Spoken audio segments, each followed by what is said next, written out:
candidates. Okay, I'll just give you a little bit of a reminder of some of the process, and then I'll leave it to you to conduct the interview. So we have 15 minutes scheduled now before the first interview at 6:15. So the schedule is on board docs. We did not schedule a break in. We had the schedule, and then some applicants came in a little bit later, and so hopefully if you need one, I think we can easily take 5 or 10 minutes in the middle somewhere. So what the candidates have been told is, they've submitted their letters of interest, of course, that you have before you. A couple of them submitted some supplemental things that Tish posted as well.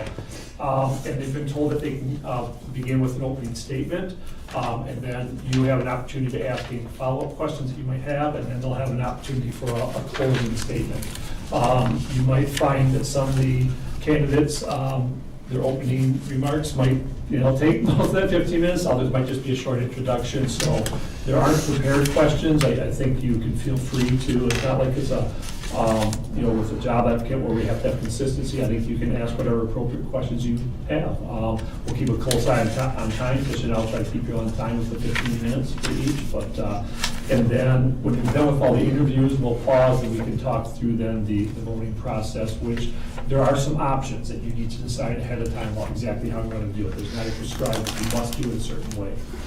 So we can talk about that as well. Great. So you'll give a warning for time? Sure. Okay. Do you want like a 1 minute warning or 2 minute warning? Maybe 2 minutes. 2 minutes. 2 minutes probably. Yeah, gives them a chance to wrap up. Yeah. 15 minutes is just so short. Can't even introduce myself in 15 minutes. How you feeling, Dan? Great, thank Yeah, you. better? Yeah, Good. Yeah, much. Good, good.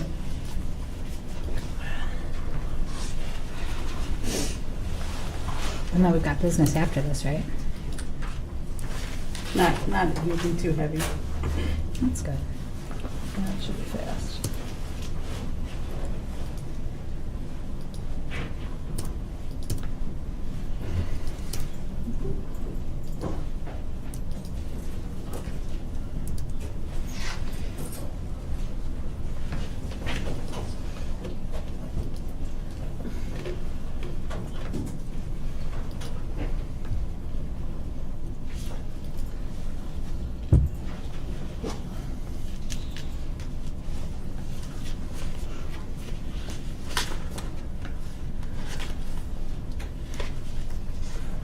Is this being recorded?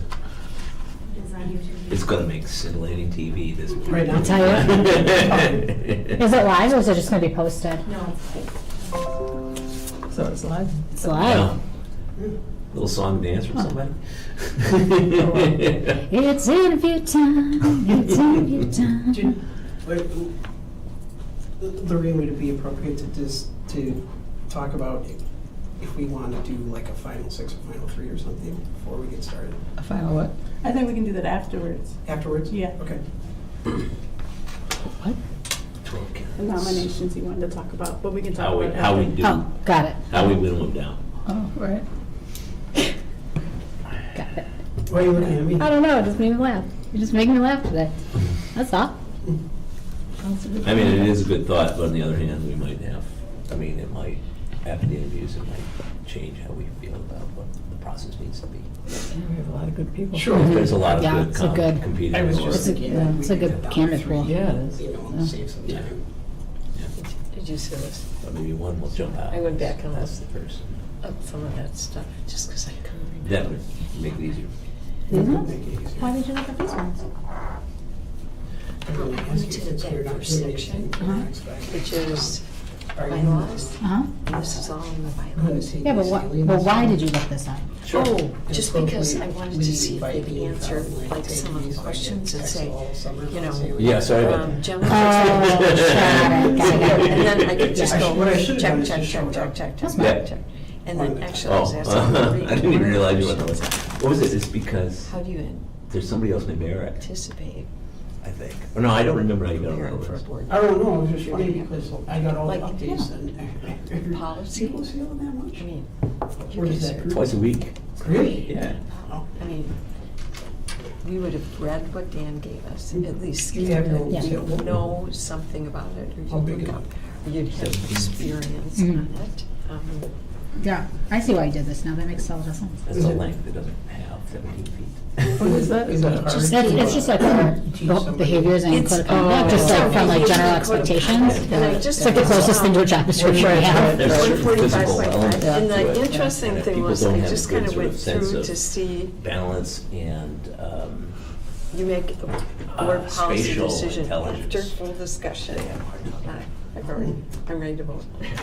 Wow. Well, Because, you know. yes, you have to, you know, Yeah, a lot of that though is you have to stuff put your feet down. people and may or look may at- not have and, thought much about, you know, which and- doesn't Yes. mean anything, so. Yes. Yeah. You know, so somebody's like, something, you know, one of the first things. Actually, you know who did know about And see all how that, they a lot of react. this stuff was Larry Miller. Yeah. Because he had been a principal. It's a Right. test, So yeah, he it's right. knew It's a lot test. And it- about you know, the if structure.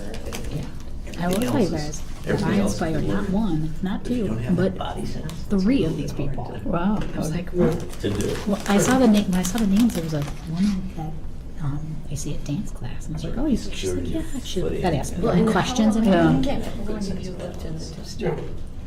10 years. So, yeah. Has it really been 10? Well, there's a really good. Yeah, but I didn't start talking to anybody until about 6 months ago, so. I just Well, David Woody always takes full credit for, like, Oh, God, which he has district, was that time. McFarland? Yeah, Witty, he would take Hired credit. you. He would take credit for that. Really? Witty, that I said, I guy. can't picture that. It was his birthday the other day. Oh, was it really? Yeah, I think Was Monday. On and he was securely positioned in his. And I think he still calls me Mrs. Fox on Facebook. I bet- I never had him as, I had his younger brother. Yeah. as- And it but I didn't- did. but It's funny, it's just, there are a few adults in Yeah. Monona who are not that young. Yeah, who I still should probably call remember Mrs. that we're Fox. live, and now I'm gonna text him and be like, hey, check out your name drop Practice balances? No, not at really. the 3-minute mark. But he just couldn't feel where his foot was. He's a nice Standing man. on something secure. Nice man, but He nice couldn't family. feel his foot was touching the ground. Oh, we came to the MG21 thing, and I was gonna run Bradley home, because he really likes that. Yeah, well, I Likes- was there Yeah, I'm too. saying That's that why I was it's coming probably in at the something last that minute, we because I got do. involved talking to a student. I didn't get out of the middle school part, Oh, because it we was so did. interesting. It It was took really neat. us, Cool. so. Because they we- have all their projects, and they're all sitting there Oh, waiting. yeah, waiting to talk to people, They like a read those poster scripts, session? And they'll talk about them, and I know. That's cool. they did a little crawl thing this year, which they've never done. I missed this thing, well, we That did was the cool. It was really restorative nice. That's circle, cool. Yeah. which was Yeah, amazing, Yeah, and no, that's it's- one of her students. it's really good. That's It's cool. for sure, yeah, I mean- yeah. That's how those work. It's great. Yeah, it's cool. Very nice, but then I didn't get to the upper campus at all, but, oh well.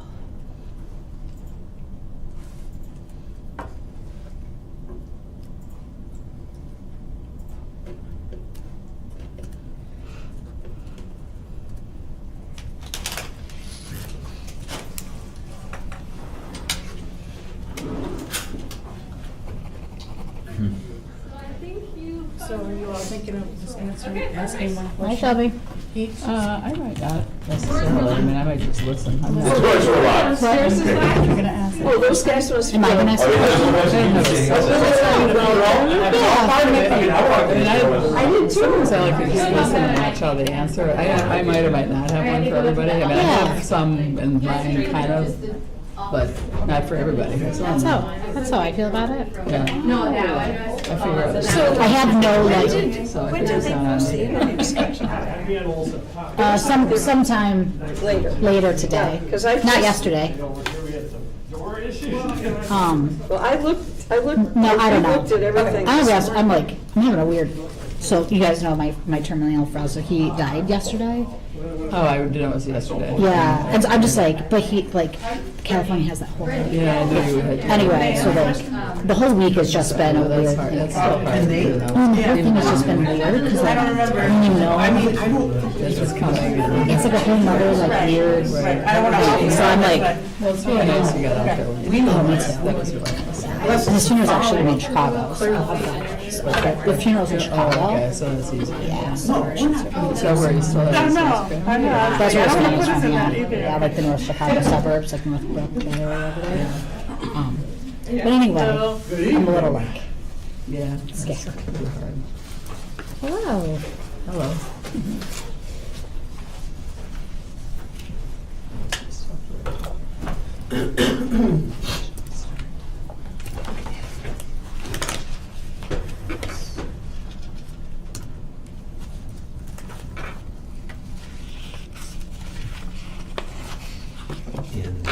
interests of time, if Tom Call me Tom.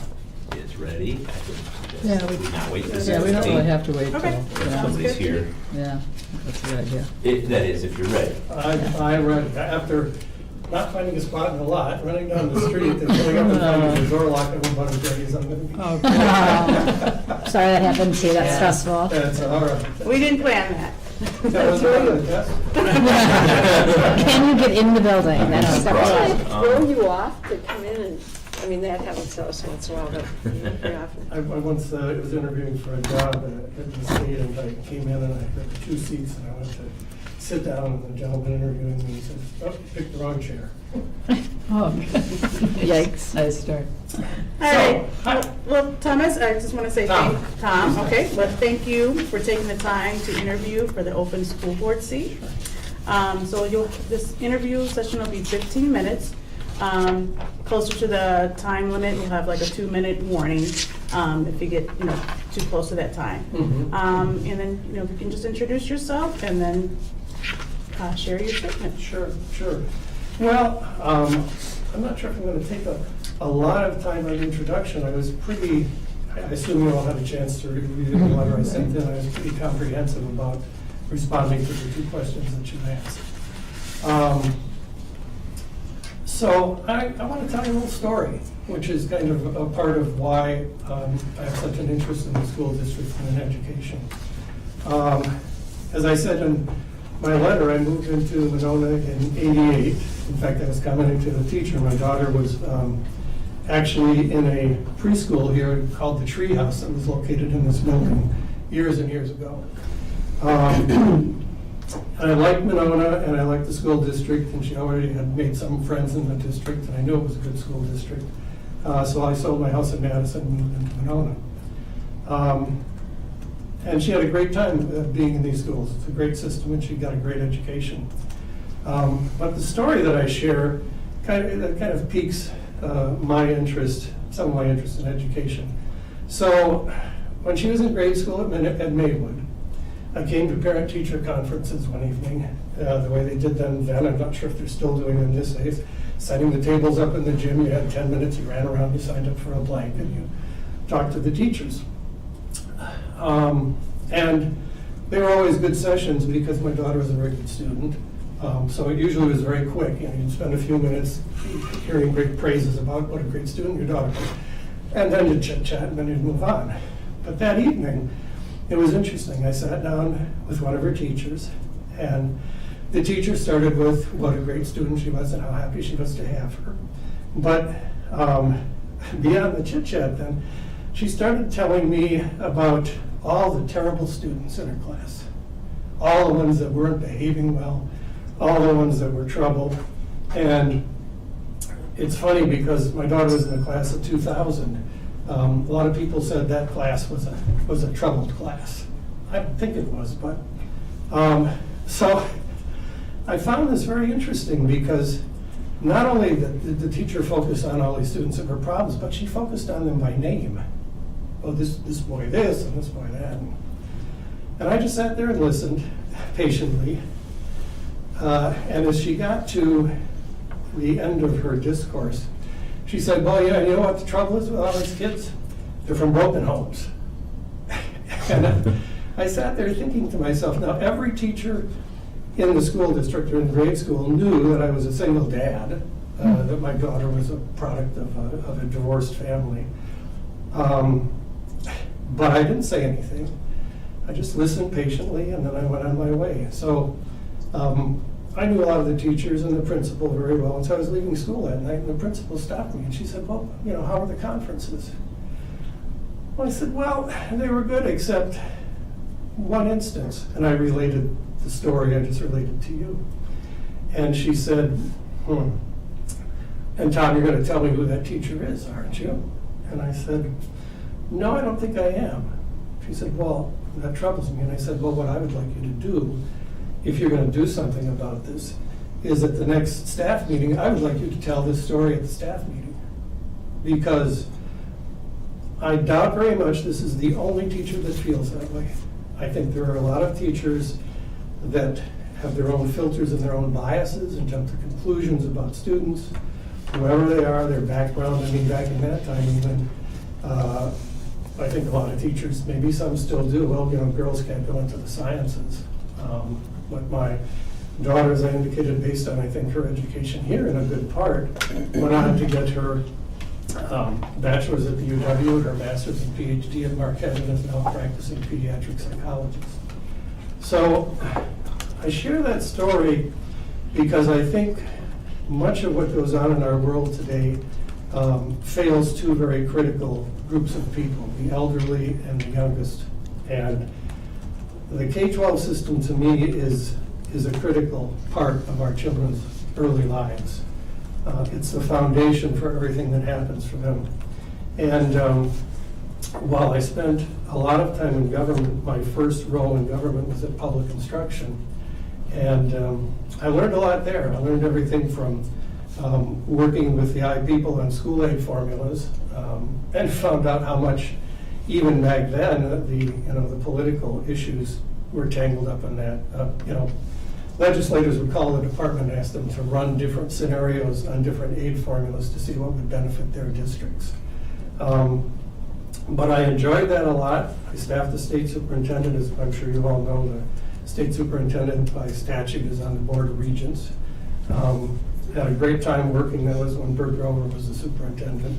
Had a great time working with him and staffing him on the regents, traveling with him to regents meetings and working on a lot of policies. In fact, two of the biggest projects I worked on, one was minority recruitment and retention at the university. That was when Catherine Lyle was president. And it was interesting because we had this very involved study, and when the study was completed, it again was a real interesting lesson in life for me, because the university basically said the K-12 system didn't adequately prepare minority students for success at the university. And the K-12 system said the university wasn't doing enough to recruit and retain minority students. That was also a time when the federal government was starting to move to block grants in education. And just like David Stockman had his black book for the Reagan administration, I had Bert's black book for the federal funds at the department. But in any case, I started out to become a psychologist, did not influence my daughter to do that, but that was her own choosing. But ended up working in private nonprofits and then in government and rising as far as you could go without being a political appointee, which I had no interest in doing. Even though at my level I got dragged into far more of that than I would have liked to. And so I think about, I'm saddened that you have a vacancy. I think about the critical role of the school board, especially these days. My daughter now lives in Wauwatosa, where I grew up, and I've watched many of their board meetings wrestling with some of the current issues of the day, as I've watched some of yours on cable, and was looking at some of the board minutes to see some of the things you folks have been dealing with. But I submitted the letter because I wanted to make sure that, in my opinion, at least you had one candidate who might be a good person to help you out for the next year. And I think that's probably enough about me. I'll give you some time to ask any questions you might have. Thank you. Susan? So, Tom, would you just talk for a minute about your thoughts about how you would prepare for a board meeting? And then maybe your second thought being how you see your role as a board member? Well, I mean, in terms of the role of a school board in local control and setting programs, policies, and working on the budget, clearly that is a role that the board performs and a role that I would expect to be involved in. Preparing for it, to me, I mean, it's a fairly short period here. Someone, I guess, would have to get up to speed fairly quickly. One of the things I always did in the different state agencies I was in was I tended to immerse myself in things. So when I, in my last posting at the State Labor Department, for example, they had the vocational rehabilitation program. I asked the division administrator to see if there was a counselor and a client who would give me permission to sit in the back of the room and watch a session to learn how they were preparing people for the plans they were setting up for their rehabilitation. In this situation, I guess my initial thought would be to meet with the superintendent, to certainly talk with board members if they had time in their schedules to do that, to go visit the schools and get to know some of the administrators, and to become familiar with the issues that you're currently facing. Peter? Based on, you kind of have a wide variety of experience. In a school district, what do you think the best way is to make change in an organization like a school district? Well, you know, I'm a big believer in quality improvement. I actually was schooled in quality improvement, you know, have a certificate on the wall from my training. I was part of a group of analysts back then that met one day a week for 10 weeks and did formal training in quality improvement. I do think a lot of change can best come knowing what goes on at the level services are delivered. And I think that might be something that would work well in a school district. I found it very unfortunate and daunting in state government that I came back from sessions really fired up to do some great things. Governor came out, shook our hands, you know, gave us our little citations. And the first time I sat down with the deputy secretary of the agency I was at that time, and I said, so I've got some ideas, maybe we could look at this. And it was like, no, I don't think we're going to do that. And I said, well, you know, I was thinking based on some of the things we talked about in the training and some of the, and being the deputy finance officer at that agency, maybe we might look at this. And, well, politically, I don't think that's a very good idea. So, I mean, you know, there's politics in every organization, every level of government. But I do think, I guess I'm still an idealist enough to think quality improvement can play a role in making change in an organization. Thank you. Yes, Eric? Tom, Aristotle said it is the mark of an educated mind to be able to entertain a thought without accepting it. I think that's a real valuable skill to be on a school board. Mm-hmm. Can you entertain a thought without accepting it? Absolutely, absolutely. There was a series of classes I went through at one time when I was at transportation and I was the federal relations liaison. I was dealing with program people across the agency with our federal funds. The biggest one was the Intermodal Surface Transportation Efficiency Act of 1991. It's a really catchy name, Tom. Big mouthful, but you know, I actually, I guess one of the things I achieved in my time in state government is working with our delegation. They tried to pull some fancy things on our funding formula, and we were able, because of the power we had with Dave Obey as the chair of the Appropriations Committee, and then Senator Kasten, who was a ranking member in the Senate, get a last-minute amendment to the bill that brought an extra $231 million to Wisconsin over those 6 years. But I digressed a little bit there. The course that I took was actually, because we worked with a lot of local governments and municipalities, systematic development of informed consent, and that was all about finding ways to bring people together and not just putting out there your opinion, your already preconceived notion, but really hearing what others have to say. Thank you. Elizabeth? In your opening remarks, you referenced about us being a good school district. And I'm curious to know, from your perspective, what does it mean to be a good school district? Well, I guess even though it's a bit dated, I base some of it on what I witnessed throughout the years my daughter went through the school system here. I think it shows in the way students perform, and I'm not just talking about test scores. And I was listening to one of your discussions recently about, I think it was this gentleman talking about how things have changed over the years in terms of funding and performance on test scores. But I think it is how students do. I think it's what you see every day. I think it's what you read about in the news. I think it's even in some of the extracurricular activities. My daughter was in show choir and she was in madrigal singers and she played volleyball for a while. And when I grew up in Wauwatosa was one of the best school districts in the state. So that was kind of a benchmark for me, I guess, looking at when I wanted to enroll my daughter here.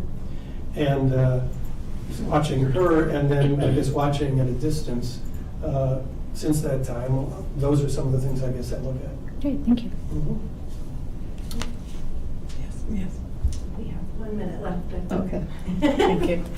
I just have one minor question. A couple times you've referenced the fact that this is for a short term. I'm just wondering whether you were thinking you might be open to running for this position at the end of the term, or are you really looking at this as just filling this term, or have you thought about that? Well, I'm not a politician, so I'm not going to give you a politician's answer. There's no right or wrong answer. I was just curious. I would be open to continuing, I guess. It would probably depend on a lot of my experiences. Sure, yeah. It would also depend a lot on working with you folks. Right.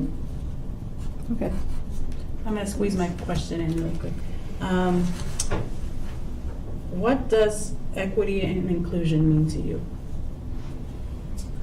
Equity and inclusion is a term that's often bandied about today. I think everybody has a different definition. The way that I guess I look at it, I'll try and keep this real short. I can put it in two parts. My daughter is a pediatric psychologist, works in a number of roles in Children's Hospital in Milwaukee, and one of them is she runs gender clinics. Very tough topic these days. But to make it even a little more pointed, it was very strange. I had a friend who had a heart attack, and we were taking walks at the mall the other day because it was too cold to be outside, and these two young guys stopped us in the mall and asked if they could interview us. And I thought, well, what is this about? And I didn't know if it was a prank or whatever, but this one young man started talking about, asking me, how do you feel about, gays and lesbians and transgenders? And I said, where are you from? Sun Prairie. And he said, we have cats and dogs there. And then I was thinking it was starting to get to be a bit of a spoof. But I looked at him and I said, my daughter runs gender clinics and is a pediatric psychologist. And I like what I watch her doing in her role because it is accepting and promoting fair treatment, equitable treatment, and acceptance of everyone. And as we were parting company, I said to the kid, he said something about, well, if one of the cats comes over around my feet again, I'm going to kick it. And I said, no, wait a minute, are you telling me you're going to be a bully? And he said, well, no, I'd never be a bully. And I said, well, okay, then just be good, take care of yourself, be smart, and be on your way. Okay, thank you so much. You're welcome. Great, no other questions? Thanks. Thank you. Thank you so much. Thanks, Ray. And there are 12 candidates, just. Oh. We asked quite a few, and just, so, to choose from, just so you know, that's. I'm sure you'll find somebody good. That's right. You're watching. Yeah, I know. Seriously, we're good 1 o'clock. Tish, in the office. Oh, of course. How are you? Are we going to send them on? They can stay if they want. It doesn't matter, though. I left. I thought we all. I guess it's a special board meeting. Yeah. Today's my first one, and I'm hoping to Yeah. I know. But I might start showing up every once in a while. The answer is it's a public meeting, we can't tell them what to do. Right. Hello, you are Phil. Good evening, yes. Welcome and thank you for taking the time to interview for the open school board seat. Yeah, thanks for having me. So this is a 15-minute interview. There'll be like a 2-minute warning if you get close to the time. And if you can just start with introduction and then your statement. Sure. So my name is Philip Haven, and my family lives on McKenna Road, so just around the corner. We tried to get into the district for quite a few years. The housing market proved challenging, to say the least. We finally relented a couple years ago and rented initially. And actually lived quite near to you and had plenty of chats on our walks. I don't know if you remember, but we used to run into each other last year all the time. Often about schools and education, particularly in the realm of what was going on with You and Jerry, right? Yep. So we bought a house this past year, so we finally were able to set roots down in Monona, very thankfully. This is a district that we targeted for a while for our children. My oldest daughter is in 3rd grade, Ms. Dyer's class at Winnequa, and then we have a 2.5-year-old who will be joining the district in a couple of years. When I saw the notice that this board seat was open, it caught my attention immediately. Education, particularly public education, is something that I've long believed, and really was raised to believe, is critical, if not the most critical element to the success of our culture and society. It's been difficult, to say the least, over the past 10, 12 years to see the way it's been eroded, particularly in Wisconsin, and not to mention other parts of the country. And I think the responsibility to protect it is, falling even more so to school boards and localities. So, given the opportunity to volunteer my time and energy and thoughtfulness, this sounded like a fantastic opportunity. If I'm the right person for the seat, I certainly hope the board chooses the best person, and I think as long as we get somebody who's going to do the job, then I'll be happy. But yeah, primarily I want to make sure that we protect our district and keep it as good as it is. Okay, thank you. We have maybe some questions.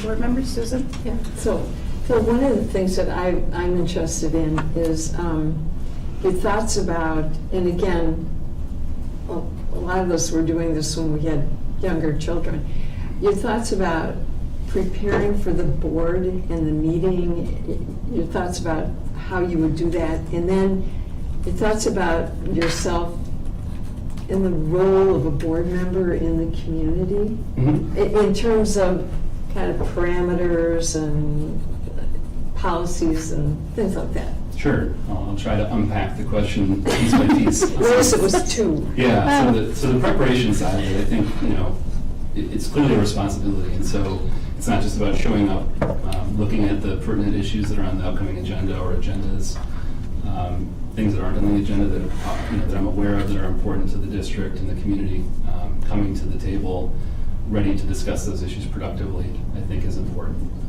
This is not just filling a seat.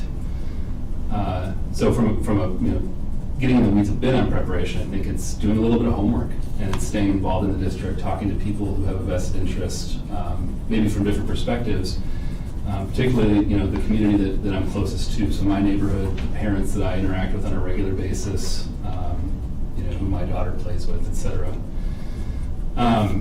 I think in general, community involvement is important too. I don't think you can really fill a position like this and be a hermit.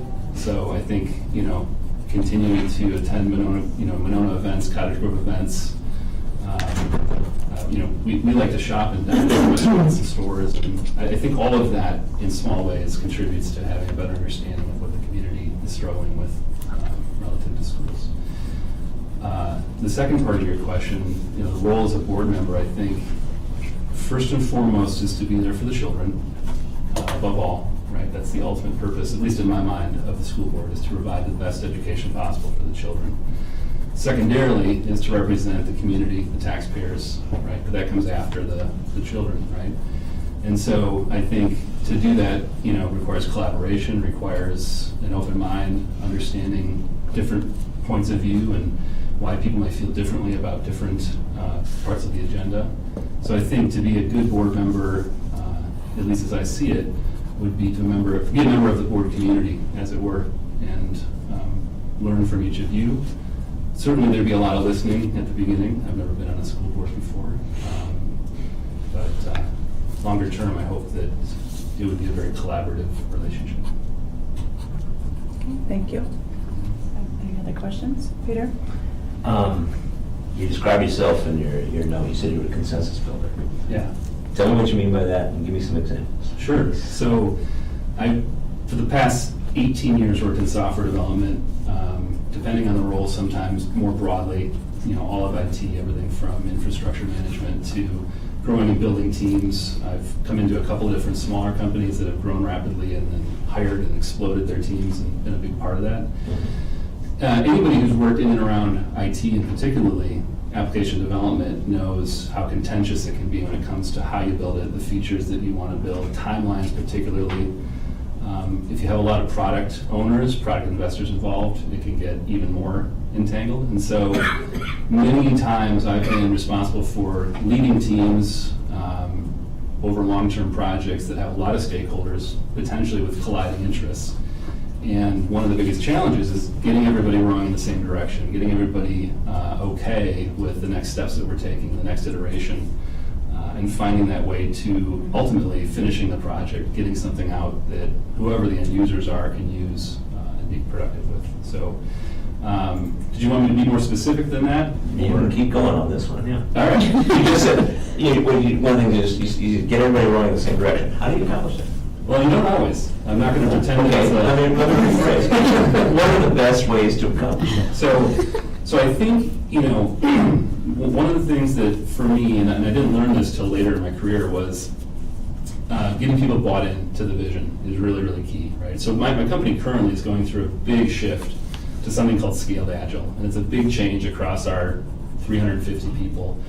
And for it to be successful, we need to not just have the megaphones behind this project, speaking the language and everything, but we need to have everybody involved, the entire company, understand the benefits of it and why we need to do it and why it's going to benefit them. And I think that also hints at the idea that, if you're peddling something that really does benefit all the stakeholders, it's a lot easier to get that consensus. And so, it starts with the foundation of, are you even selling something you should be selling, right?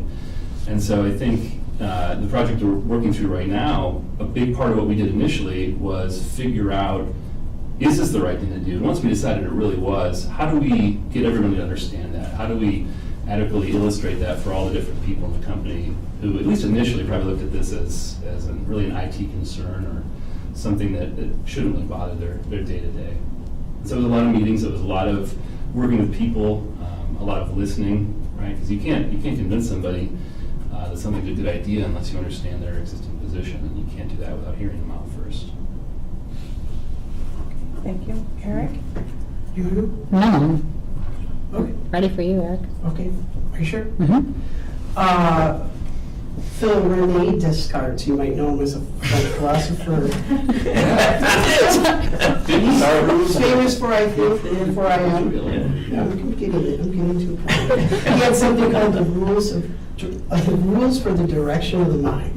Which for one, accept nothing is true that is not self-evident. 2, divide problems into the simplest parts. 3, solve problems by proceeding from simple to complex. And 4, recheck for reasoning. I'm curious, how do you go about solving problems? Just like Descartes. Yep. Best answer? Well, The man with the manual. my profession has informed a lot of my habits. So I certainly compartmentalize at the risk of sounding rote.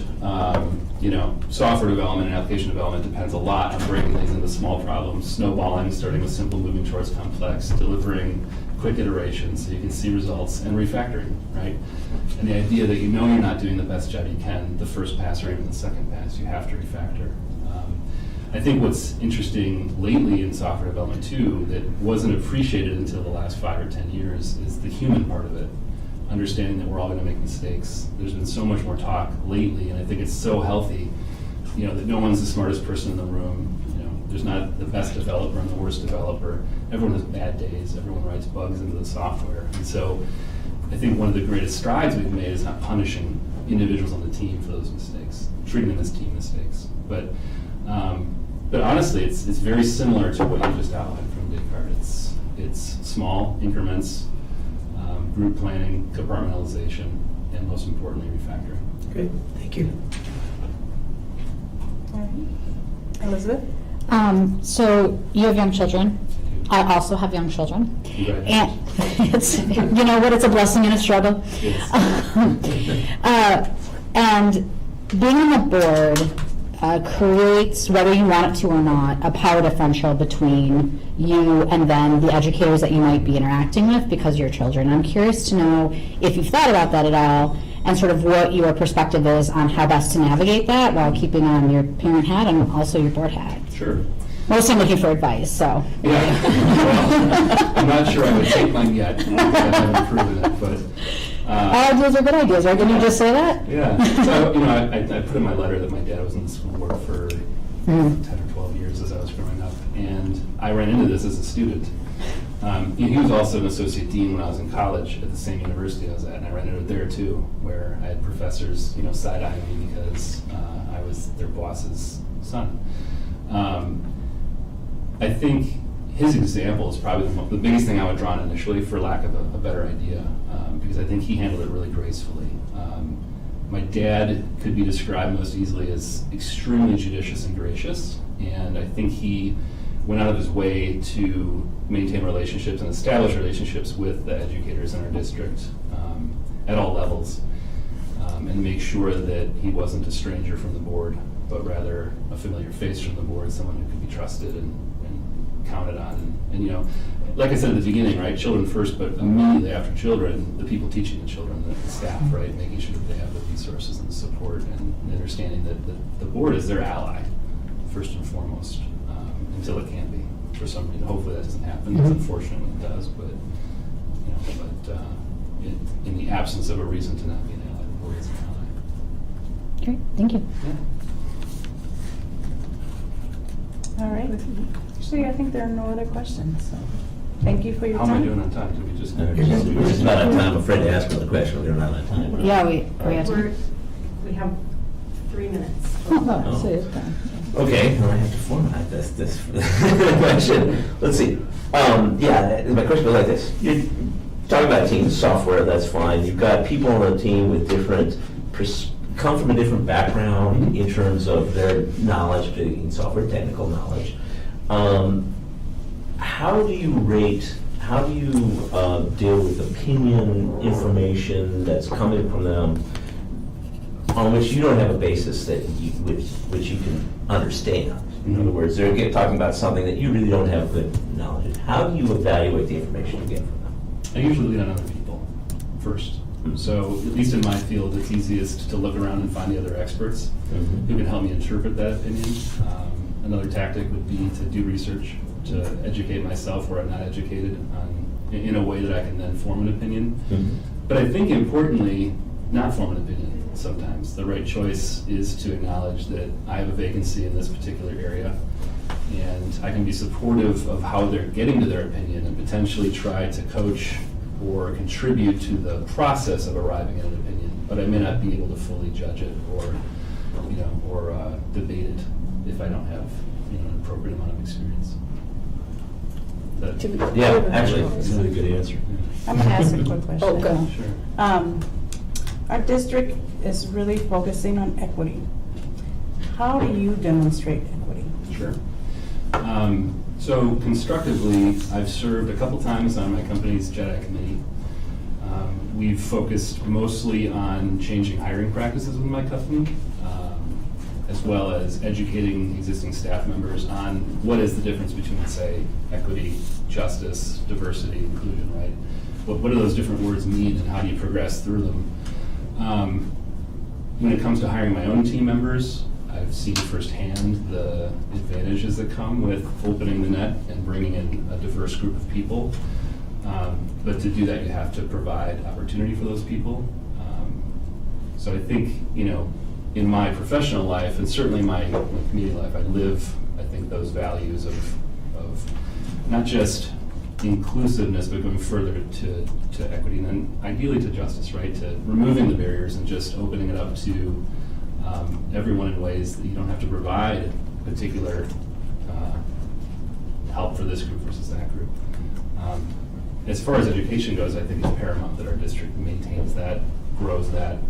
I think it's hugely important that we provide an educational experience for everyone that's equal, that's welcoming, where everyone feels secure and safe. Thank you. Are there any other questions? All right. Out of time. It's All time. right. That's it. Thank you so much. Thank you so much, Bill. Appreciate it. Good luck in the search. Thank you.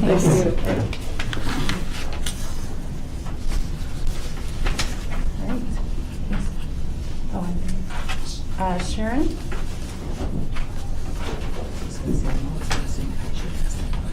You all right? I did. I said it. Thank you. I wanted to ask that question every time because I think it's. Oh, yeah, I think it's a great question. All right, so Sharon Bayer. Yep. All right, so thank you for coming out and interviewing for the open seat. So this is a 15-minute interview, and if you can just start with an introduction and then your statement, and then we'll have like a 2-minute warning time when you're closer to the time. Sounds good. All right. Great. Well, my name is Sharon Bayer. I have 2 children in the school district, a 5th grader and a 7th grader. And we moved to Cottage Grove from La Crosse about 5 years ago. And we were looking anywhere within the Madison area, and we largely based where we live based on the school districts. So that's how we chose Cottage Grove. And it was always in the back of my mind, you know, someday I'm going to either run for the school board or be on the village board, or just to get more involved. I've been on so many committees and volunteer things, you know, throughout my professional and personal career, but I know the board is really where it's at, where you can really make a difference. So a couple of months ago, I was approached about the village board position, and I thought, well, okay, let me look into that. It wasn't really for me, not knowing that the school board position was going to be available. So it's like, okay, Sharon, two of the things you've been saying someday you want to do, they've presented themselves. So if not now, when?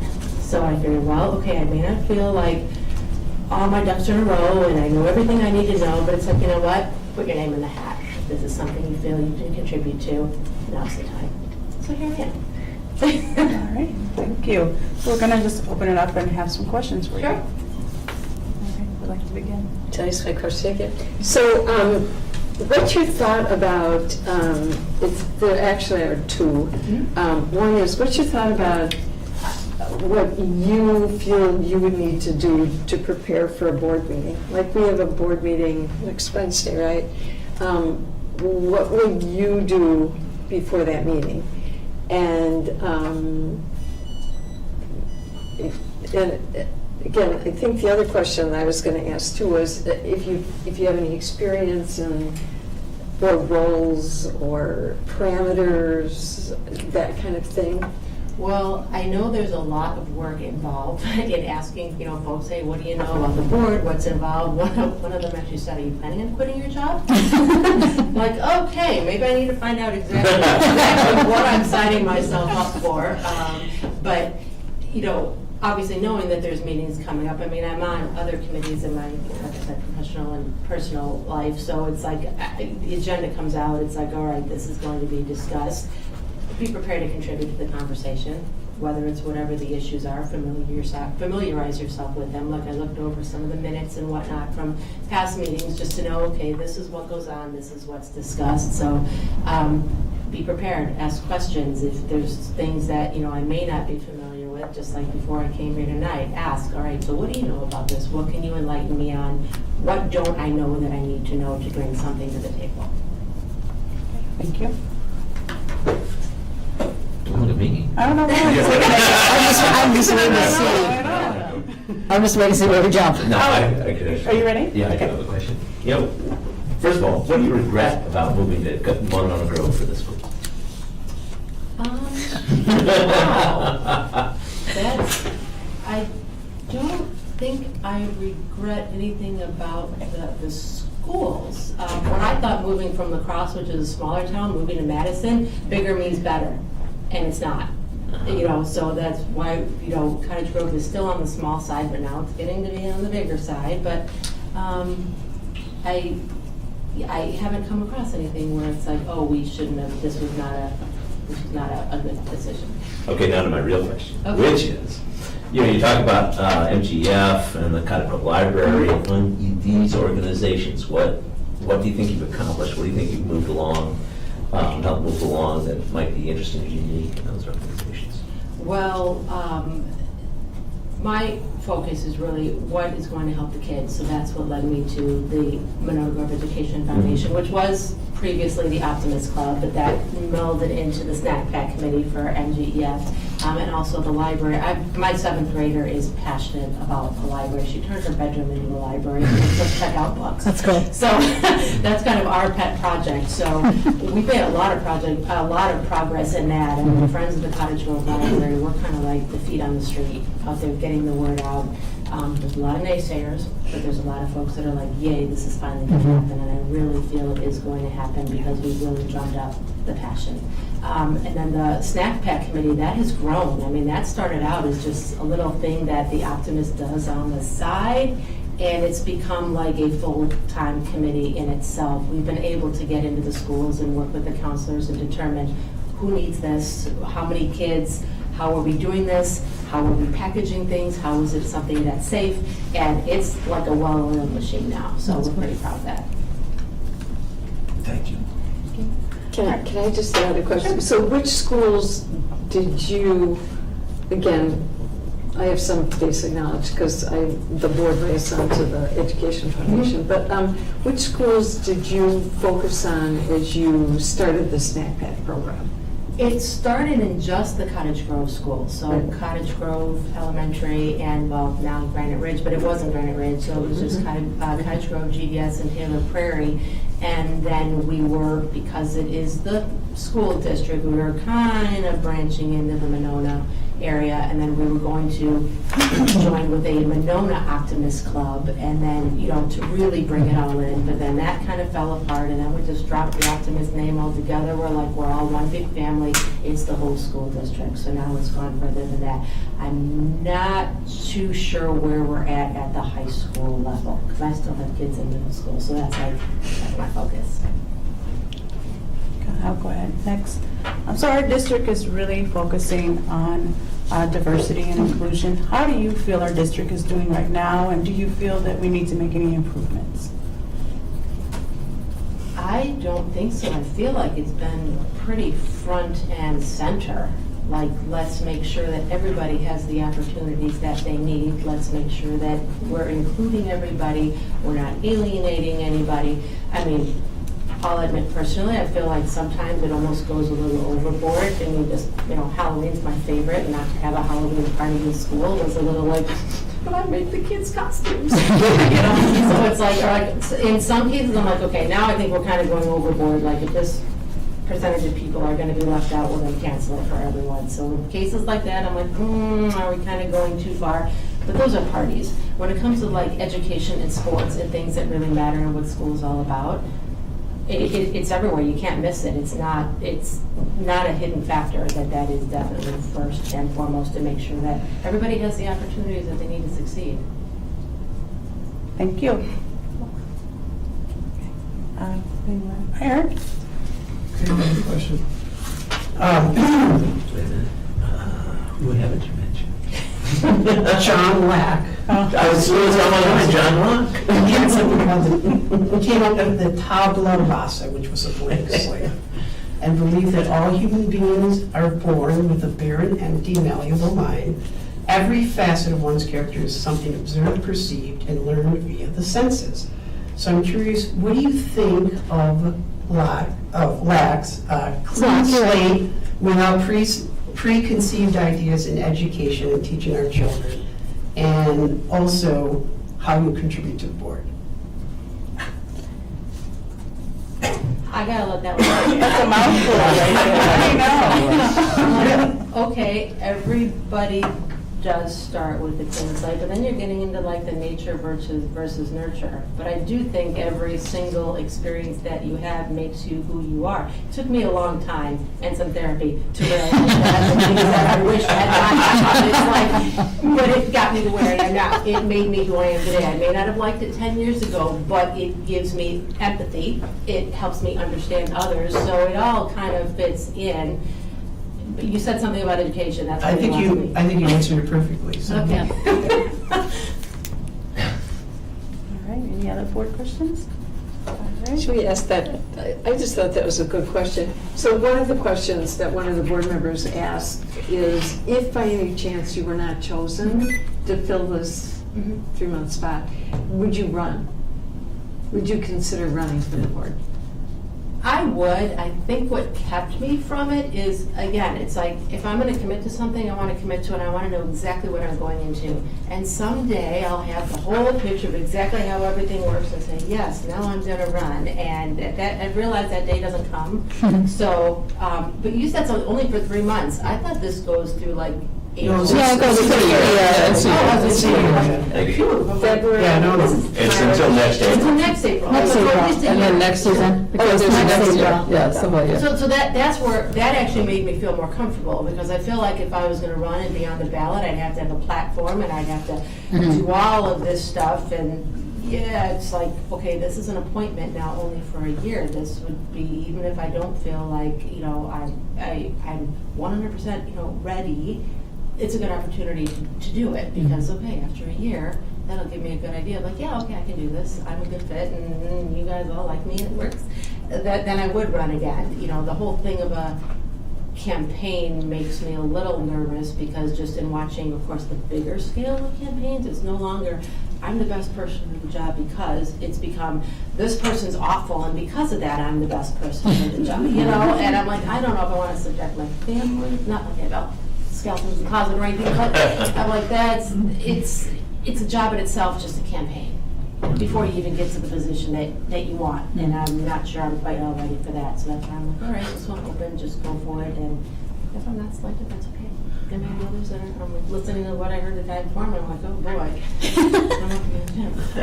But it's fine. I just figured this is a good opportunity to just do something, and throw my hat in the ring for something that I think I could, contribute to. I've got kids, and they're going to be here for several more years. So if not now, when? There. And you're from Cottage Grove, correct? Yes. Well, and I think we've been fortunate that our campaigns for the school board have not been like that. But the other thing I was going to say, I think a lot of us, you can't really know what you're getting into until you get here. Right. And so part of what I felt was important, and I'm wondering if, it sounds like you do commit the time that's needed, but whether you have the time that's needed to get some of the training. We have a school board association that provides a lot of training into what the board roles are and understanding what the parameters are. And I guess that the question was, is that something that, he said that interests you, and time-wise, willing to spend the time on? Well, that would reading lead into my materials? question, like, what is the true time commitment? I saw somewhere online that the meetings are like second Wednesday of the month, but then I saw somewhere else that looked like it was 2 Wednesdays, but then there's committees, and then of course my friend had said, are you quitting your job? I'm like, okay, let me wrap my head around, like, what is the true, like, am I fielding angry emails from parents? Like, what? That's Maureen's job. Yeah, it's it's really, and it really varies, and I think in the beginning I put in a huge amounts of time, but it depends on kind of what your role is. But we do meet twice a month, and part of meeting twice a month means the meetings are a little shorter. Otherwise, they were all like till 10 or 11 at night, which this one might go to till 10. Sometimes but- midnight. Yeah, but so we do 2 a night and 2 a month, and then we also probably would want to be on at least one committee, which is another couple hours a month. But then there's also the preparation time. There's the reading the materials ahead of time, doing whatever research, and that isn't it very much an individual thing. I mean, you can, it sort of depends on what your responsibilities are, and what you take it, and your role on the board. And I think in the beginning, it probably is more than as you get more and more familiar with things. And that's where the School Board Association really does have wonderful training sessions. Some of those are on weekends, or they do some evening things. Some of them are now virtual since COVID. Those are really helpful. Also, school finance is an example. I had been a teacher in the district. I knew nothing about school finance. Now I know a fair amount, but I worked really hard to learn it when I first got on the board, because I think it's important. So there are those kinds of things that you just can learn if you're willing to put the time in. Well, and we also have, And I think we're getting a warning on time, so. we have 3 committees, and each board member serves on either personnel, policy, and that takes a fair amount of time. And teaching, learning, equity, which Elizabeth chairs. Are the meetings always in person, or are they? Our main board meetings are in person now.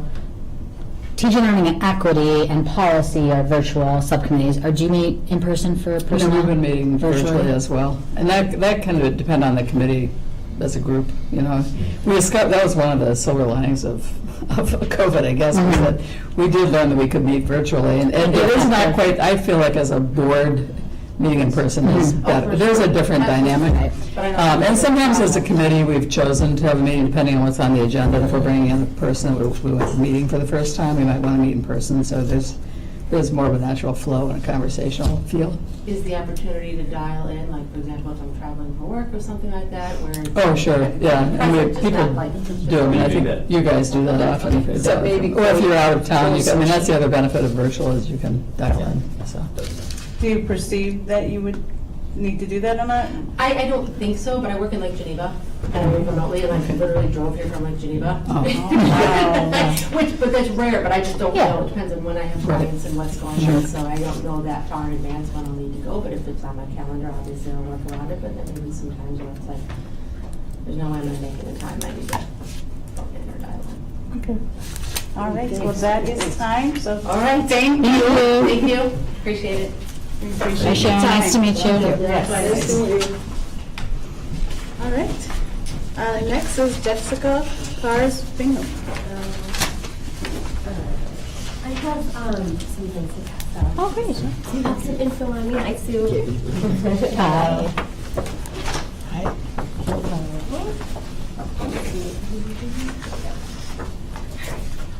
Thank you.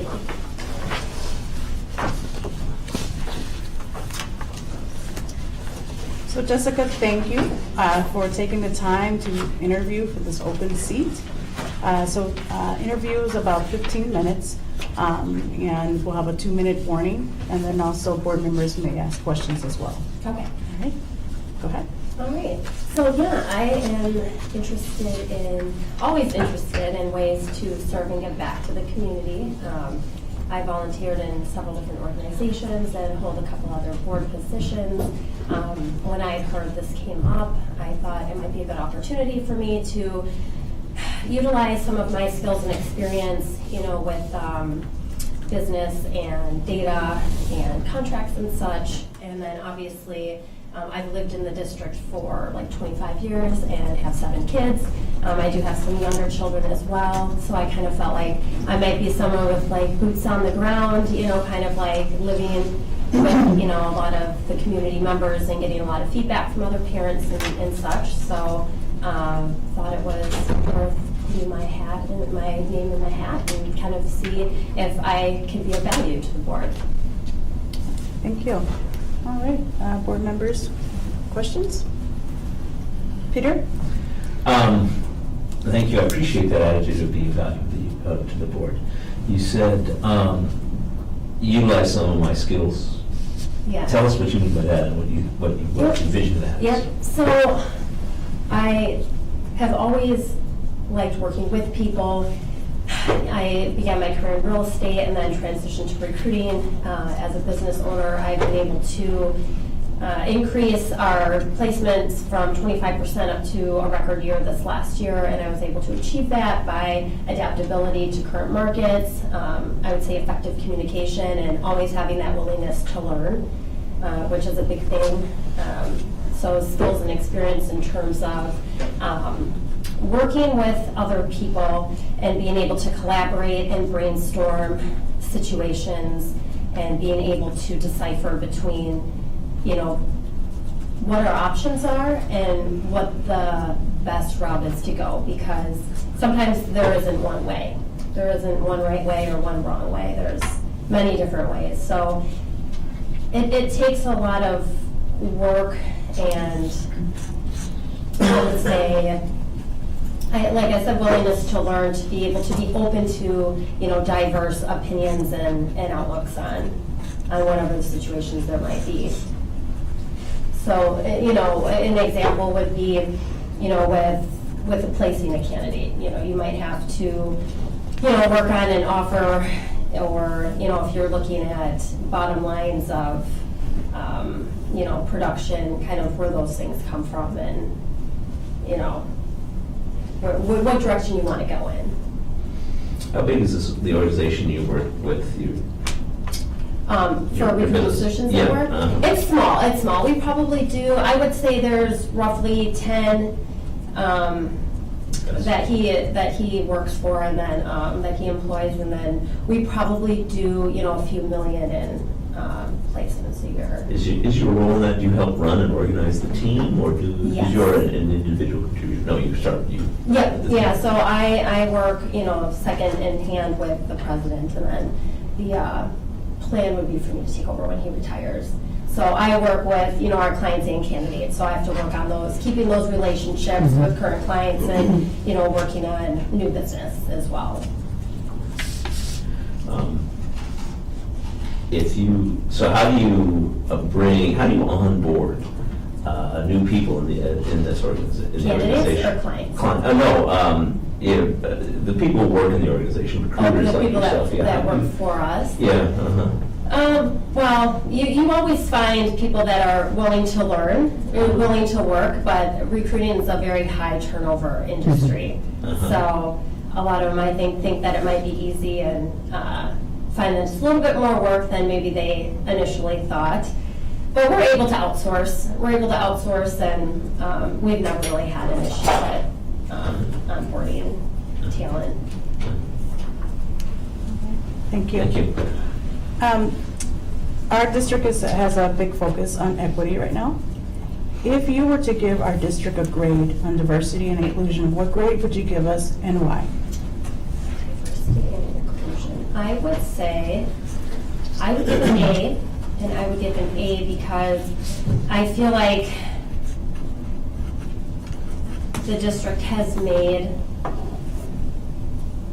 ample effects in being able to make sure that there's inclusion, and I think a big part of that is starting that at younger grades so that when you're young, you realize the importance of equity and inclusion, and you realize, like the buddy benches at the elementary schools, for example, or, I think kids being able to have some empathy towards others and learning at a younger age to be inclusive of people that may be different than them really makes a big difference as they grow up. I feel like middle school and high school, those ages can be very mean. And I think I've noticed a difference, just having the age range that I do, that these children coming through from these programs that we are starting at younger ages seem to have more of that equity, that empathy, I should say, and more inclusive, where they are more accepting of people that are different than them, because we aren't all the same. I'm going to ask a second question. How do you demonstrate equity? In my home, or in life in general? In life in general. Equity in general. Well, equity is very important to me. I see it, and I live it with, my role working with Dane County Foster Care, and I try to make sure that we're living a life where we're giving back and we're making sure that there's opportunities for everybody, which is, one of the big reasons why, as a family, we do as much volunteer work as we do, because I think it's very important. Okay, thank you. I got a question, Eric, yeah. Okay. Sure. what quote do you have now? Jiddu Krishnamurti was an Indian, from India, a philosopher, and he said the ability to observe without evaluating is the highest form of intelligence. I'm curious how you view the measure of intelligence, specifically of our students that have disabilities in our district. Okay. How I view students with disabilities. Or measure, How do I measure their intelligence yeah, from an outward? however you want to, in your own experiences. I guess I've never looked at somebody and I wouldn't say judge, but I guess I don't know if I've ever looked at someone and looked at them as intelligent or not intelligent. I don't think that's ever crossed my So, mind. for example, we measure a lot of that by standardized tests that we do in the district. Okay. And sometimes with students with disabilities, it's by goals and achieving those goals. So as like an example, and I'm just curious how you feel, I guess, in general, how you feel about the students in the district that have disabilities and the education that they get compared to their peers. Okay. I would say that when I mentioned before that we're all different, I mean that in a way that we all have gifts and talents that contribute to different parts of life. So just because you're not scoring high on a standardized test does not mean you don't have value or intelligence somewhere else that is deeply needed in society. So I would view them no different. Okay, thank you. Yes, Elizabeth?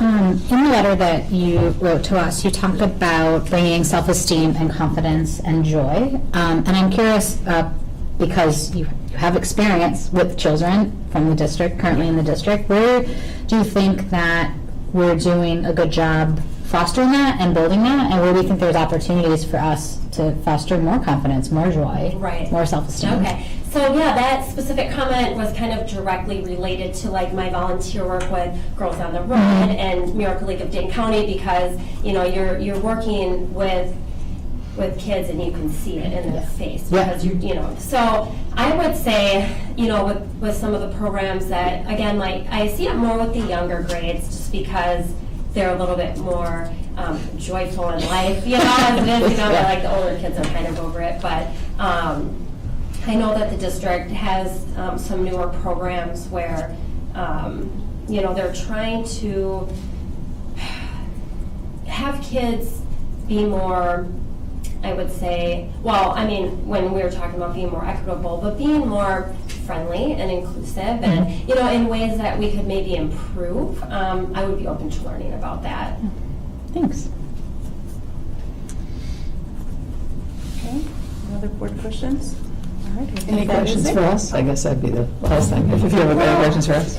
I did. I was just kind of curious. So a couple of the board members that have been on here for many years, what has kept you wanting to continue on with your role for so long? Because it is so much work. So I'm just wondering, what keeps you going? I keep trying to leave and they won't let me. They just won't. Well, Jessica, you get this, you're a hockey mom.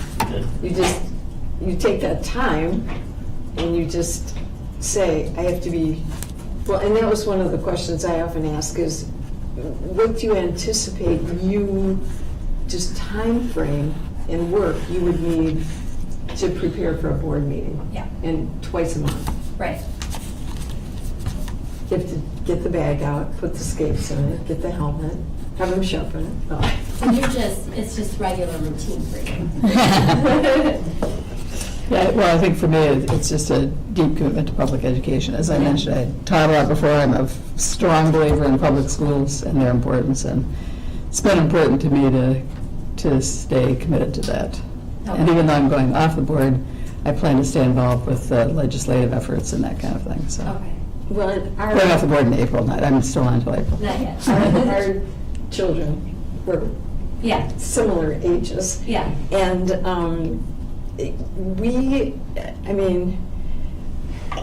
one night, Stuart, number 2 child, again, you had to study for these science tests that Mr. Zapinski used.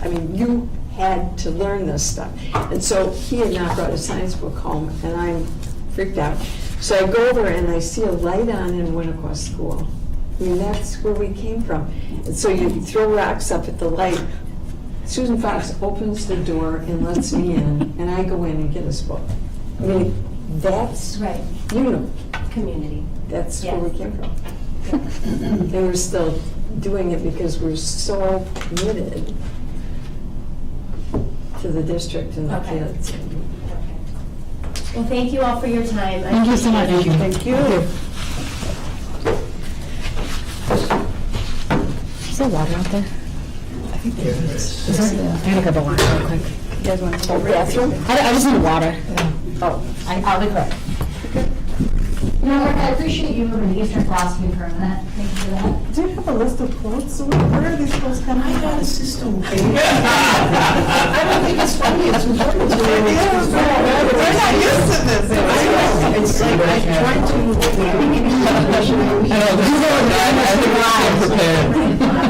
So can I say, surprising nobody that is on the board with me, so I was a philosophy minor, and I'm loving every second of this. I also took some philosophy too, so every time we pull that in, I'm like, oh, good. So I do, I appreciate you moving over to the east for a minute. I thought you were going to Western philosophy down there. All around the world. All right, cool.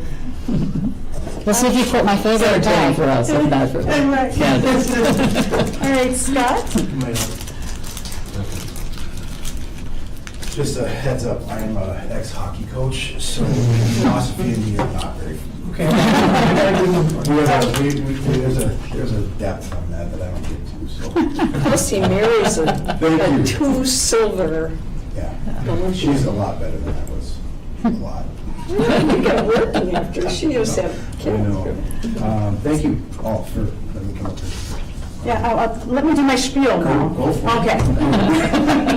So thank you for taking the time to come out and interview for the school board position. As you have seen, it's a 15-minute interview and then 2-minute warning. And then obviously we'll maybe ask questions after this, so we have the floor. Thank you. Okay. I will try to be short-winded because I'm usually long-winded, so I will come through. Born in Madison, but have lived kind of all over. Moved to Madison probably about 6 years ago when I married my wife. My wife's family is deep ingrained in Cottage Grove School Districts for the last 30 years or so. I had the opportunity to work at the Dreams Foundation with American Family Insurance the last about 2 years ago, or not this last year, but 2 years prior to that, and really got to run our Adopt a School program, where we worked with boards and foundations to kind of help make sure that schools had the resources that they need. I left that position, went over to the sales position, and then I saw this email that came open, and I said that's an opportunity for me to ingrain some of the learnings that I had from that job, as well as trying to spread my wings in my community that I've just moved into. So try to be a little bit more proactive in helping support our students, our faculty, our schools. I have 2 little kids that are involved. One that's in school now. The other one will be going to 4K next year. And so I am just on the front part of this whole wonderful journey. And I thought, some of my skills and life experiences could help shape the way our education looks in the next 5, 10 years, 15 maybe, majority. So that's why I really like to, I would appreciate you guys' open, honest evaluation of myself. Thank you. Yeah. All right, board questions? Non-philosophical. You just want to start?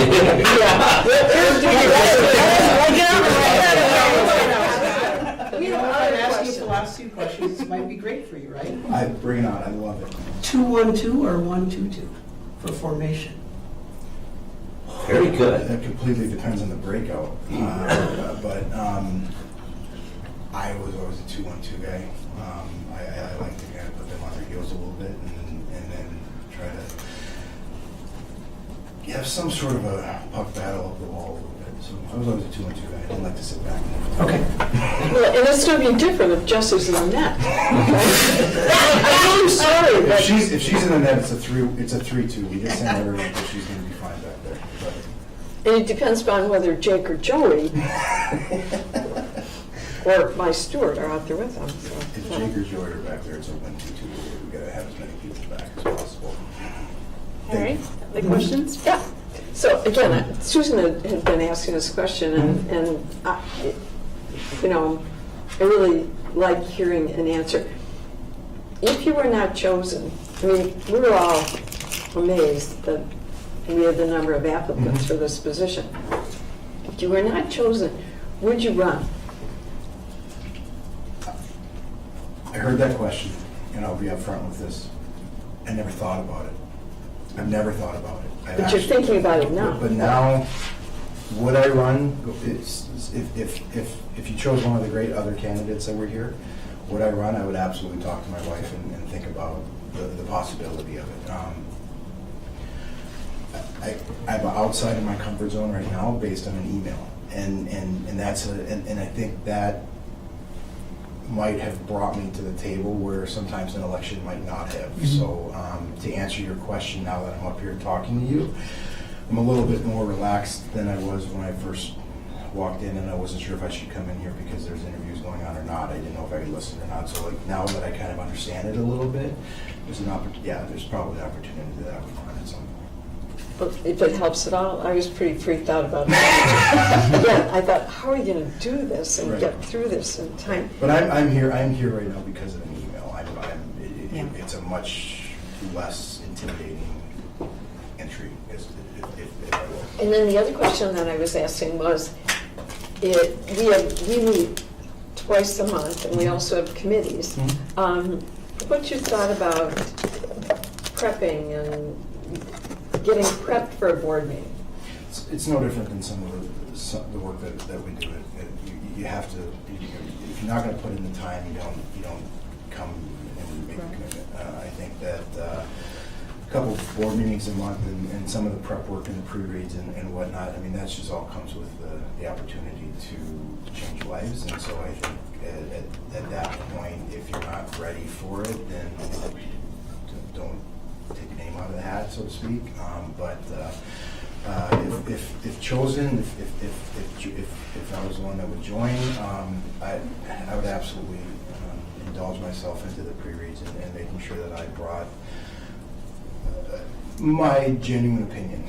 Sometimes it's not always the right opinion, and I'm a big boy and I'm not afraid to say that I'm wrong half the time, but more. Yes, my wife more. But I'm not afraid to. I've always been a part of a team, and everyone that's a part of a team doesn't necessarily have the same ideas, the same voice, the same even values. But as long as everyone respects each other, understands each other, and is working for a common goal, that's kind of where I've lived most of my life. Okay, thank you. No problem. Just to follow up and have something to, Yeah. what makes a team effective? Buy-in, complete buy-in from everyone, I think. When I built teams, I usually built them, you kind of had the 33% rule.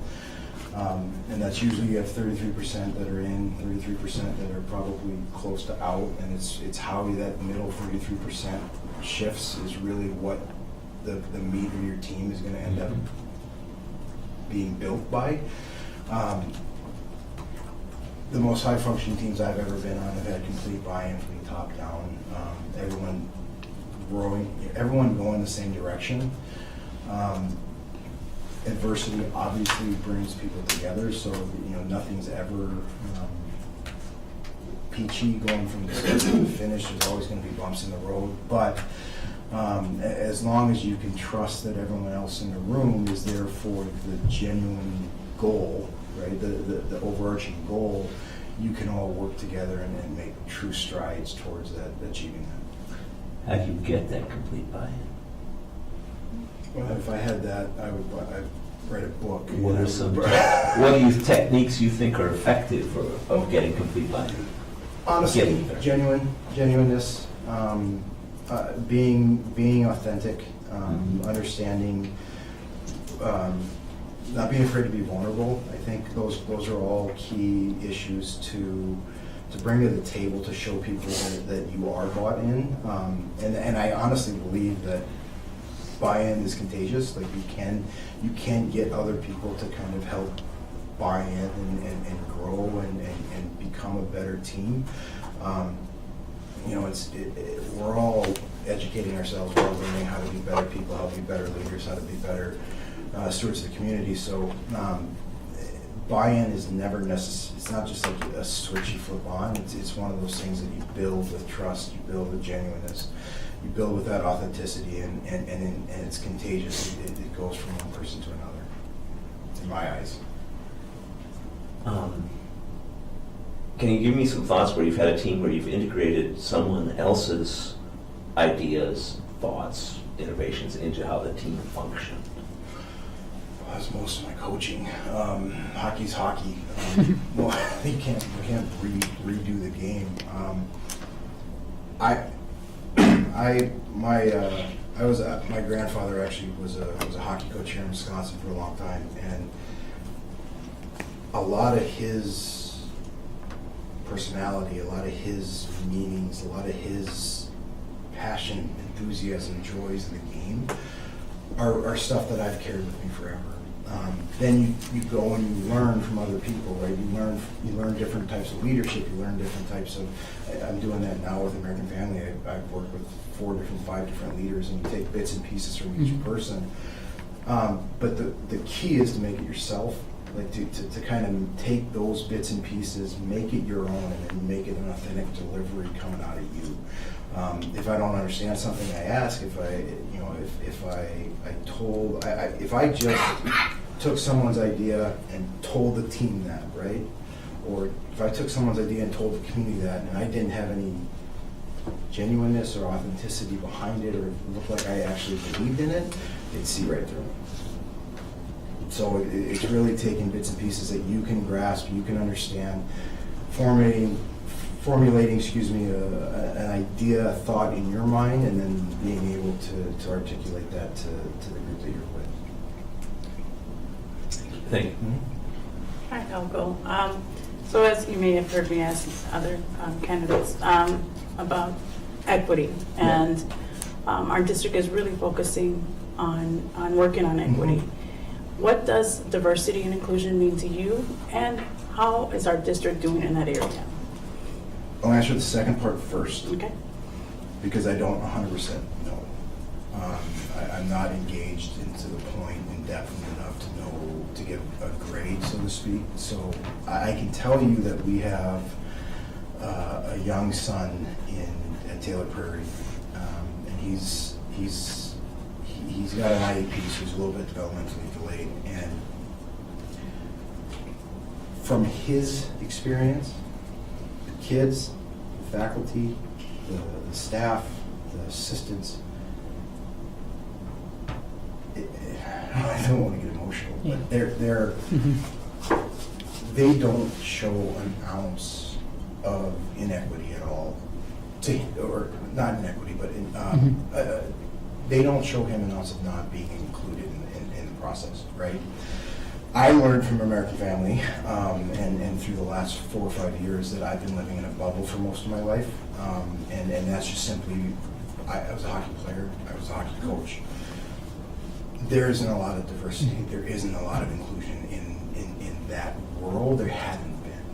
And so over the last 3 years, to me, my eyes have been wide opened to some of the inequities, some of the inclusion issues that are facing our communities, and to me, it's just being genuine with whoever it is in front of you. It's being authentic to whoever that person is. It's understanding that diverse opinions make great teams, because when I always hire an assistant coach, or when I would hire someone, I don't want to hire someone that's going to tell me yes every time that I say something, right? I want someone to make me better. I want someone to make me smarter. I want someone to teach me. I want someone to be able to kind of push me and challenge me a little bit. And there's so many different backgrounds out there that I just have not been, I haven't extensively been privy to. But now, as I'm starting to understand it more, it's like we can learn a lot from each other if we just sit back and understand that it's all teaching, it's all learning, it's all trying to become the best people that we can possibly be. Thank you. 4 to 2 minutes. Oh, I asked mine. Okay. Thank you. Are you sure? Yeah. You got more than a 1, 2, 2, don't you? I know. You have a philosophy. Aristotle said the whole is greater than the sum of its parts. How do you use that in coaching and teamwork? That was, to be upfront, that was the crux of most of my teams. I was always one who felt I could get more out of our team simply by creating a culture that was inclusive to everyone, pushing everyone, teaching everyone. I always thought, I'm a firm believer that leadership is taught. It's not necessarily something that you're born with. It's something that has to be nurtured and grown. And so, putting the time in to teach and educate on some of those inner life skills that might not necessarily have a direct correlation to the ice or to my team in American Family or whatnot. is a way to build that culture where everyone looks around and they enjoy being in a place, because if you enjoy being there, you're going to bring your best self to every day. Thanks. Do I have time to ask my question, or am I at time? You have 18 seconds. Well, I can't even introduce myself in 18 seconds, so I'm right. Thank you, Scott. No, it's not you. I told you I was on with it. So No, it's not you. It's good. Thank you. Thank you. Thank you. I talk fast, but I don't talk that fast-ish. I'll shake hands, but I did it with some others a little bit. Nice to meet you. So nice to meet you. Hi. Hi. Nice to meet you.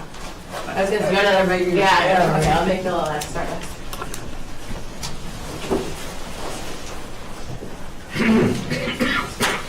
Brittany, you get my spiel too. You want to tell me? I said, Woodin's been singing the whole time. I was going to be coming up with different questions. So thank you for taking your time to interview for the open school board seat. As you know, it's 15-minute interview, 2-minute warning, and then we'll be asking questions at the end. All right, the floor is yours. I had prepared the opening and then the closing, but I'll put them together because I think that's worked a little bit better.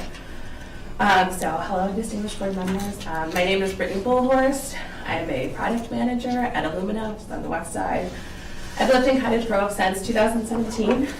My oldest began at Taylor Prairie this past fall with Miss Tushin. I've grown up in a family. She's the best. She's I've grown up in a family of educators, and I deeply care about public education. I want to reiterate from my letter of heaven that I'm seeking this position because I really believe in the good of the public service of a school board. As a scientist, I believe in fact-based decision-making. And as a product manager, I have some experience with following budgets and things like that set forth by our company or the school budget. I believe that will help in my qualifications for this board. I want to thank you for all the things that you've done this far on the board. I appreciate the amount of time that people have served on this and the experience that you have. So feel free to ask your questions. Thank you. All right. I'd like to start. Peter, would you like to start? No, I can. You talk about, you talk about, ability and desire to improve public education. Explain what it is we need to do to move forward and what are the best ways to accomplish some of those things. Yeah, so I personally view the school board as the bridge between the community and the educators and a common goal to help students. I think that whenever anybody brings something to the board, they really are concerned about students. In terms of how I see bettering, the school board and schools for students, it's listening to the parents.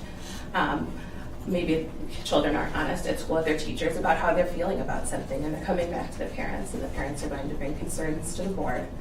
And it's the board's responsibility to listen. It's also the board's responsibility to ask questions back to those parents, to the educators that are interacting with those students every day, and try and understand how people are feeling in our district and how we can act change that makes them feel more heard or makes the schools more equitable, making sure that we have teachers that believe in the common goal that the school board has set forth. So I think a lot of it is listening and understanding and kind of going back to the common goal as the betterment of the students. Thank you. I'm going to follow up on that. Sure. Listening and understanding, how do you evaluate, I asked this question earlier to somebody else, how do you evaluate information you're getting from someone who has a background or experience that you can't personally relate to? How do you evaluate what they're saying to you? Yeah, I think that the important thing when you're talking to a human being is to remember that you're talking to a human being. If they're bringing something up to you, it's personal to them. And whether or not you understand that, that's still the place that they're coming from. It's important to them and they're bringing that issue to you. If they're bringing forth a point that maybe I don't understand. I am a big researcher. What does that say? My cards in front of me are a lot of numbers on the breakdown of the students at the school and their backgrounds and things like that, according to the information currently posted online from, I believe it's 2020 to 2021, that's available from those. So I think it's hearing people, going back to the evidence that we have, and then listening to the other opinions on that as well. What do those numbers tell you right now? But That's my last, I'm stopping. no, that's fine. Don't Sorry, wanna I lose forgot my my water in my chair. So something, my mom's an instructional coach, and I grew up in a school district that currently has 90% of kids on free or reduced lunch. And kids who are hungry can't learn in classrooms. So understanding the equity of our schools, or what kind of backgrounds are our students coming from? Are we listening in a board setting? Can all parents make it to this meeting? Do they all have the equitable time to come here due to what type of jobs they might have to raise different issues? 19.5% are economically disadvantaged in our school district. What does that mean, and how are we addressing that? When at home, maybe they don't have somebody that knows how to read with them, or can help with their homework, or they work a night job because that's most available for them. So those are the numbers that I am interested in. I have a couple others about like state funding that we get for our school district and what breakdown that is in comparison to tax money. So I think to answer the question that Susan asked, how would you prepare for board meetings? A lot of mine comes down to looking at the numbers and kind of what are those showing us that maybe we're not always hearing. Thank you, pretty good. Yep, just to follow up again, follow up on that question. So, let's say, so I know local news was talking about open enrollment. And we have open enrollment. And let's say you had effectively no background in that, much knowledge about that. It's still kind of an overwhelming concept. What would you do before you came to the meeting that night? So I did Google school board questions that can be asked, and it asked about open enrollment, and I wasn't very aware what that meant in our district. She's telling me how she prepped. And some of my notes on here are about open enrollment. What I did was look it up when it was in general and how it impacts our district, how many students open enroll into our district, how many open enroll out of our district. And we have like a net positive of just over 200 students that come into our district versus leave our district. So that's what I looked up into it. That we in 2014, this was the most recent data, that we had 123,000 out on school choice. So I'm a big researcher. But, I think another weird way that I've been looking at things is one of the Facebook groups. My kid's in Taylor Prairie and my other's 2.5, so I don't have older kids in the district to understand some of the issues at maybe the middle school or the high school. And they do post nice things, but there's a lot to write about the high school and kind of what's going on from the parents that complain about it. And if they're sharing opinions on there and that would impact the school board, that's an important place to know where those opinions are coming from. And hopefully, as a board member, I don't comment now, but when you say, come to the school board meeting, let's hear like the big one about parking at the high school, which is affecting a lot of students and is dangerous for different roads that they have to cross in order to get to school in the morning with the long drive from Cottage Grove. So that's another crazier one, but another like public opinion of how parents are feeling. Well, and thoughts about your experience with like a personnel committee or a policy committee or equity committee? So I serve on our sustainability, or I'm very big into sustainability. And so I serve on a couple of those boards along with my day job, and understanding the like time breakdown and the value added of being able to serve on something like that. Looking up, the different data, I think I read about 4 different groups that the school board has, with 3 members on each, and kind of how that breakdown goes into setting different things and priorities for the board. So that's part of it. Oh, you asked your question. What, a lot of your data points address equity. So how do you feel that our district is faring in that area? And then what does equity and inclusion mean to you? Yeah, so we have 81% white students in our schools, and so I think it's really hard for a lot of parents at Cottage Grove who are also white to address equity in a lot of meaningful ways in our classrooms, and a lot of our teachers are white too. How are they seeing themselves in these roles?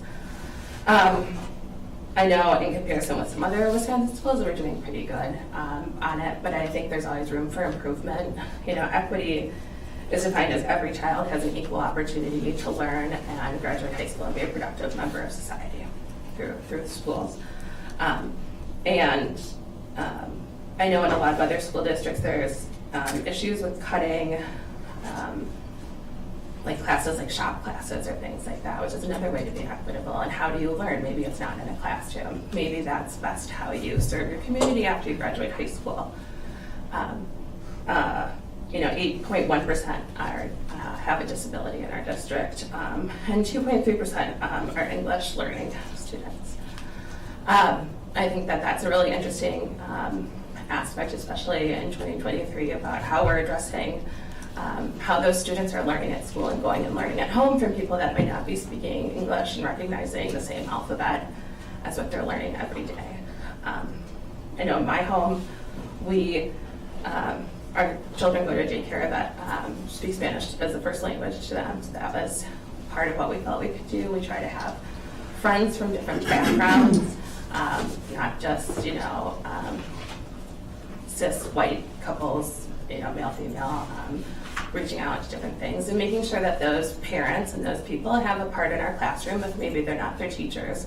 I know that we're asked to come in to our students' classroom, and I think that that's a great way that we can begin to look at that, but also with hiring on the school board and making sure that we're hiring a diverse workforce so our students can see that in their classrooms every day.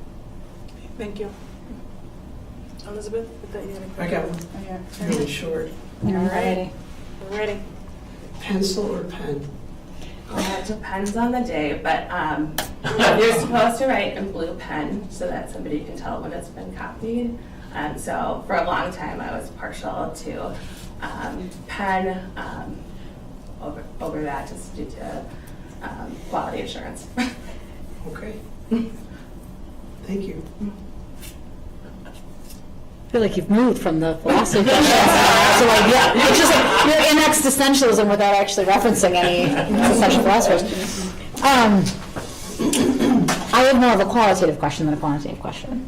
And it's similar to one that I asked earlier. I know you've been sitting here, but as a parent with young kids, right, navigating the school systems, navigating all the other community elements that come with being a parent with young kids, right, signing them up for things and all those. Have you thought about what it means to wear those different hats and how you'll navigate in and out of those things in ways that are useful both to your service of the board, but also your being in service of your children as well, and just generally trying to keep yourself even? Yes. I hope that a part of my background in science, I really do want to hear everything before forming an opinion. I think that's important. I think it's also important not just to hear opinion and to really rely on those numbers and what they're telling us. My mom's an instructional coach now instead of a teacher, but for a long time she was at the middle school teaching language. She was my teacher, which was fun. My grandpa was my teacher. Oh, wow.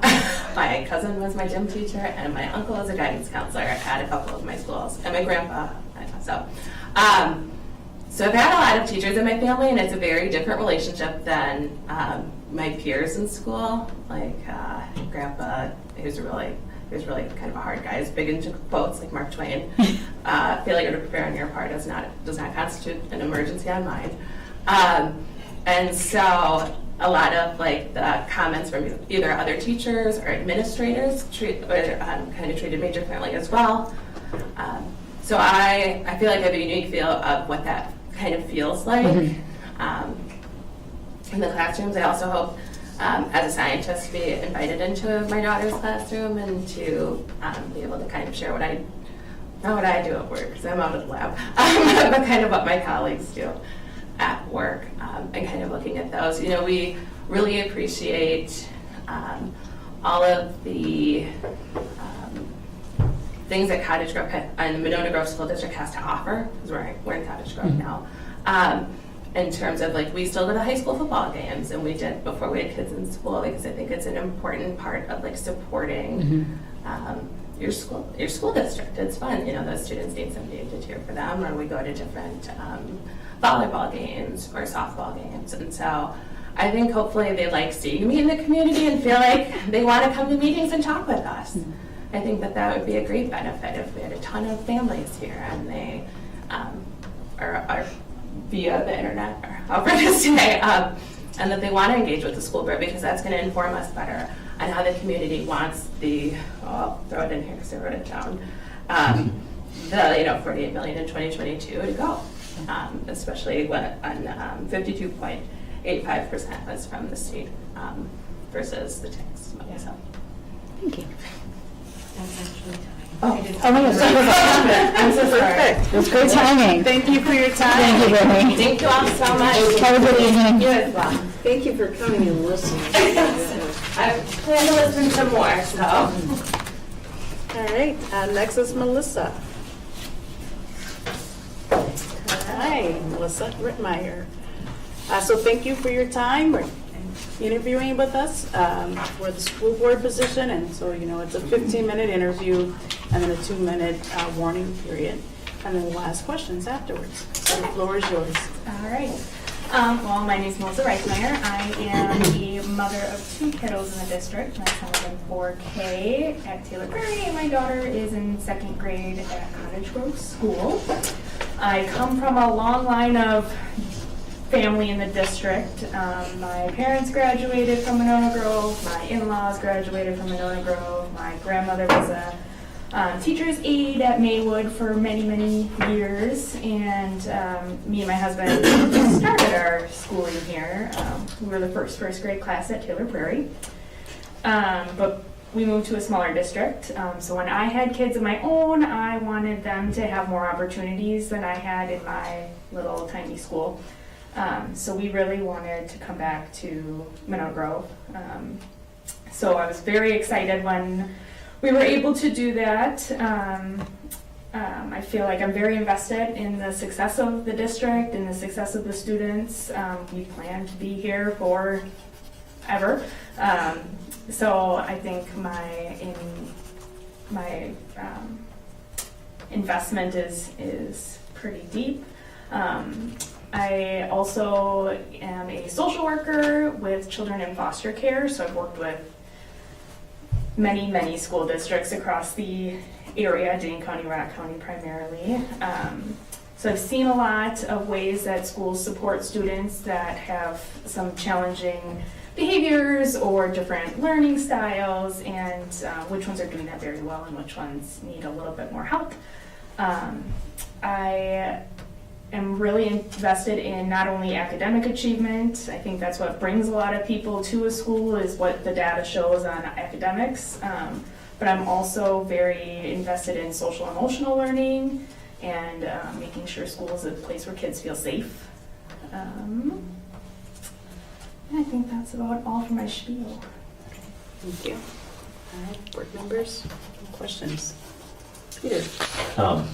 Okay, how do you compare and contrast Monona Grove, how we're doing in the areas where you've interacted with us, with the other districts? Sure. I actually worked with a kiddo that was in care. I supervise now, but occasionally I have to take cases. So I had a kiddo that was in the district, and he just received the most phenomenal support from his large team of people that were working with him. He had a school social worker that was very involved, and she reached out to me many times about how they were supporting.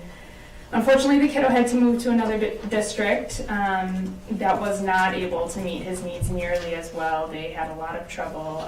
The social worker from Granite Ridge that was working with him at the time was extremely invested in making sure that the transition went as smoothly as possible. So she was in touch with the school, like, this is the things that we did. Unfortunately, The other district wasn't able to accommodate a lot of that. They were smaller, they didn't have as many support staff. Everybody's low on all staff these days, so I think in that way, Monona Grove has shown to be a positive place for the kiddos that I work with. We're all special needs of some type, behavioral challenges, cognitive developmental delays, trauma, all those things. So. You say your supervisor was at Family and Youth Services at Children's Wisconsin. Mm-hmm. In that role, what is leadership? What does your leadership look like?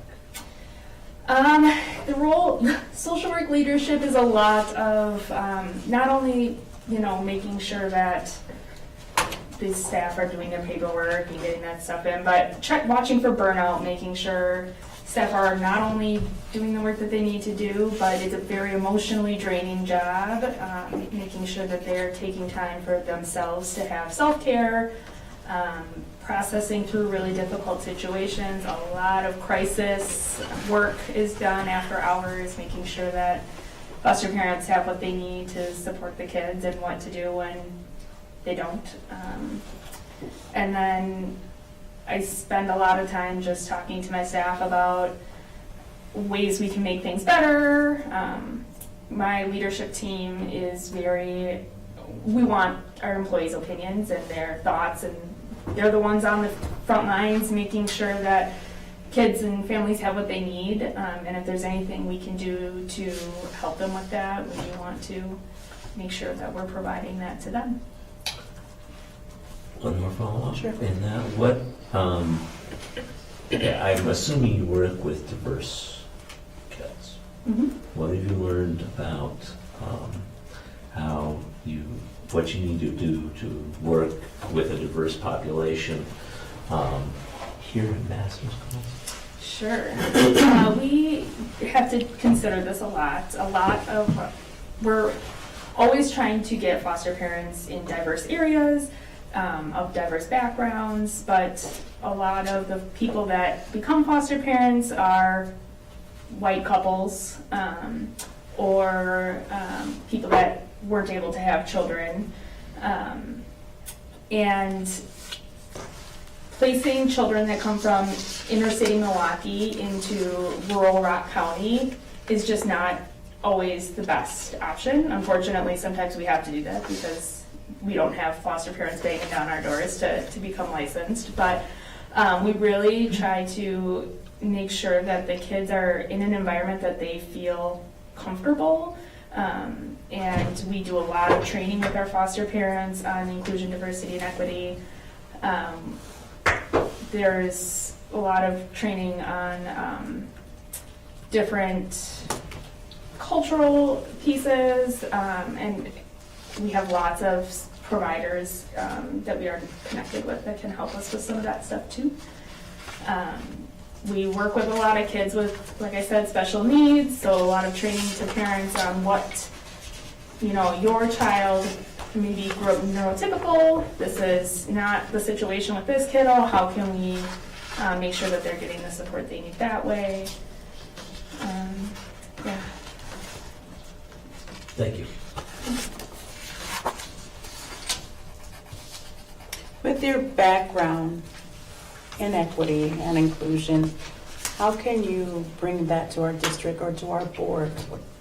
Sure. I think I've seen a lot of kiddos, so we take kids from all over the state as a treatment level foster care agency, so we get referrals from Bayfield County as well as Milwaukee County.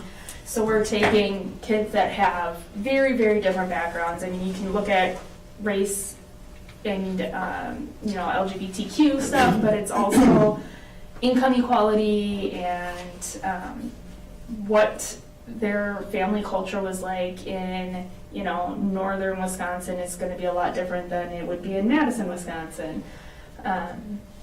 So I think I've seen a lot of kiddos that come from one very different background to, a school district like Monona Grove, which is generally white, generally middle class. There's not as much diversity here. So making sure that teachers have the education that they need to support kids of all different backgrounds and all different abilities, making sure that kids feel that they're in a safe place is a priority of mine, making sure that they feel that they have somebody that they can go talk to if they're struggling or having a hard time with another student or bullying issues, making sure that there are safe people. So that could be encouraging hiring a diverse staff or making sure that support services, I mean, I think that's a huge issue in social services in general, is a lot of us social workers are white women. There's not a lot of men, there's not a lot of people of color, there's not a lot of diversity in general. So we're always, oh, there's that white lady coming to talk to me again and telling me I have to move. So making sure kids feel like even though they're being put in a different place or, just having that perspective of what it's been like for a kiddo to move from one place to another and feel like they're on the outside and being able to express that and how that impacts the kid. Do you feel those issues have any correlation to the achievement gap? For sure. I think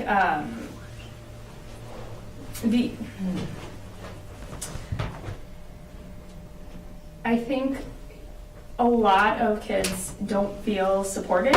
They don't feel like people care, especially when you're a minority in a not very diverse area. And if you don't feel like you have that support, maybe your parents are busy working and can't provide the support that other kids can get, or other parents are paying for mentors and paying for all these other things that another child might not have access to. So having a school that can support those kiddos to make sure that they're still getting their needs met in a way that makes them able to be successful. Thank you. Eric? It's a quick one. Socrates said, the only true wisdom is in knowing you know nothing.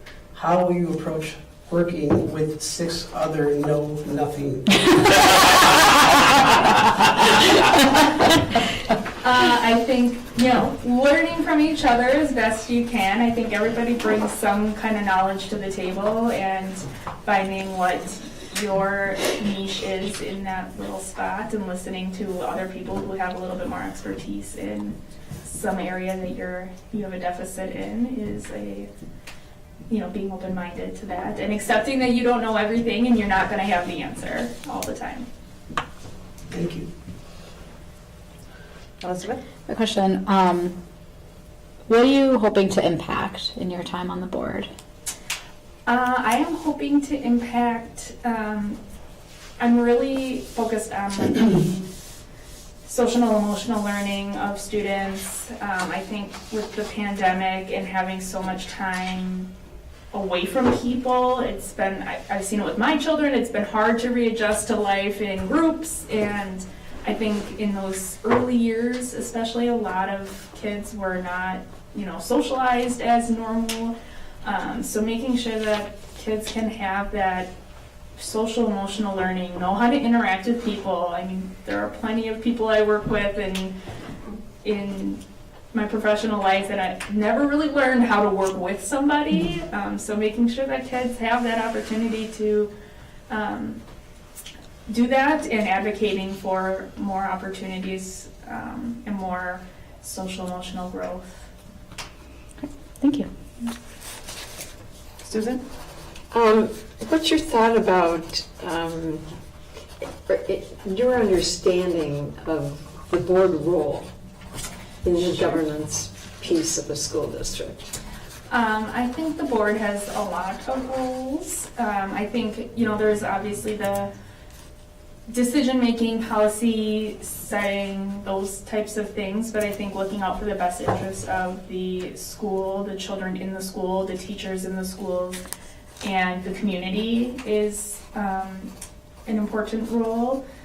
Being the the person that, most of the time you're voted in, and therefore you're representing the community and what they want. So they felt that you were the best person for the job, and making sure that their needs are, or their thoughts and opinions are represented, but also that, the needs of the children are being considered and what they need best for their best support. And then, how do you anticipate the allocation of your time for preparation and attendance of the board meetings? I am very fortunate to have a very flexible job where I get to work from home. So I save a lot of time on commuting. I think the school board is something I am very interested in, obviously, and dedicated to. So I think allocating quite a bit of time to it would be very important, and having the preparation time before a meeting to know what I'm getting into before the meeting.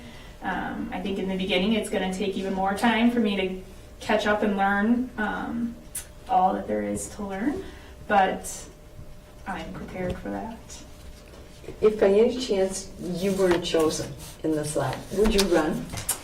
Yes, I think eventually. I think this position, I think I said in my letter, the school board has always been of interest to me.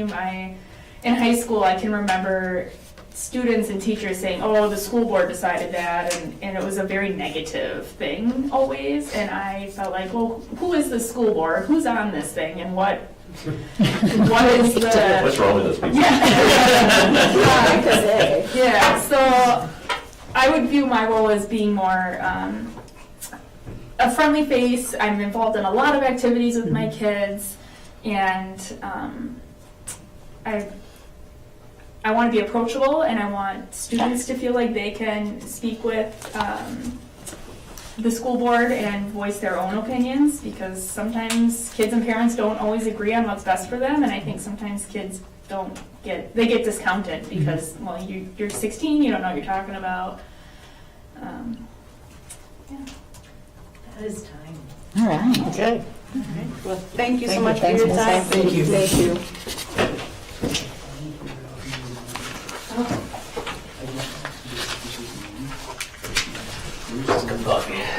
You want to take a quick break? You want to, Bob? Maybe? After the next, I was gonna say after the next. Can we just stay after? Oh, we'll take that. We'll just stay after the next one. Next one. Is that Are you okay? able? I just thought we should. Can you raise? Oh, yeah, absolutely. The person who said that you can't be on the school board or be a hermit has not met me, apparently.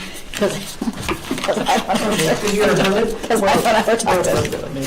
I never talked to anybody. Does anyone need a break before we go? We'll take a break after you, so just know. Only we just discussing that. You can call it whatever you want. Did I preemptively come up to this desk? No, we had already decided we were going to Somebody break after push this. in. I know. All right, so we have Eric Neal.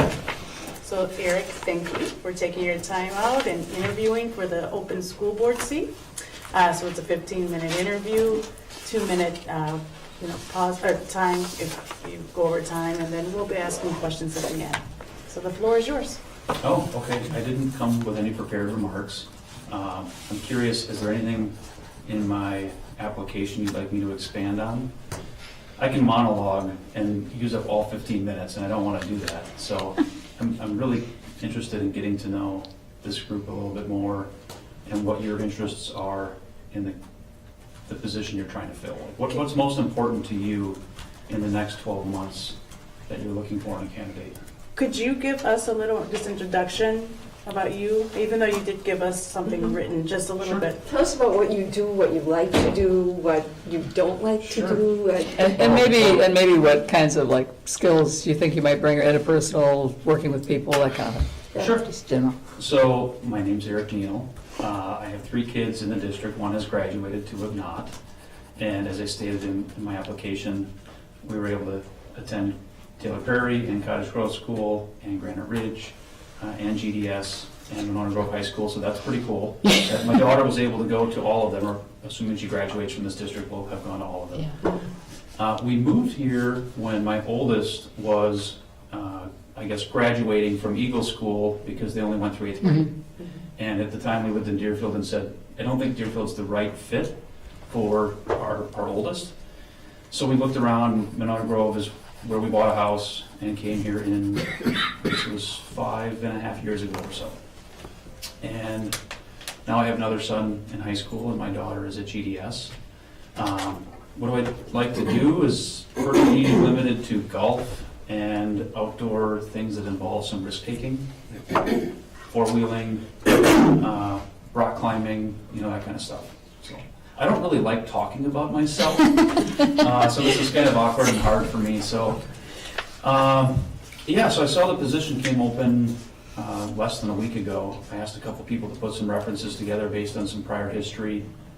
Like I said in the application, I spent time on the Congregation Council at Deerfield Lutheran Church. That's an interesting story. I actually met one of my neighbors who was the treasurer at my mailbox. He was a neighbor and said, do you want to be on the Congregation Council? And I think I was like 27 at the time.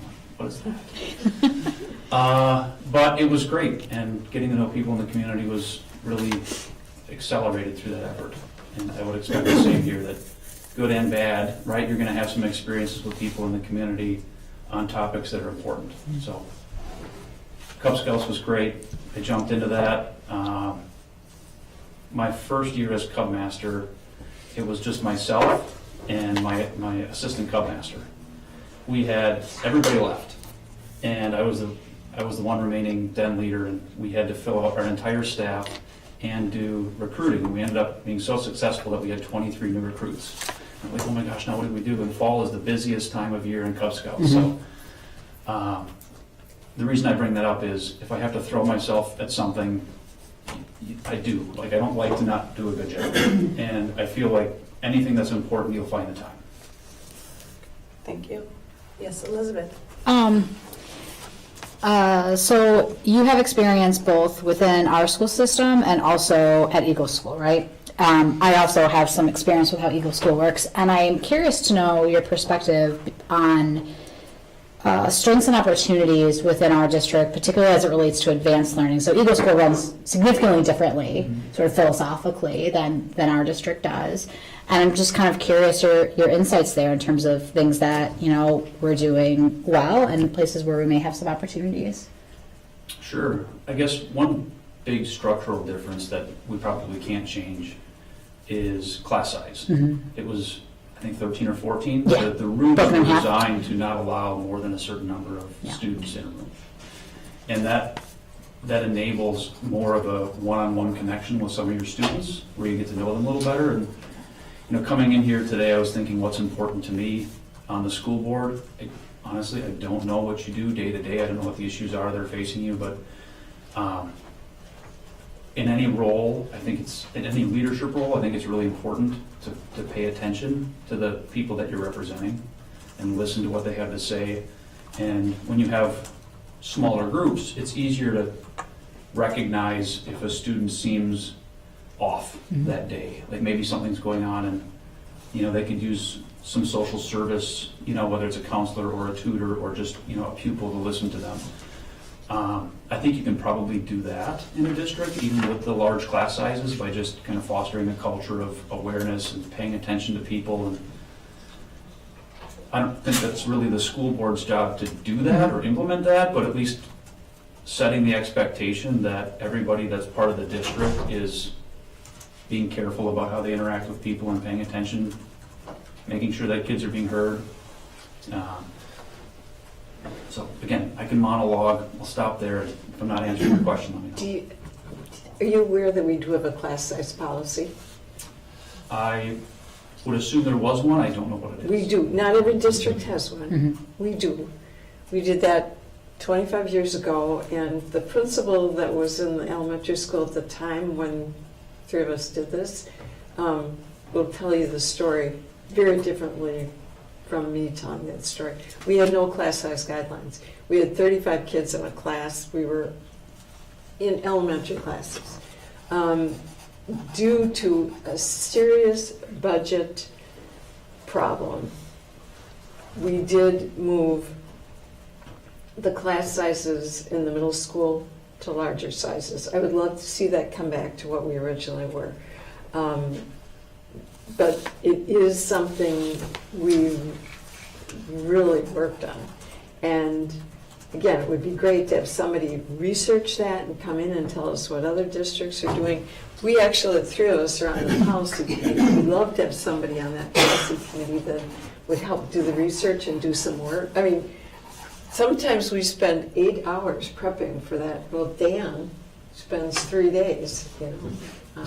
Well, one thought that comes to mind, kind of off the cuff, is empowering students in the classroom to serve that role, right, in some capacity, right, where they don't have the accountability, but they're empowered to bring some insights to whether it's a teacher or student council or the board of needs they believe exist in the classroom that aren't being met. In Scouts, it was, I didn't believe it when I was told this, but put it into practice and I was amazed. Sometimes you take your most, I'll say, challenging individual in the group and empower them with some responsibility, and they completely flip upside down from a troublemaker to somebody that's one of the best people in class. Peter? You mentioned, you talked about risk-taking activities, but for individuals it's different. How should organizations approach risk? Well, I work for an energy company, which probably takes a very different approach to risk than a district, a school district. But for me, it's probably procedurally similar. It's make sure you've identified the risks, make sure you've had a balanced conversation about risks people feel are the most important ones, and I mean, depending on the topic, if we're talking about building a new school or handling a disciplinary issue, they're very different risk matrices, but put risk matrices together. What matters most to the decision? How impactful is it? How confident are we in our assessment of the risk? And, you know, think through it very practically and weigh your outcomes fairly. Peter? And the other thing is, you talk about, in the letter you sent us, representing all perspectives. How do you go about doing that, particularly when you have trouble, when you have perspectives that come from a different background or a different perspective? I think it's as simple as listening, like actually listening, not waiting to speak, but actually listening. And, you know, the different perspectives comes in many forms. If anything is, you know, worth having a debate about, there's usually some pretty strong opinions about the topic. And fostering an environment where people feel comfortable coming forward with their ideas and sharing them and listening to them and making sure they're heard, regardless of the topic.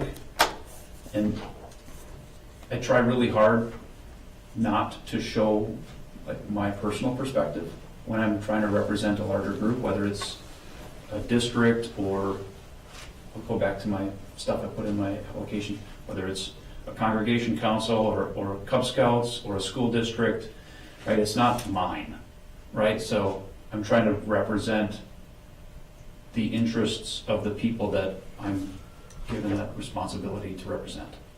So making sure that everybody's heard, I think, is making sure they have the opportunity to come forward and then actually listening to them. Eric? The great Peter Sobel once said, making changes in education as a board member is like trying to steer the Titanic.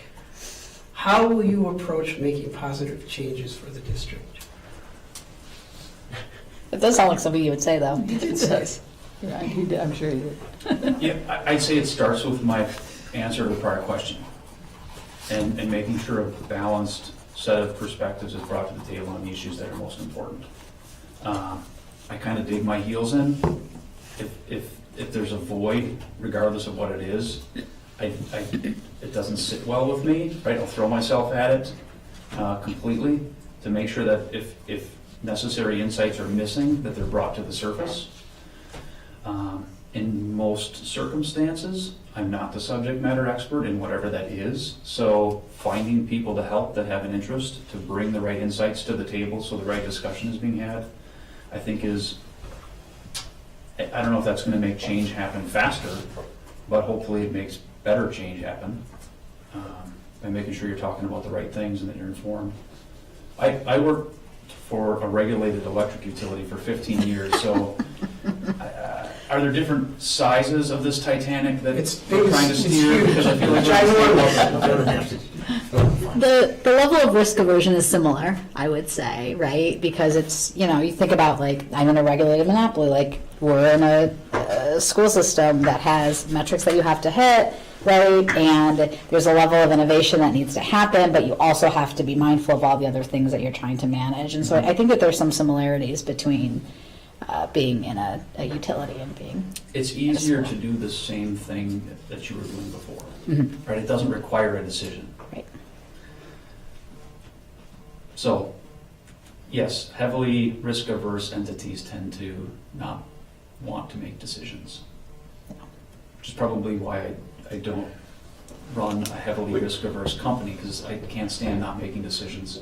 Which of course ignores the risk of not making a decision.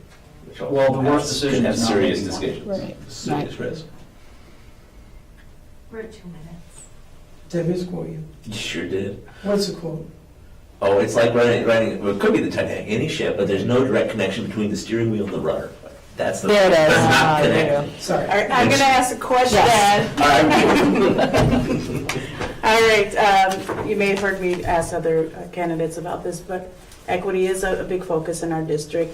What does equity mean to you? And how do you feel our district is doing in that area? Unfortunately, I can't answer the second one well, because there are so many people in the district that I don't know, so my perspective is limited. I might have one viewpoint that is very different from how the consensus is in the district. I'd like to learn more about that. What it means to me, again, I feel like coming back to the answer to the other question about listening. To me, equity, inclusion, right? We have DEI targets at just about every organization that's publicly traded. It's I would say a requirement for good governance in today's day and age.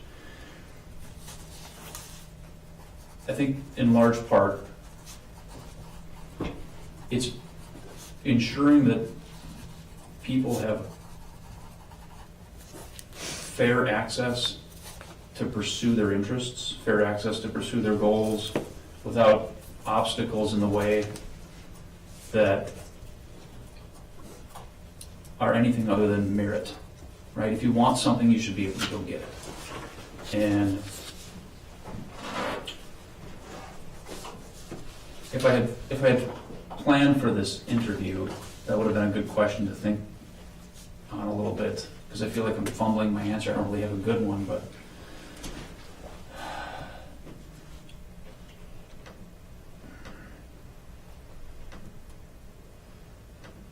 yeah, I don't know. Can you ask me like something because it's such a broad topic, right? Like we've been immersed in DEI topics for just about every major decision. I feel like there's so many different areas of it that I don't know which one to go to. So help me focus my answer a little bit. Okay, so racial disparities. Let's talk about academic achievement.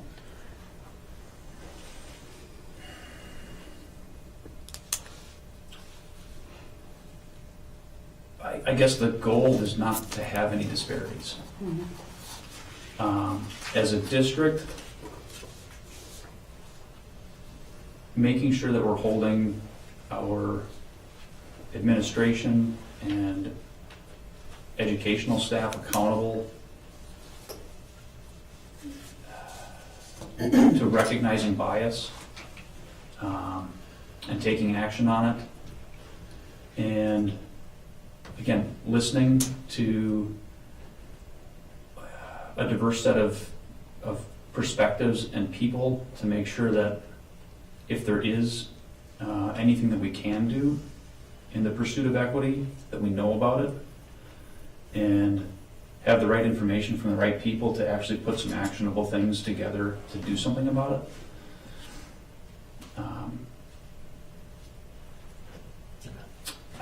That was a good answer. You were fine. Yeah, very good. I don't think the expectation is that you would have specific information on a No. specific Yeah, problem. yeah. We want to look at how you think about problems, how you would, how you would take that on, and what your thought process is. Well, your description of equity as we use it Yeah. was right on, really. Right. I mean, that's what we talked about, removing obstacles for fair access, and so, yeah. Plus, what do Yeah. you know, again, part of what I'm hearing is, what do you want to know? You know, if you were prepping for Susan's this, time. what would you want to know before you came? Was that a time? Can I ask one question Sure. before I go? Sure. If I'm not selected to be on the school board, as a parent in the community, what is most necessary to bring things to you that are helpful? Like from the parents in the district, like what are you looking for? I'm not promising I'm gonna bring it to you, I'm just saying, what is top of mind for the school board? What do you wanna know more about? Well, typically, when parents have concerns, we like them to go to the schools themselves, so work with administration, and then, those issues are big enough to come to the school board. But typically, we like to work at the school level first. Okay. Sometimes we do things like have a strategic planning committee and so on. And, those roles are valued and they're important to us. And it can be, from the participants, it can be seen like not very much value or not important. And the problem is you're one of 45. And that 45 has to be distilled down. And so you just feel like you don't have that much input or influence. On the other hand, by the time that stuff comes to the top, it comes to be very important and very meaningful and important to us. And it's more important and more appreciated than people realize, I think. I would also love to see more parents and families at our annual budget meeting. Yes. I tell you, we do a band concert in front of But before again, that. my 2-mile walk, I'm sorry. my hopefully daily 2-mile walk sometimes takes 5 hours. It just depends upon whether I'm going down. How about a long conversation? We do have time, so thank you for your time. Let's take by that. Depends upon the issues. Depends upon the issue. You and your walks. Yeah. The recurrent. Get a little flack about that. Oh, feels good to stand up, actually. I know.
All right. Ready. Hi, Renee. Hi. So thank you for taking the time out to interview with us for the open seat. So it's a 15-minute interview, 2 minutes if, we'll give you a warning, and then we'll ask questions at the end. So the floor is yours. Oh, start it. All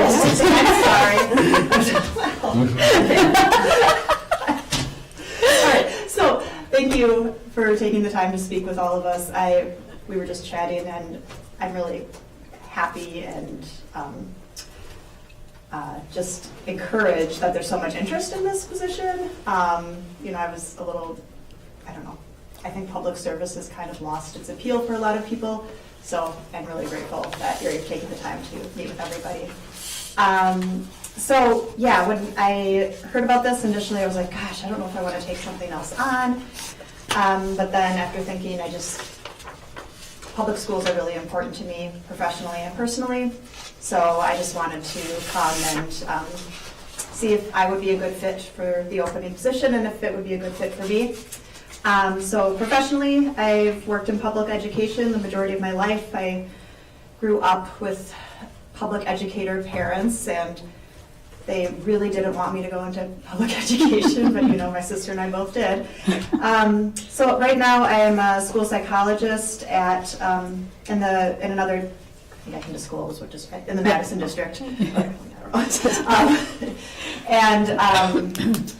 So I think from that lens, I've seen how board decisions really trickle down into schools and everyday functioning of schools and have wonderful and then also unintended negative consequences. So I think one of the things that's challenging in a larger district or in any district really is just having the time to think through all the implications. So professionally, I'm kind of interested in the other side of it and understanding how school boards influence policy, set policies and then how it gets to practice. And I understand that it really does shift a district based on what the school board says and what they set. Personally, I have 3 young children. I have a student in kindergarten, a 5-year-old, and then I have twins who are turning 3 next week. My family has kind of a family myth in my family is education is important. So my mom grew up on a farm in southwestern Wisconsin without running water. My grandpa, they were parents in the 50s. So my mom viewed education as her way out of abuse. And growing up, she always said, you get your job, you get your career, you get your education, you are independent. You're not going to end up stuck on a farm. So my grandpa also was in World War II when he was drafted. They lined them all up and said, I have very vivid memories of my grandpa telling me this story. So, and then as he would get older, he would cry more when he would tell it. But they lined him up and said, okay, you guys, we need more mechanics. So you have your book, we're gonna give you a mechanic book, and you have, 2 days or whatever to learn, and then you're gonna take a test, and whoever passes is going to stay here and work on planes, and whoever fails is going to go to the war and die. So like that, and like putting aside all the inequities of that situation, my grandpa passed and he stayed, and so anyways, education was something that was important and seen as life-giving in my family. I think public schools are a bad, not to sound too, I don't know what the word is, pretentious, I guess, but are like a bedrock of a democratic society. Our school system historically has been set up not necessarily to give everybody the same chances, so I think school boards are in a great place to really let schools be a reflection of what society can be, as opposed to a reflection of what society is. That is not my quote, that's Bettina Love. Just saying. Okay. That's all I have. All right, well, you ended with a quote, I don't know. Eric, you want to see a quote and raise your quote? Challenge accepted. Peter? I felt limited in my ability to affect meaningful change. What are the impediments to change the school district? How would you address them, and what approaches would you take? I'm quoting you. Yes. Yeah, so, I think, so, what are the impediments to change? Just a in place to school start, district? yeah. Okay. I know it's a big question. So, yeah, so I think like the, there's this kind of analogy of like I'm speaking metaphors sometimes, but when do like anthills collapse? Like when they get too top heavy or too many like procedures.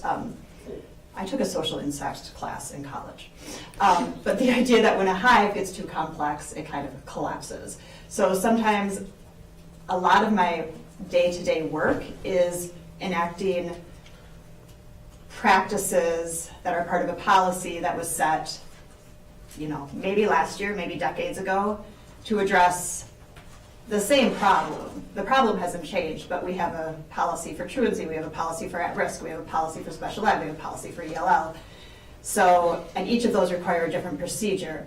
So I think sometimes if you don't step back and say, okay, are we just trying to, do we really have a unique problem, or are we just not, like, do we need to add another policy, or do we just need to look at the policies we have and how to, if they're effective? So I guess one way I would say is organizations get crowded with procedures. Not that procedures aren't important, but just like looking at them. Encrusted with. Encrusted, thank you.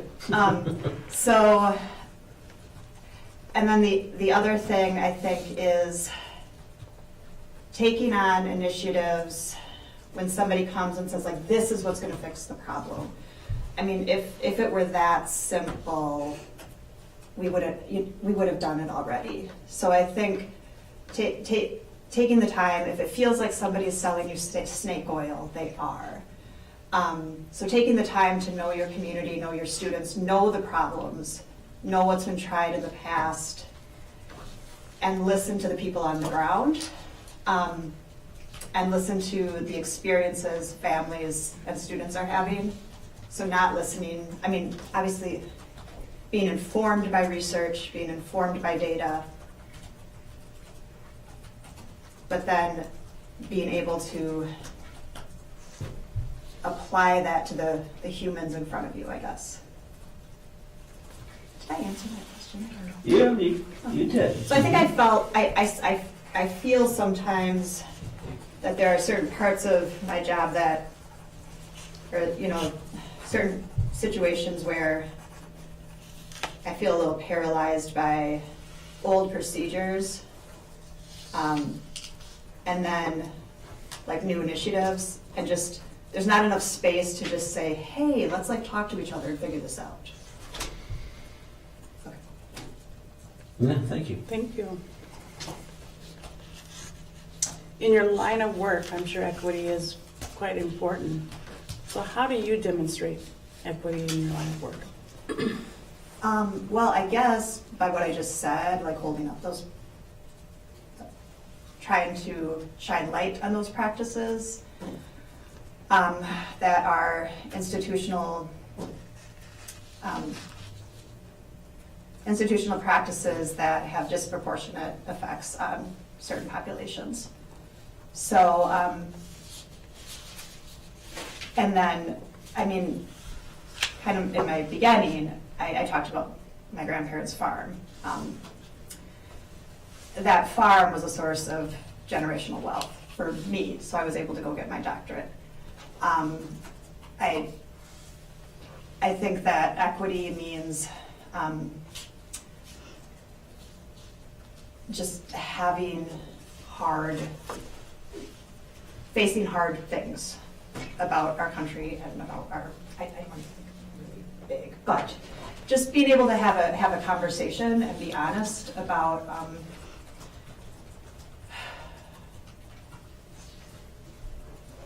the history of education and the history of our systems. And I don't know the history of the Monona Grove School District the same way I do other districts. But I think it's very easy to say that we value equity. It's very hard for, and I count myself in this, like, for white people to act on it sometimes. So I didn't answer the question. You did. Okay. You did good job. Thank you. And I know not everybody agrees with that, like, I'm just, in my opinion. I appreciate your answer. Susan?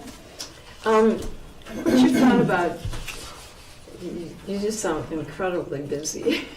I mean, the age of your children and the work that you do, and you're needed so badly where you are. Mm-hmm. Again, one of the questions I put down was, how do we attract and retain staff? And here you are talking about a schoolwork position. But the question being, how do you anticipate allocating time for board meetings and a committee? I'm a badass. I don't know, like, I certainly hope you would have asked my husband that same question. That's all. I got it. If I say I'm gonna do something, I do it. Because we all, if you went around with us right now, Yeah. one of the things we were I saying. didn't mean to be like dismissive of that question, I'm sorry, I would. We took in good humor, no Okay. question, no question. Yeah. If you went around and asked each board member, how much time do you spend preparing for the meeting? Part of it is, it depends upon the expertise, you know. Peter's is huge in this area, Eric's is huge, and Susan has all this background with reading. But you know, there's a thought, so I would basically say, I spend at least 2 hours prepping for a school board meeting, and depending upon the meeting, Yeah. if I don't have the knowledge, I'll spend 5. And policy is crazy. Yeah. Right?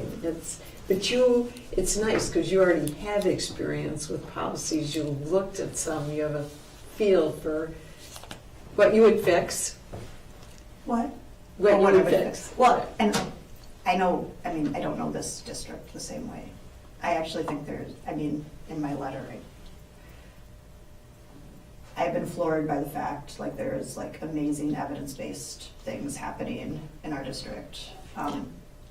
So I guess I would answer your question honestly in this way: there is nothing more important to me, obviously, than my children. And public education is, I think COVID drove this home to everybody. We send our children to other humans to care for them. And if I, were chosen, what other thing would be more important besides being with them? Is that time? We're at a minute and a half. 2 minute, or what, it's the morning, right? 2 minute, yeah. Eric, you gonna ask her? I've lost Peter, he's No, scrolling not at all. Facebook. I'm just kidding. Now you get a minute. Who's gonna I'm ask looking you? stuff up. Yeah, are you asking? Eric? For better questions. Okay. I have a question for you, and I want to loop back on your equity comment, because I think it's an important one and a fair one, right? Like, what does it mean to, you can think about something in theory, right? And then putting it into practice consistently, sustainably is difficult. What would be the look-fors that you would want to see? The achievement gap. Like, that's, and I think thinking about what we measure, so obviously DPI sets things for us to measure, but then also thinking about what we measure and why we measure it,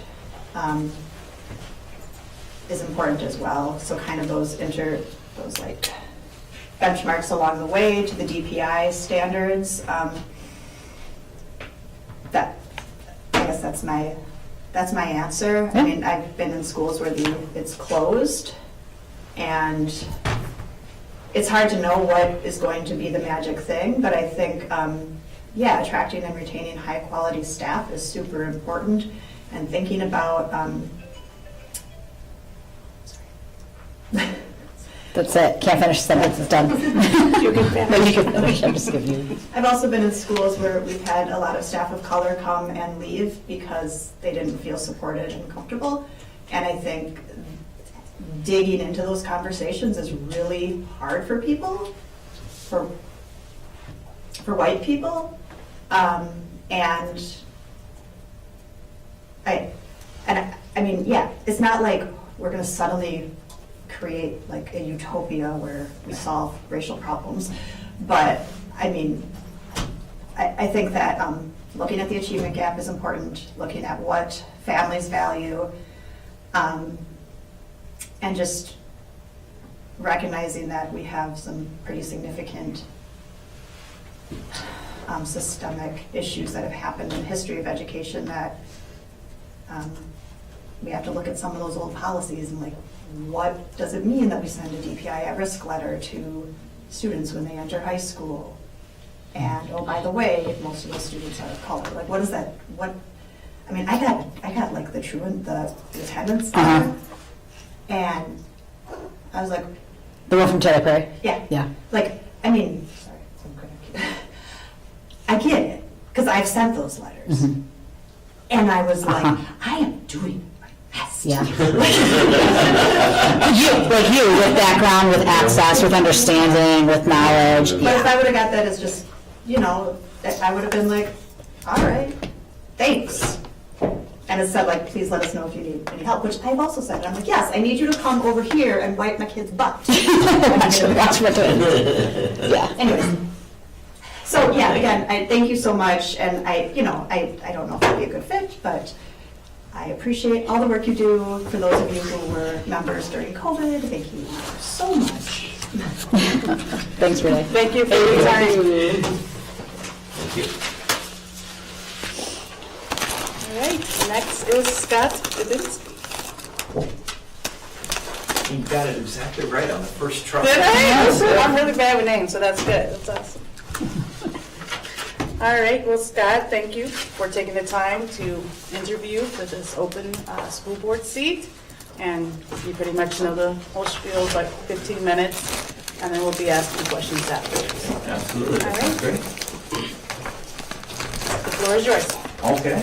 Well, again, thank you for taking the time to go through this process, to have the special session, which is, I'm sure, going to make for a very long day, long evening. As a parent, as a community member, as a big fan of our district, I appreciate all the work that we do collectively in pursuit of preparing our young learners for what is going to be a very, at times, challenging path for many to follow. Over the course of my life, I grew up not far from here in a equally small town, McFarland, just up the road there. A lot of parallels between Monona, Cottage Grove, and the McFarland that I grew up in that they are dynamic, growing, and very much changing communities with nothing but potential on the horizon. I've believed in service, in contribution to community, contribution to the greater good most of my life, for as far back as I can remember. Everything from being a Cub Scout, doing car washes for donations to the Humane Society, volunteering at the local food pantry, and now over the course of what's been a 20-plus year career in much of state service, I've had the very good fortune of being mentored by some outstanding leaders in areas such as project management, human resources, labor law, and now most recently, almost 10 years in post-secondary education with the Wisconsin Technical College System. I've been largely responsible for collaborating with a variety of stakeholders, community partners, workforce partners, around very complicated issues with partners who have divergent interests, ultimately to find a path forward, to solve problems, and ultimately arrive at a conclusion that benefits as many as it can. Because we all know that you can't make everyone happy all the time with everything. So to that end, I was excited when I saw the opportunity for a board member become available, because just like our last candidate, I really felt like now was a very good time in my life, having 2 children that are a part of the Monona Grove School District. It's very impressive to see what they've had the opportunity to experience, their own personal growth as well as their own personal challenges along the way. Looking back on my life and my career, the skills, the experiences that I've developed and had over the course of 20 plus years now, I read the description for what was expected of a board member, what possibly I could contribute to the role of a board member, and really how might that impact the district, our community, the students, and ultimately their families. And so I felt like now was a fantastic time to, in essence, throw my hat in the ring, put myself forward and see where those skills, those backgrounds and experiences might best align with the needs of the board. I know, Lorraine, you were mentioning the various skill sets of the current board members. It might have been you, sort of mistake the comments there. But ultimately, it's the collective talents of any group that ultimately propel that group forward in solving problems, in looking for new paths forward, and ultimately improving upon what you have currently and maintaining that level of success going forward. So with all of that in mind, I'm excited to see what is possible, where my skills and talents may fit, and ultimately to learn a little bit more about what you're looking for, hopefully where I could be of service, and what I could bring not only to the board, but to the community, the district, and our students and families as well. So I'd welcome any questions that you might have. Thank you. Yeah. Okay, Eric? Yeah. Bill Murray said, the automatic things you do are basically those things that keep you from doing the better things that you need to do. What are some of the better things that you can add to this board? Absolutely, and starting your question with a quote from Bill Murray is very impressive, so thank you for that. In my mind, the quote really speaks to complacency. It's the habits we fall into, the daily routines, the trap of thinking that good enough for now is good enough for always. So where can we break ourselves free of the way that things have always been done? How and where do we look for those opportunities to improve upon those areas that either need improving or could be improved because it's the right thing to do? Certainly there are plenty of things in education, whether that be secondary education or even the space I operate in, post-secondary education, where we look at things such as student achievement rates, faculty retention, signage on campus. What is the student experience? What is a visitor's experience? And we really have to break ourselves free of this is the way we've always done things. It appears to work for now, so why bother to take the time to look for those opportunities to change, to improve, to grow, to evolve? And so in my mind, the ideas that speak directly to the board and to our district are that of where are the best opportunities to propel ourselves forward, not only as a board, but as a larger community of young learners, of family members, of community-involved members who may not have students in the district. Certainly, everyone's experience with secondary education from one district to the next is going to be very different. One student's lens, one family's lens, is going to be very different from another family or student's lens. And so recognizing that not one experience is going to be the same for everyone is a great place to start in recognizing that there is a lot of work to do to understand that we are not all the same we experience things very differently, and recognizing those differences certainly puts us on a good path to looking for opportunities to improve, to enhance, to create comfort, to create opportunity. And so that is very basically where that would apply to this position. Thank you. Peter? So how do you affect cultural change? How do I personally affect cultural Well, you change? talk about it. Tell me about it. Yeah, absolutely. Cultural change is really breaking free of the mindset that one may bring so that you can impact meaningful change on a system-wide level. Cultural change goes far beyond just the individuals in the room. It goes far beyond the appearance of buildings, the appearance of a demographic, of board members, of students. Cultural change is the way that we experience a system, the way that we interact with that system, the way that we think about our moved by, motivated by, prepared by that system. A great example of my professional life is a while back I had the opportunity to lead a technical college system-wide federal grant centered around a thing called career pathways. Mm-hmm. And that is quite simply the recognition that every student is going to come to post-secondary learning wanting to get from where they are in their life to a place where they ultimately want to be. That path is going to look different, feel different, be different for every single person. But the underlying commonality is that no matter where you start from, you will have the experiences, the opportunities, and the tools you need to get to where you want to be. Change is hard. As human beings, change is difficult. Change can be very scary.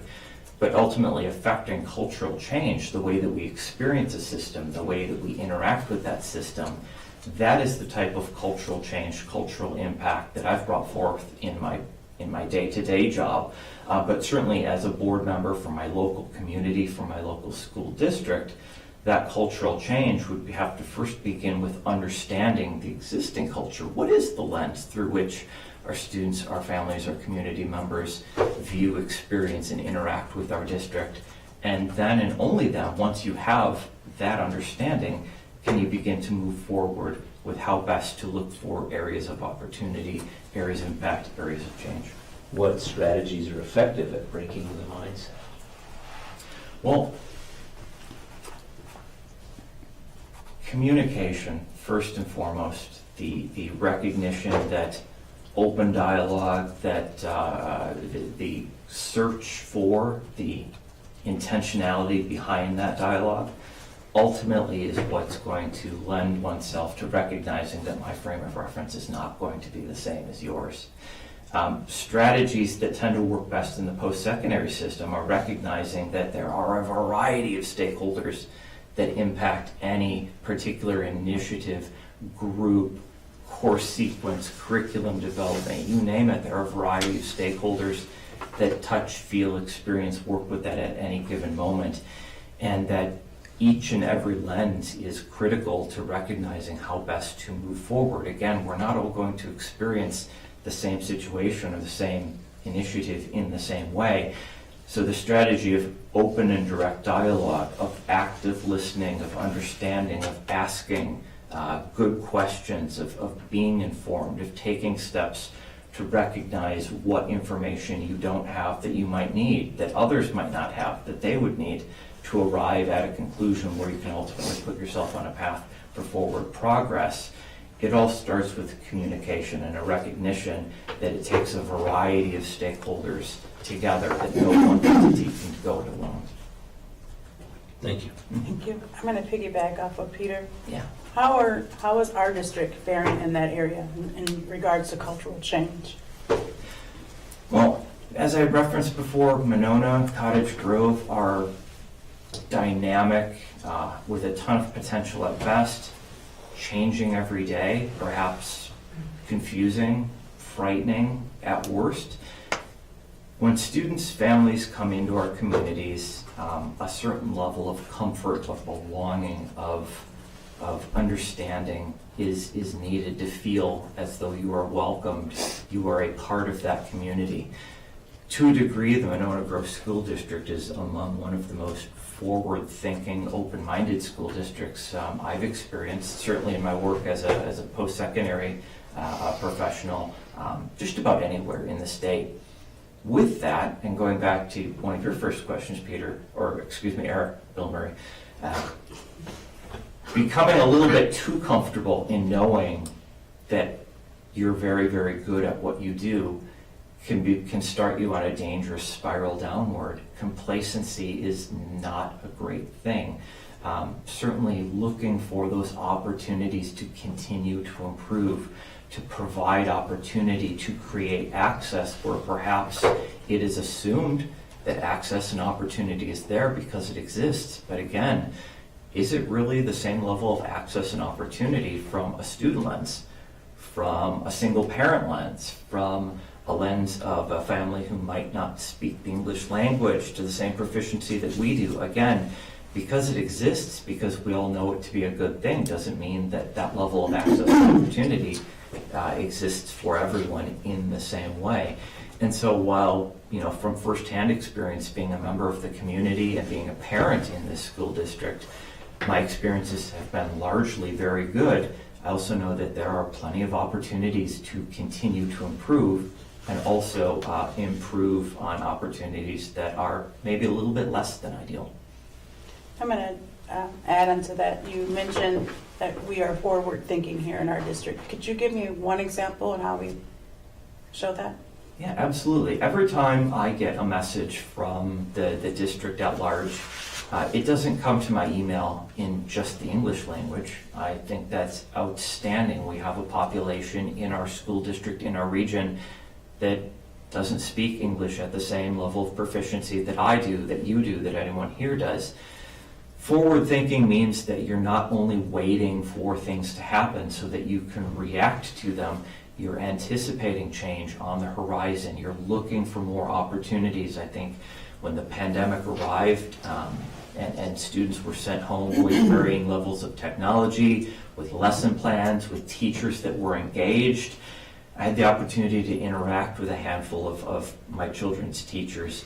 They had the training, they had the level of expertise needed to proficiently operate that technology, to log in, to engage kids in a hybrid environment where they've never had to do that before. Certainly that was a challenge, and I'm not sure if any of us really saw that level of challenge coming. But again, the infrastructure was there, the opportunity was there, the technology was there. That was forward thinking, that was anticipating something that could happen in the future, and actually did. Much of what the district does in terms of always looking for opportunities to improve, to be inclusive, to create a certain level of comfort, as well as a certain level of challenge to elicit growth from our community members, from our students, is something that you don't see in all of the districts around the state. Monona Grove is unique in that we are still, as far as Cottage Grove is concerned, a relatively small community. But in terms of our educational resources, in terms of our facilities, in terms of the, in many ways, world-class staff that we have in our district, from teachers to staff members to support staff, we have everything that many big districts would be incredibly envious of. And in that way, it speaks volumes to personnel decisions, it speaks volumes to budgeting decisions, to policy decisions that I'm sure several of you have been a part of over the years. As a parent, as a community member, I'm experiencing through my children firsthand the results, the on-the-ground experiences that are coming as a result of those past decisions. So when I say forward thinking, what I'm really referencing is the anticipation, the good decision making, the common sense decisions, and the opportunities to improve that I'm sure all of you have discussed, have thought about along the way, that ultimately we see in the opportunities, in the experiences of our students and of their families. Thank you.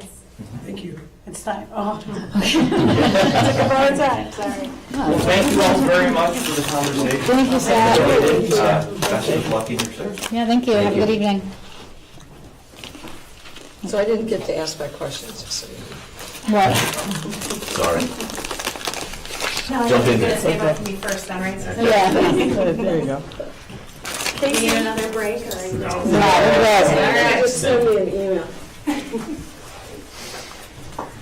Well, thank you guys. I probably feel a little bit fresher, energized, more energized since I've only been here like 45 minutes. But to be fair, I did just come from a Dane County Cardiac Symposium teaching for the last couple hours, so feeling a little bit with you. So, Well, thank you for coming and interviewing for this open school board seat. So it's a 15-minute interview, and then 2-minute pause at the end. We'll give you a warning, and then we'll ask questions at the end. So the floor is yours. So I believe you guys have had access to my letter as well as my resume. So kind of in brief, I have 3 sometimes lovely children that are currently at Winnequa, about to venture into the GDS world very soon. And we have been here since 2017.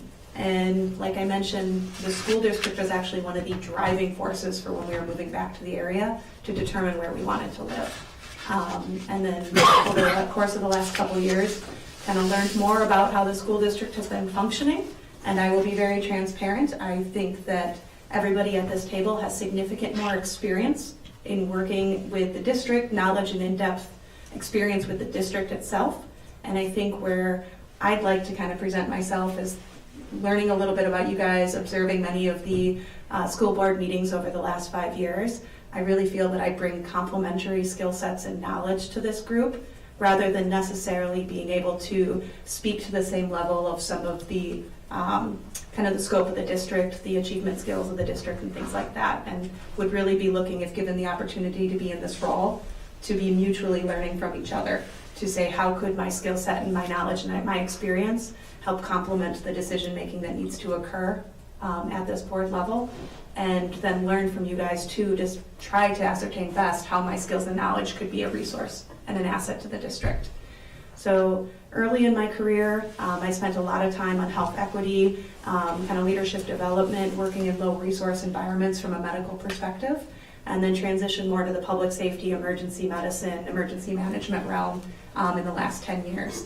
And so I lived originally, grew up north of Milwaukee in the West Bend area, and then moved to Madison area for undergrad, did research and work, and then residency, med school at the University of Wisconsin.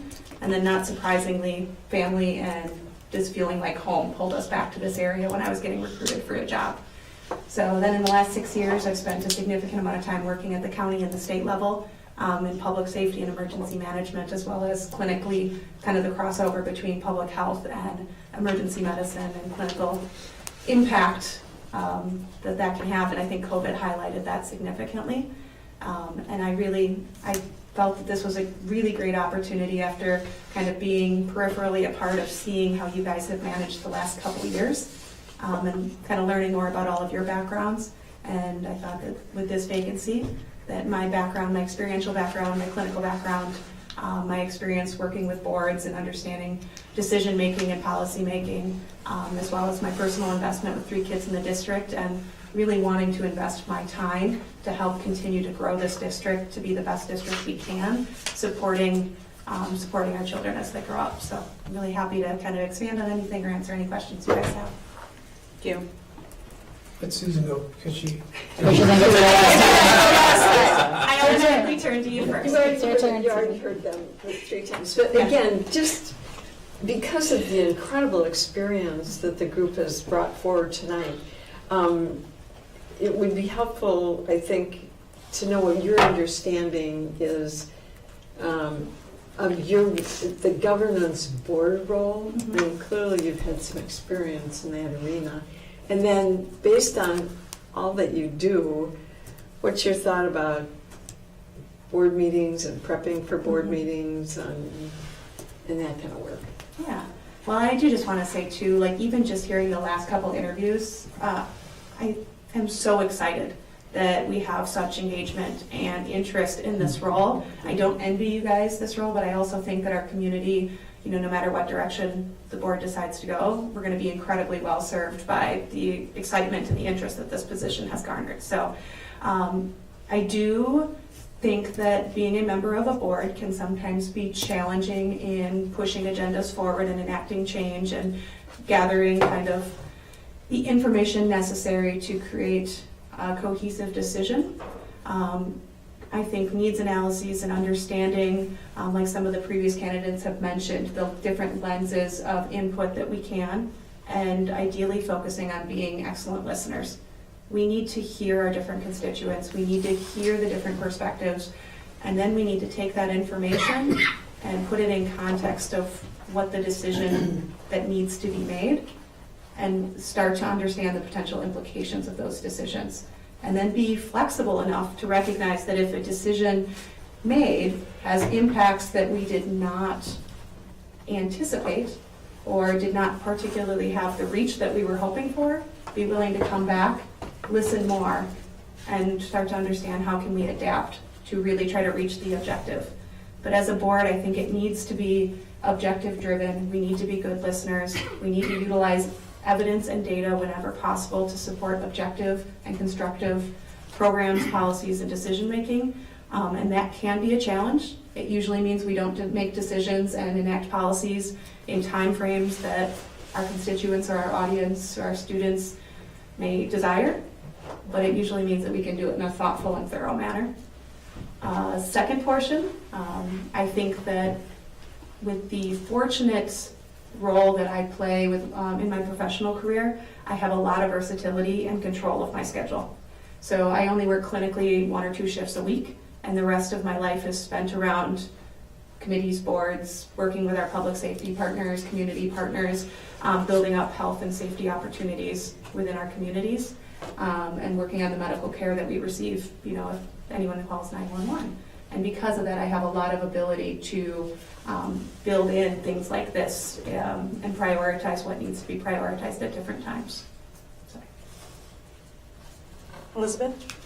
I want to go back to health equity for a second. So you referenced health equity at the beginning, and we know healthcare access is a social determinant of health, educational quality and access is a social determinant of health, and those two systems don't talk very well or very often or not often enough. And so based on your background and experience, I'm curious to know sort of what big ideas do you have around merging those things together, because at the end of the day, the person who's at the center of that is the human, right, who functions in all of those systems, regardless of whether we talk or not. So I will say that there is no big idea, there is no answer, for sure. And in my daily life, I see the impact of those silos and the lack of communication play out, whether it's a person that's coming to the emergency department and there's different social determinants of health that impact their ability to either present to maybe more appropriate venues or to follow up or to understand kind of the implications of what the care that they received and the recommendations moving forward from there. Ironically, this Medicare has just changed how we do billing for medical, especially in the emergency department. And your coding. With the coding, yes. CPT. Yep, with CPT, and a huge change to recognizing social determinants of health and actually recognizing the critical nature of how that impacts our ability to provide health care to patients and increase essentially the value of that understanding and our willingness to actually try to delve into that and impact it on an individual, but and also as a system level. And so I think that as a community, we have an opportunity to help build independent, educated students that understand that when they go to school and what they get in the classroom isn't the only determinant of how successful they are. And how can we help build a community around that school district that helps lift people up to be able to access and utilize the resources that our school district provides them, because we can do what we can during the hours of the day that they're in the school, but it's that partnership with the community, like public safety, our parks and rec, different families, parents, things like that, to help build up the other opportunities that are going to increase their success within the academic realm if they are healthy and have access to resources like stable housing, increasing literacy. There's only so much we can do within the school district. We really need to partner with our communities to help improve that access and help elevate it. Thank you. Peter, or I don't know who was first, sorry. Probably Eric. Confucius said, success depends upon previous preparation, and without such preparation, there is sure to be failure. How do you view failure? I view failure as there is no such thing as failure. It is an opportunity to learn and grow. And so I spend a lot of time developing a continuous quality improvement program around just culture and the understanding of non-punitive quality assurance and quality improvement. And how do we help build environments that we want to learn about near misses or mistakes or identifying opportunities so that we can help build each other up to improve outcomes, and keeping that end goal, those objectives in mind when we are trying to ask those questions. And almost always when we do root cause analyses of when issues arise, it's not always one person. There's almost always a systems issue, a process issue. There's almost always multiple layers where we may be able to delve deeper and address, and going into it, making the assumption that nobody is out here to hurt somebody that day. Nobody is out there to make somebody else's life difficult or to make our school district a worse place, right? You make the assumption that we're here to do the best we can and make the best decisions we can, and that helps create that just culture environment and helps support that we really need to get that constant feedback, that input. We need to seek that input and that feedback to better learn where the gaps are, and so that we can go back to root cause analyses and better understand what the best next steps are. Are they policy changes? Are they procedural changes? Are they personnel changes? And it usually is a layer of combination of those both. Thank you. But I got Confucius, not Bill Murray. It's different for everybody. How do you reconcile that view you just expressed of failure with in a public institution, with a public that doesn't think that way about failure? I think it's transparency. I think one of the challenges is you can give all of the information out, but then how do people interpret and understand that? So decision making is not just you get given X, Y, and Z, and then thus this is the answer, right? You have to interpret the data, you have to interpret the feedback, you have to take the information, and in that context be able to then translate it based on the experience if it's a decision of the board. That's why there's so much value in having different backgrounds on this committee and having really robust feedback mechanisms, open lines of communication from our teachers, from our students, from our families, from community partners in the district, so that we can demonstrate that we are hearing all of those different people, all of those different stakeholders, that we are taking that feedback, that information, putting it in the context of what we know and making the best decisions that we can, while also acknowledging that we are humans. There's going to be human error. There may be information we learn later that can change that decision making, but I think with transparency and how the process happens, what level of information was utilized to make decisions, and then be willing to keep those lines of communication open, answer questions, admit when maybe we didn't make the best decision when there's new information available, and be willing to listen and be adaptive when we need to be, I think is really key. Because absolutely, as a committee, as a school district, as individuals, we will make choices that have negative impact on people, and they may see that as a failure. However, in the context of what needed to be decided and for the betterment of the school district, it may have needed to go that direction with the knowledge that we had available at that time. You sort of answered. 1 minute. Just giving us Oh. the. Anybody else? Go ahead. I would like to go. Yeah. So you work in the healthcare field, right? Do you feel that COVID-19 had an impact on equity? 100%. And how so? So I can give you a very easy example. I spend a lot of time working on cardiac arrest in our communities and developing improvement programs on how do we improve the mortality and even kind of morbidity of patients that go into sudden cardiac arrest within Dane County and locally within our community. We were on some really incredible escalation upwards through 2019 of improving the survivability in our community. And just for reference, you all live in Dane County. We are very fortunate. We have like double the survival rates of anywhere else, almost anywhere else in the country. And we are actually reaching the highest rates in the country for if you have a witness cardiac arrest. You are the most likely to survive if you're in Dane County compared to almost anywhere else. 2020, 2021, guess where those numbers went? I worked in the ER for 2020 and 2021. I personally saw my care and my ability to care for patients significantly impacted. Language barriers, access to healthcare, access to primary care, access to the basic human services significantly were impacted by COVID. Obviously, we had a lot of amazing efforts put forth to how can we minimize that impact.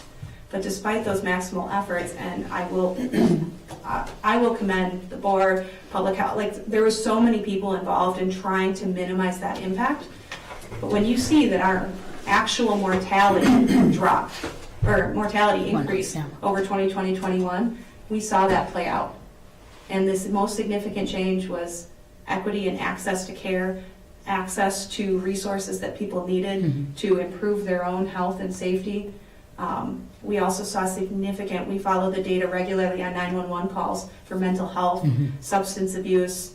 We saw skyrocketing numbers for all of those. And we work on many task forces to try to address that. And COVID-19 was a clear confounding factor, kind of impacting the increase. Things that were done differently. And again, we have a board member who actually lost a family member. I think we're out of time. Which was a very sad time for many of us. At University of Iowa, every single patient who came in with a positive COVID test from the very beginning received a thermometer, which you couldn't buy anywhere, a pulse oximeter, and we were taught how to use it, and a blood pressure cup. Significantly decreased their admissions and their staff pressure. So I think Lorraine's question is a good one. You know, what did we in this environment, you know, what would have a Frank Byrne learned, or an Alan Kaplan, or from that experience? What could we have done better? I think that unfortunately COVID-19 highlighted a lot of the cracks in our already struggling system, from healthcare, but also from public health and access to basic community services. I think that it basically created cracks that now widened, and it exacerbated things that were already there. There's great efforts in place to have been tackling those, but I think it highlighted them even more. And so what I can say is I think that there are a lot of steps being taken to improve those gaps and help to cross those fissures. But I will say, I don't even think we're back to where we were in 2019. I think that those fissures that were widened and created have splintered our system. And we are drowning still in trying to recover from that. And that has meant that though we feel better in some ways about how things are going, that we are not anywhere near where we were before. And that has resulted in more death, more morbidity, more inequities. And we see that play out in the school district too, with kids' access to resources and their success, their academic achievement, their mental health achievements. Speaking to teachers, we have more behavioral issues than we have ever had before. And teachers, that impacts our ability to retain and continue to build our quality staff that we have. And we've seen, just like in healthcare, we've seen record numbers of people leaving public education because of those impacts. In healthcare. It is time. All right, thank you. Thank you. Thank you guys very much. Thank you. Thank you. Thank you. You guys will be well served, it sounds like, with many people coming forward. Thank you.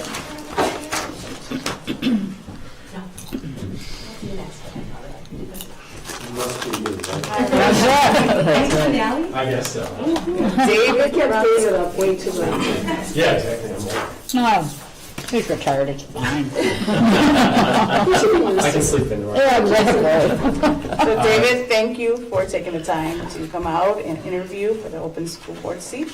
So you kind of know the process of the 15 minutes, and we'll be asking questions afterwards. So the floor is yours. Sounds great, thank you. Thanks for the time. I am here with no axe to grind, no agenda. Only here because there was a request for community members to throw their hat in the ring because we needed a new board member. And when a call for help goes out, you should answer that call. And I may or may not be the right person for your board. I readily admit that. And I'm guessing there's 6 of you, so there may be 6 different opinions on who the perfect person for the board is, and that's okay. But you guys get to be a board, and you get to decide that together. I guess what I would bring as a strength is a history of serving as a medical director in the medical community. I did that for 6 years at the Dean Clinic, and we made policy, we enforced policy. We made some good policy, we made some bad policy, and I heard it from my constituents when we made bad policy, and then we adjusted. Not always as quickly as we would have wanted, but as you know, it's making policies like making sausage. Sometimes you don't want to see how it's done, you just want it to taste good at the end. And not always is the first batch the best batch. So I think I'm an unemotional thinker. I'm fairly analytical, pretty good with numbers. Although I have no background in educational finance, I would have a lot to learn. In fact, I'd have a lot to learn in the educational realm, to be brutally honest with you. But I am a fairly good learner and would be committed to learn. So I'm sure there would be a steep learning curve for me. But I think that I could be an asset to the board if you think I would be. Obviously, you've interviewed a bunch of candidates. You will kind of get together and make your decision. I don't have much more to say. I'd rather answer your questions so that you can get to know me and decide whether I'm the right person for the position. Thank you. Eric? In celebration of Black History Month, this is a quote from Dr. Martin Luther King Jr. He said, "The function of education is to teach one to think intensively and to think critically. Intelligence plus character, that is the goal of true education." What do you think the function of education should be in the Monona Grove School District? So, to me, education equals opportunity. And hopefully we provide an opportunity for each of the students that comes through the district. And that opportunity is going to be different for different people. And I think about, my father was a son of immigrants. When he went to high school, you had to pick your vocational track or academic track. He didn't even consider the academic track. He took the vocational track, and they trained him to do blue-collar work. He had the intellect to go to college, didn't go to college after World War II as a veteran, because he just didn't, it wasn't in his wheelhouse. It wasn't in his culture. So, to his credit, I have a lot of respect for my father. He created an education culture in our family. Literally, we were a prolific clan, the Gronskys in Saginaw. There's probably 60 or 70 cousins in my generation, and the only ones who went to college were my father's children. 5 of us all went to college. The rest all went to work at the foundry because his siblings did not create that culture of education. So, to answer your question, opportunity is about kind of creating that culture and getting people excited and supportive of education, and then they take it where they want. And I have 3 kids, and I still don't know what they're going to do for sure. But we've given them the opportunity, and you guys in this district gave them an opportunity. They graduated. One's graduate from college, going on to grad school. The other 2 are in college. That's what I think we do. We give them the opportunity. If a post-secondary education is not for everyone, we still give them the opportunity to do what they want to do. Thank you. Yeah.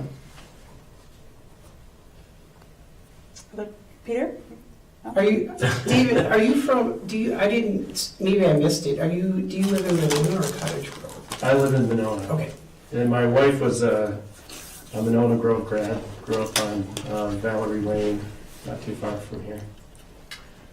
Tell me about the process that your involvement in developing policy for, what was it, the Dean Clinic? The Dean Clinic, yeah.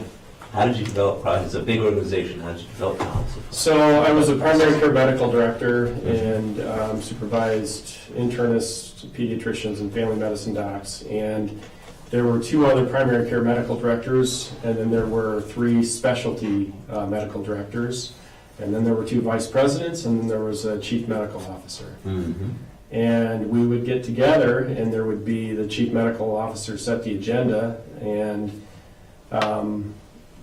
we would gather the information on whatever we thought needed to be fixed or changed, and try to bring in content experts. And oftentimes, well, all the physicians serving on the board at the medical director level were still practicing.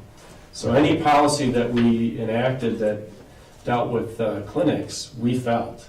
And we would hear from our peers if we did something poorly. So we would make our best efforts to gather information and then come up with a policy that works. And then we would bring out our information or our policy proposal to the proletariat and get their feedback. And then we would go back, and it was an iterative process. And sometimes we would implement pilot projects and see how they worked for the people that were willing to do that. And I think that was usually the best approach, because until you live it, you don't know how it works. And you can sit in this room, and even the best intentioned policies sometimes they don't work. What did you do to influence the process of the policy development? Put it in the direction, point in the directions that you felt it needed to go? Well, you had to advocate for what you thought was important, and you couldn't be a shrinking violet when you were making policy. So you had an opinion, you shared it, and I think we had some pretty lively discussions at times, and we didn't, in fact, we almost never agreed completely. Mm-hmm. And that's the sausage making process. You have to kind of get together, and hopefully you have a dynamic group that challenges each other, and you come to a consensus, and you might not agree with everything in the policy, but you go forward with it and see how it works. And then you have to be willing to adapt if it doesn't work, because most of the times it won't in the first rollout. Thank you. And I just want to clarify, the doctors at D Clinic are the proletariat? More so now than they used to be. They were owners in that clinic at the time, so we had to.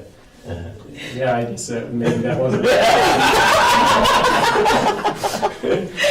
Marks. Come far from our cards. I had to take a history of the Russian Revolution class in undergrad, so that's probably where that comes from. That's a great word. I'll go. So the terms diversity, equity, and inclusion are used a lot in many settings. What does it mean to you? What do those terms mean to you? So I would take it to what I did for a living. In the healthcare environment, every patient has different challenges. You know, they come in and the same 3 health problems. They have diabetes, hypertension, and high cholesterol, let's say. You have the very well-educated, wealthy person who has no blocks to any medicines you want to use. There's no reason they can't go pick up the medications immediately.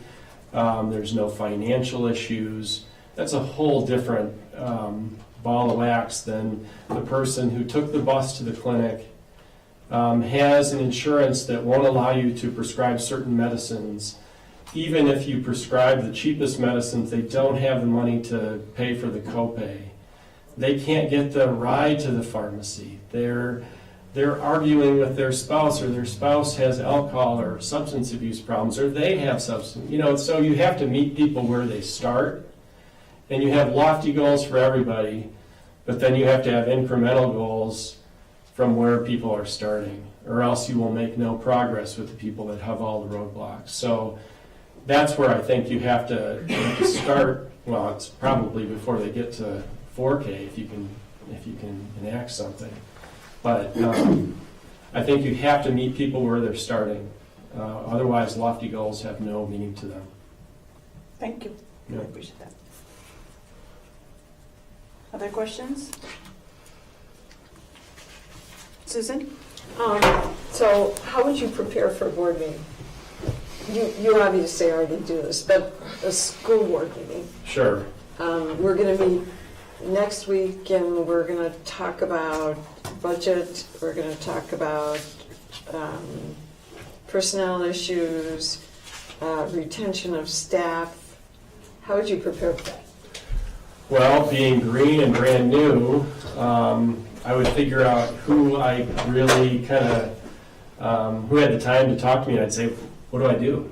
You know, what would you suggest that I do to be ready to have a real discussion in the boardroom? Because I don't know right now where the best source of information is. So I'm going to go with the people who do it and ask them, how do you do it? How much time should I spend? What should I read? What would make me more valuable to the board? Because I don't know right now. Would you research? Yeah, I mean, I want to be prepared for meetings, but I want to know how best to prepare. Where's the content? I'm not the content expert. I came to your last board meeting, and I noticed that there were certain times when you needed facts or figures, and there was somebody, it might have been you, sitting in the back, and that went like, and it was just obvious that was the person who knew the stuff, you know? In my office, that was my assistant, Sandy. If you wanted something done, you gave it to Sandy, because she knew how to do it, she knew who to call.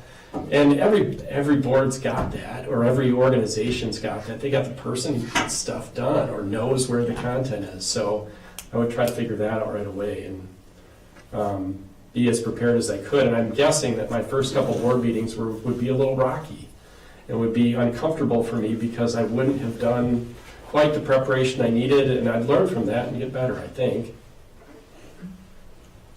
Okay. Does that answer your question? Okay. This is sort of piggybacks on that and another comment you made earlier when you talked about the learning curve. Everybody has a steep learning curve when they get on a board. Being on the school board is usually not what most people think it's going to be. So it is, it is a learning curve. It is about governance and policy setting. It is not about implementation. So when Peter's quote about turning the Titanic, it's a little bit, I know a previous board member when I first got elected said the thing that will drive you crazy is the incremental nature of everything, the incrementalism. Because it's just, so it's nothing to, I guess, to worry about, because it's something that when you have the time, you've already talked about how you have the time. We've had a couple other people who say, I think everybody tonight has talked about they'd have to get up to speed on various things. Mm-hmm. And just what your role is, and there's nothing wrong with being quiet for a couple of meetings while you pick things up. I mean, that's part of, I think, I'm on the City Plan Commission, that's way out of my wheelhouse. And same thing, education is my wheelhouse, that is not. And I really enjoy it, but I had to, I've had to learn, it's been really interesting to learn on it, but I did have to listen to the other people and try to read those civil engineering maps, which I still can't do very well. But so I think that's something that I think everybody's kind of touched on that a little bit. We all have a lot to learn. And fortunately for us, the School Board Association puts on terrific training sessions also, and a lot of those are now virtual. And just in terms of what your role is, learning school finance, the Wisconsin Public Education Network has one next week, I think, on school, why we're all on this fiscal cliff, explaining that stuff. So there are sources around, so that's not an impediment, I don't think. Well, and one thing I learned after going to several meetings is I'd always tell myself going in, listen more, talk less. That's a good rule. That's a good rule. Especially for me sometimes. For about 40 seconds. Oh, okay. All right. And any other questions for us, or? No, it sounds like you have great candidates. I hope you find the best candidate you can for the position because I live here. So good luck to you. Thanks, Thank you. We never have weighty decisions on the first meeting of a new board member, do we? What are you saying? Oh, yeah, when you first came in, was that in the middle? Was that in the middle? This is the mocking. Was that in the It was. You know what? First meeting was the, Oh, my God. the very first It was. I tell you what, my first meeting was during COVID, and I still would prefer that to that. I would too. Well, my school board didn't speak to me. All right, all right, so now we're. This one here? Can I comment before just the public and everybody, which is, first of all, I was really happy that we got 12 candidates. I just want to say that we have a decision to make out of one of these 12. I see the value add in all 12 candidates, in each and every one of this. It's not going to be an easy decision, and I don't want anybody to go away feeling that, pleasured or disappointed with this decision. Oh, this was- We got great would agree. candidates, and it's going to be I want everybody to know this is going to be a difficult decision, but it's a value add to everybody who came to see us tonight, and I want to thank everybody who did. And I 1,000% agree. From my perspective, going off, it kind of made me feel good to know that there are all these candidates. Seriously, I mean, I think it also, because after 15 years, I think it's time to kind of give some of these other people a shot, is how I'm looking at it. So I think it's, I was really. I think we should very select much 7. impressed. I think we could put together a really good board from these 12. Good night, everybody. And Nancy, Peter, your thoughts are, I mean, I emailed Lorene today and I said, oh my gosh, this is like the 10th time I read through this information, and I said, how can we involve these people in the district and working in the district? And again, the thing that came to my mind was the community engagement committee, which was really great and did some really super things. There may be many other ways, and Dan would probably have some good ideas, but I mean, these are community members who want to dedicate time and energy to working in this district to help us build solutions, like passing a referendum. It's amazing. So how do we bring this in and help make it work? I'll have this discussion That's for later. That's why people kept asking, would you run? Would you run? Would you run? Well, I think they don't know till they've been on it for a while. Yeah. Well, you don't want to lose. Well, I have to say, I thoroughly enjoyed this. These interviews were really good. All right, so moving on to discussion and possible approval of appointment of school board member to fill the open board seat through April 2024. Okay, so let me just take a couple moments and explain what is on board docs, and so the part that we put on public content, that was directly from the School Board Association guidelines. So the most important pieces that you need to know from there are 2 things. Number 1 is it requires a majority vote of the board present this evening to elect this position. So basically, we need 4 votes out of your 6. Anyone who receives 4 votes for the position is the new board member. Second thing is it cannot be by secret ballot. It may be by written ballot. If you sign your names, you can do voice votes, you can do roll call, you'll decide how to do that. Traditionally, when you've done things like officer elections, you've done them by written ballots. So we do have written ballots available if you choose to go that route as well. But those are really the only parameters. What I wrote below there was a possible suggestion from Attorney Mike Julka. This is not by any means the process you have to use. He suggested you may want to use the same process you use when you elect your officers. I think that the key is before you start voting, because you have 12 candidates, that's an awful lot, that you might have some process to narrow that down. So one possible option is to start with nominations. And to see if, how many you come up with there, maybe that reduces the list from 12 to a lower amount.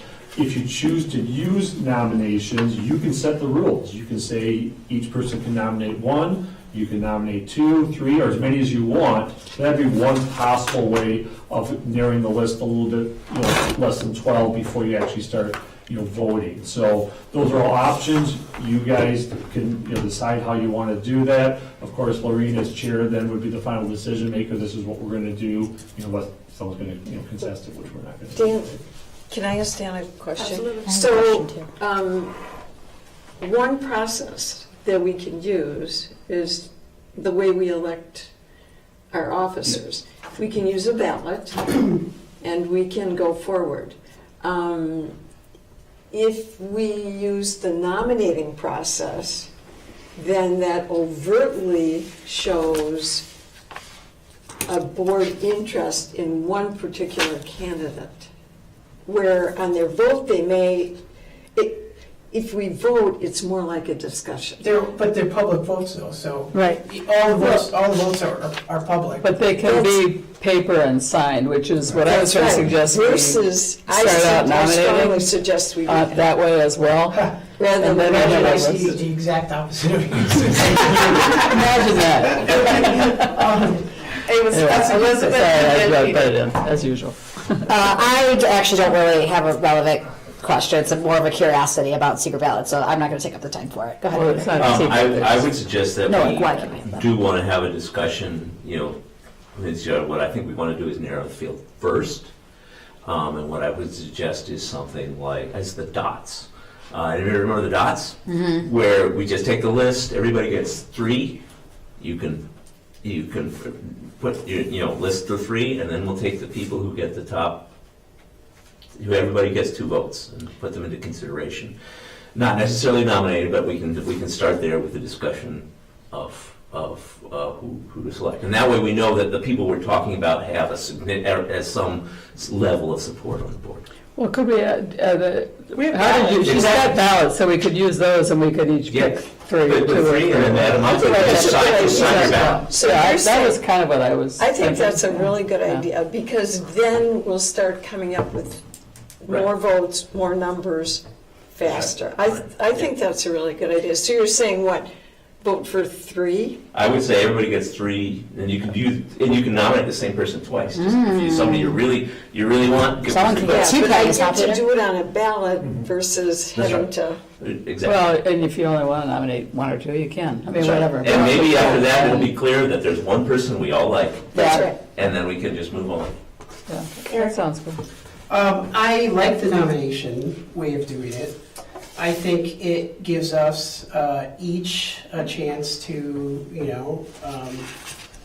nominate someone that we think would be the best candidate for this board. It also gives us flexibility to potentially have 6 people to look at, that all the board members. And maybe if Peter nominates someone that I was going to nominate, that gives me a chance to go to someone else that I think would be a good candidate.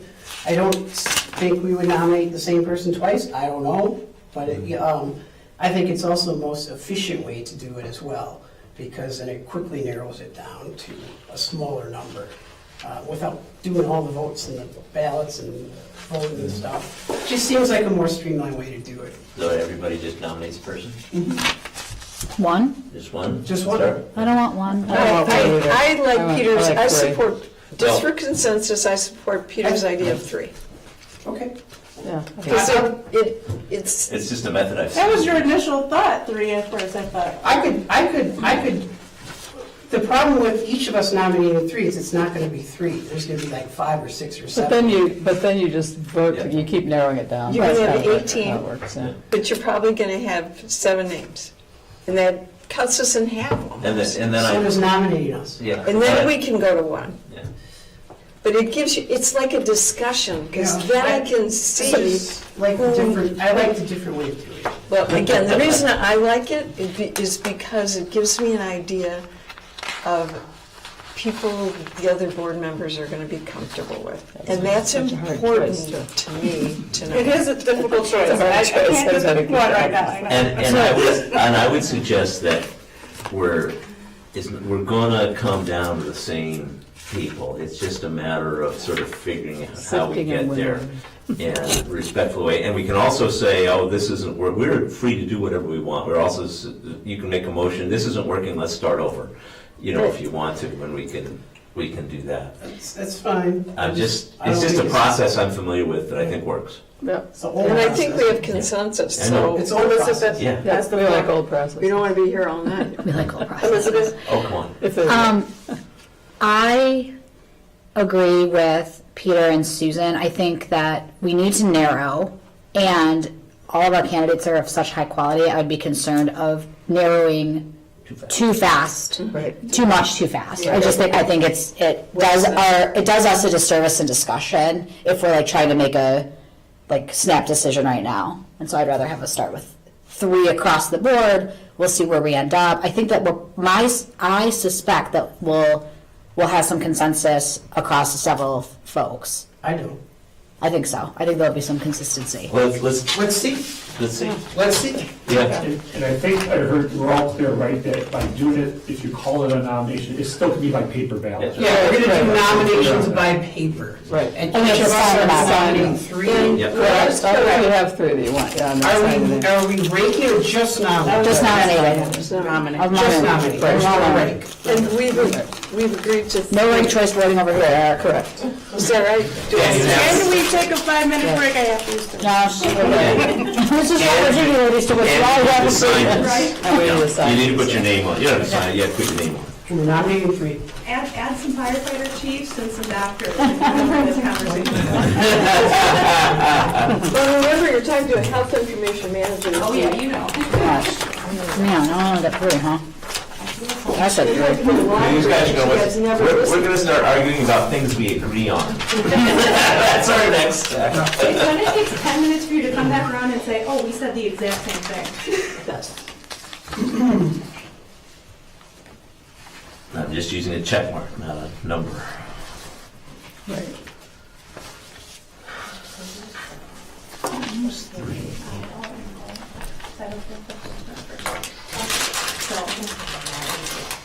This is our last. And actually, we never Text have them all yesterday. together again. Okay. It's going to get very tricky very soon.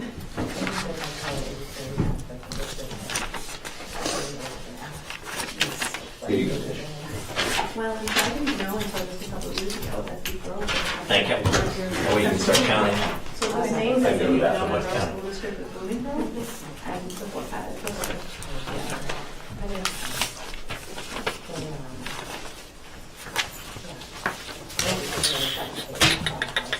I said 3, but I really wanted 4. I know, I want 4. How do you narrow it down to 3? Because I've been starring as we've been going. Oh my gosh, I've been trying to do that for 2 days now.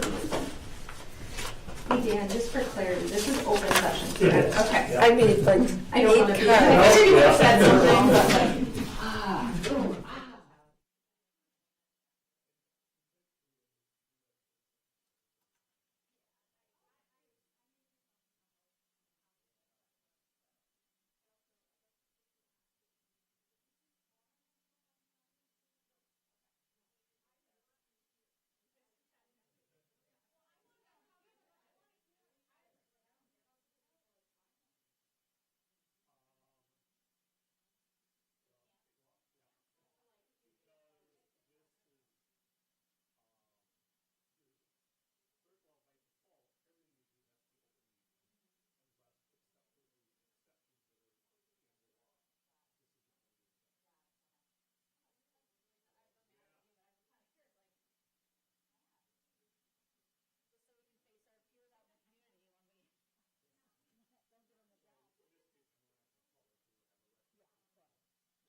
Someone asked.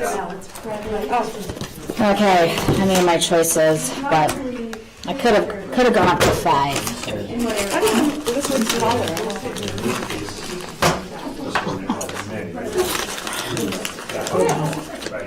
Oh, sorry. Wow. But sometimes I don't know. It was That's right. my life. I didn't vote for my favorite person. I'm not second favorite person. I really want a second favorite person. So I'm biasing. health rank all the time. The hospital has gone downhill since Frank left us. I mean, there's still lots of positives. There's still lots of positives. Yeah, that's always a Frank complicating won't factor. get Or it can be. He was present. He knew you. I He knew forgot your to pay attention. significant other. What'd you say? I said that's always kind of a factor that, I mean, it's always an issue in our district. And I've been Trying to asked keep them- explicitly many times Marina, are you still going? since we've like, Well, yeah, but the truth is, when people run, I mean, there's never been anything keeping anybody from there, but from having a majority on the board. Right. It's just who runs and who votes. that's what I said. Right. That's what I said. And to me, it's a non-issue. I It told was an somebody, issue for me one time when somebody had run, but like I said, I can't think about it as much of an issue this time. a few people have asked me actually, but one person asked like, about the tension in general, and I was like, I'm gonna be honest with you, it doesn't come up on the board, it only comes up from the community. Right. Like, And it's we only, don't have a and it's also problem. only with parents, it's not with Yeah. kids. Pretty much it's I know, like, And I don't think it's ever especially been now, because we really- got the big beautiful new building. Oh, wait, you got the newest buildings now. I know. I mean, that's the only, At least we get it all done in one day. I'm tired, man. No, we're not meeting tomorrow, we're just gonna be here till midnight. So I have a peak. yeah. Oh, the next week. How's it looking, Tish? So Who's right, me or Eric? Down at 10 or? That's what I wanna know. I'm gonna get some chocolate for my celebratory moment. I don't want it to be right, I just want it. You just, I do. these are good names. You just want some. Now they're both Process, I want to bring my own experience and myself to the process, and that is not like everything else. It's how my whole life has been. I'm used to it. Imagine growing up and going through school like that. All right, Susan, we're back. It's torturous. Yeah. I have to say, you make this process fun. Oh, no. You did. That was a creative approach. I like it. So, Tish, where's the pizza? Jeez, aren't you guys hungry? I'm always hungry. So we have 10 candidates. Oh, yeah. Look at Eric, the guy.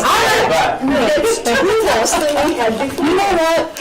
And who gets the votes? Who's, where, I mean, what is it? You want to pass? Wait. Give us another list. Well, I don't know that We never said that anything matters. about. No. Nominating, it doesn't matter how. It doesn't, it's not how many, yeah. Be careful not to. Yeah. Yeah, That is Tell you who the information that nominees- tells me, I mean, this isn't a official nomination, and we can do this process. Oh, you can, I just want to be careful before we answer that to make sure everyone's comfortable. Yeah. Yeah, yeah. Right. And the idea of this whole exercise is to see who is sort of rises to the top in support of this group.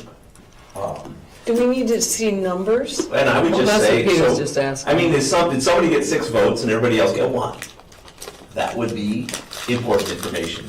Well, we could maybe decide, so if 10, that is kind of. We should have a whiteboard so that. We could, Tish can we put could that up. say Just pass the sheet around, that's- 5 or something, that the 5 who got the most. I don't mean, know. based on this, I would like Just to, pull a number. it's sort of like, I would like to take the top people here and see if this we cut off and then nominate those top people and have this discussion.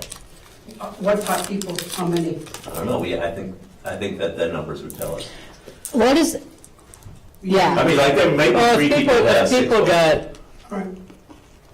I don't know if I want to make a 4, decision I don't based on know. that. Dan, help us out. Let's just ask Trish. well, you looked at the numbers, how this would, I mean, All right, so I think the only thing that you have to be, I think, consider, right, is what was your intent when you did this? And so if your intent was that you're nominating 3 people, to narrow it, Yeah. and then do votes. Did people nominate knowing that the number of votes were going to count for each person? That's why I think you have to be careful before you consider that. So we certainly can read how many nominations each person got. Before we do because- that, Dan, can yeah. I make Yeah, a could you, and Wait, Dan, hold on, Peter, or Eric was first. Can I just make a suggestion before we do that, to eliminate that issue? Why don't we just take the 10 and do it again? Okay. Fair enough. 2? One this time, or again, Thursday? here's what I'd like to do. I care about the people that you as board members identified as being good for that position. I care about that. And if he doesn't read those numbers, I don't know what they are. And if Dan reads those numbers, to me, it's like a discussion saying, okay, Yeah. these are It's the. a starting point. Well, It's a starting point. What you're saying is, But once the numbers if are back- everybody who was nominated, apparently, all of us thought would be good, so we all cared about all 10 of those people, right? So what you're saying, I think, is if you knew, and that's why I said without necessarily reading all the names off, if we decide that people who got 3 or more votes from us, or 3 or more nominations. Okay. Maybe we do that. You can tell us how many But that I'm is. looking for, if I he mean, gives me a number, we he's could going to all say, nominate people we thought would be he's going to good. say X has Can we do 2 or more? 6 votes. This person has 5 votes. This person has 4 votes. There's, again, if we I could don't see it wanna- on a board, we'd know where I we don't want to are. waste our time Yeah. advocating for somebody I think is great, but doesn't have Right. support from anybody else. Well, right, that was my point. And that's, I just Yeah. want to, so Right. this isn't to me a That's nomination, the this is point. just information gathering, so I can sort of, we can. I agree. Right. And then I can look, oh, the board kind of feels this about this way, that's a person I could get behind, and I'm gonna Right. advocate I mean, for that person. alternatively, if we have, let's say we only have one candidate that all 6 of us have voted for, doesn't that feel? And why we still should vote it again. I mean, I mean, a nomination does not constitute a vote, according to And law. I would also It's say, but- if somebody's eliminated, but anybody has a strong feeling about it, they're free to bring that back in, because this isn't official. But if there's a 5 and a 6, Yeah. or a 4, 5 and a 6, I don't know. Can I make a suggestion possibly? And what about taking all the nominees that got 2 or more votes? That's what I was thinking. Sure. I agree with that. Okay, so would you like me to tell you how many that is first? And- Yeah, Yeah, that's that's how many too that is physical a first. threshold. That might be too, 9. that might We'll just have a shadow board that next to us. 6 that had 2 or more. I like That's, that. that's a good place to I like start. that. That's a good place to start. Okay. So you want to do them with the 6? Can we ask if anyone had all 6? I'm so With curious. those 6 Yeah. candidates and do an actual vote. I would like, that's how I. No, I think we Or should does it nominate narrow it one more first? time and see where we are. I think we should narrow it down and then have a discussion and then vote. So we have the 6 candidates and then nominate one more time with those. Yeah, 6. nominate 2 out of the 6 or something. Nominate from those. Just to see where we are. I want to know what you're thinking about the 6 other people. I mean, we could just take that 6 and have a discussion. Okay, I'm okay with that. Nominate one more time and then discuss? Either way, if we want to discuss the 6 or nominate, I'm I okay just with assume- that. I'd rather just do it on assume- paper first and then I'd rather have a do it on discussion. Yeah, I would too. I don't- Can we ask if anyone had all 6 of us? Yeah. But, did anybody have all 6 of us? Eric doesn't want to know. So. If, as long as we don't know the name. I don't want to have the name, I'm just curious if anyone was nominated by all 6 of us. You want to know? Basically, breakdown what about Tish can number of do is nominees? So there give were us 2 that list individuals with that the had other 6 3, crossed off. And there were 4 that had 2.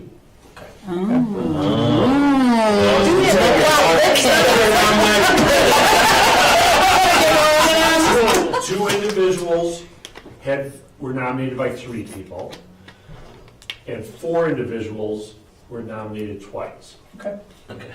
So we have, Okay. now, then, is it the next step to get the names of those 6? Yes, and then we'll vote 2. I mean, I'll vote nominate. Nominate And then you have to tell us those names, correct? Okay, You want your sheets first before I read them all? I have mine. No, you I have. don't have a So I sheet. can just check it off. Wait, do we get more than one We sheet? don't have our sheets right now.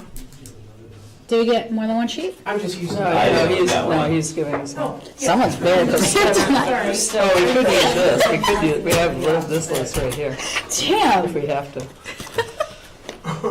Listening to all these board candidates, I'm like, oh, hey, I should have run my seat to one of these people. I think this process goes to that whole concept and the policy that says no board member acts alone. And, You act as a group of 7, so. and I think we should go for 3 now, too. You want 3? I'm okay. I think we should next go for 3, not 2. Since, I mean, because there's It is pretty spread apart, Yeah. so let's see if we can get the three. So you want to vote for? So you're gonna tell us the names? Yeah. We need the other names that were. So, Oh, these are all the same Who can we people. vote for? All right, so want to read the 6 Okay. individuals who had 2 or more Sure. nominations. We have Phil Haven. We have Scott McConnell. Brittany Bullhorse. Just a second. I'm sorry. Wait. So we have Phil Haven, Phil Haven. Scott, which Scott? McConnell. Okay. I'm going in order down the list. Brittany Bullhorst. Melissa Reithmeyer. Sorry if that's wrong. Renee Staskell. And Casey Crumpton. And we're doing 2 or 3? We're doing 3? Is that right? 3. Three. 3. Okay. Wait. So I thought we had, Sorry. who am I?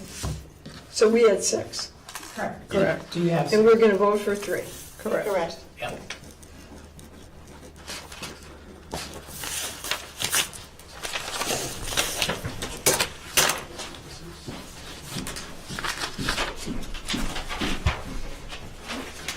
Put your name on it. Yeah. Oh, I signed it. Just, I don't know if you can read my name. Sorry, do you want me to put my name instead? These are public records and anybody can request them. Yeah, that's fair. What we have to put up with. Sorry. This probably didn't change We're it. gonna end up, Probably didn't change it. Don't say that. this one will change because if we do 2 more. Shit.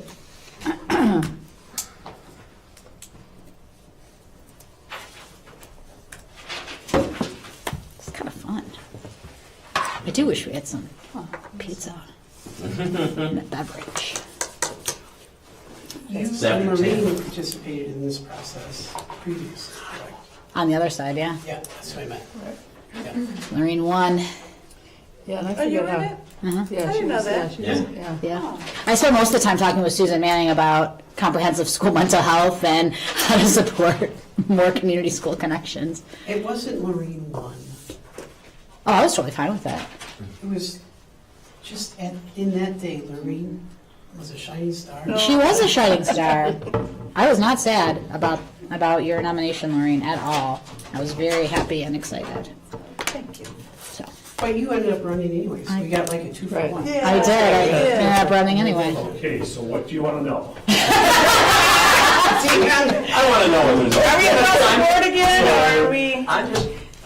Would you like to start with, without names, just kind of the breakdown Sure. of how Yeah, many people? yeah, Yeah. yeah. Yes. So we had 2 individuals with 4 votes, 2 with 3, 2 individuals with 3, and 2 with 2. and 2 with 2. So I think we should debate the 4s and 3s. Yeah, the 4s and 3s, that sounds good. Let's debate the 4s and 3s. 4s and 3. Do the same process with the 4s and 3s. No, I think, can't we discuss and not Sure, vote? discuss. So that's only 3. There were like Right. 2 people, right? You're down to 4. 4 people. 4. Yeah. So I'm saying do the same process, take the 4. And vote for Oh, one. I see. And then we can and vote discuss. for 2. Vote for 2? Yeah. Okay. Or do we want to have a discussion? No, let's I just do think it it's one the more time. ballots are suffice. I think when we get to the final 2, we can Yeah. discuss. Okay. Okay, well, keep in mind now, at some point you need to do a regular vote. Yeah, that's right. As soon as one person gets 4 votes, you're done. We don't want to vote, Dan. I was, Right, and then just so you know, when you do get Well, 4 yeah, votes. we will, but then we'll vote again. I mean, if this last nomination round does that, we'll have to vote again to I was make it going to official. suggest no narrowing, and this time we take the top 4s and 3s. 4 candidates, the 2 that got 3 and the 2 that got 4, and then we vote for our top 2. 2, so it's another narrow. Another narrow. I agree. Final. I agree. Yeah. Is that okay? Yes. Yep. Yeah, because we want to see her tomorrow. And the This is ballots. easier than Because we want to see her tomorrow. See, the problem is we've But I want to get people's perspective. I want people to try to argue me into a candidate. So, right, that's what they say in the thing, usually you do, because any board who loses one person has an even number to elect. Oh, how many more M&Ms? That's fine. One fun size bag was just not enough, Dan. Sorry. And then we're doing 2, the list you give us, right, Tish? So you're going to tell us which these 4 are. We're doing two, right, Eric? Yeah, but you gotta tell us which the four Well, I are. didn't- You need to know who they are, though. Right. I thought we were down to 4. We are. We're One on maybe two of the I got four. it. Are you sure you still want possibly to be on this board? This feels like home. Isn't that amazing? It feels like everybody's. All right, Okay. okay. Phil Haven, Brittany Bolhorst, Melissa Reichmeyer, and Casey Cronenfeld. Okay. So we're doing two, right? Mm-hmm. Okay. Would you read those again? It is Phil Haven, Brittany Bolhorst, Melissa Reichmeyer, and Casey Cronenfeld. Can you pick that up again? Sorry. I'm sorry, you're doing fine. Okay. I'm gonna grab a lot. I'm married into it, so I'm not sensitive. Yeah. And these are only for 2, right? Yeah. It's Cronenfeld. You're good. Okay. All right, so we think we're gonna whittle from here, huh? Well, and We're it gonna does have the two, show, and hopefully, and, well, but I do think this process shows that we really thought we had an incredible group of candidates. Yeah, it's great. that were Yeah. supporting. They're gonna say, the board just thought these guys were great. Look at, It's true. Strong group. this is strong. I hope that they all do remember that. We should all just nominate 7. Whatever, so. Let the chips fall.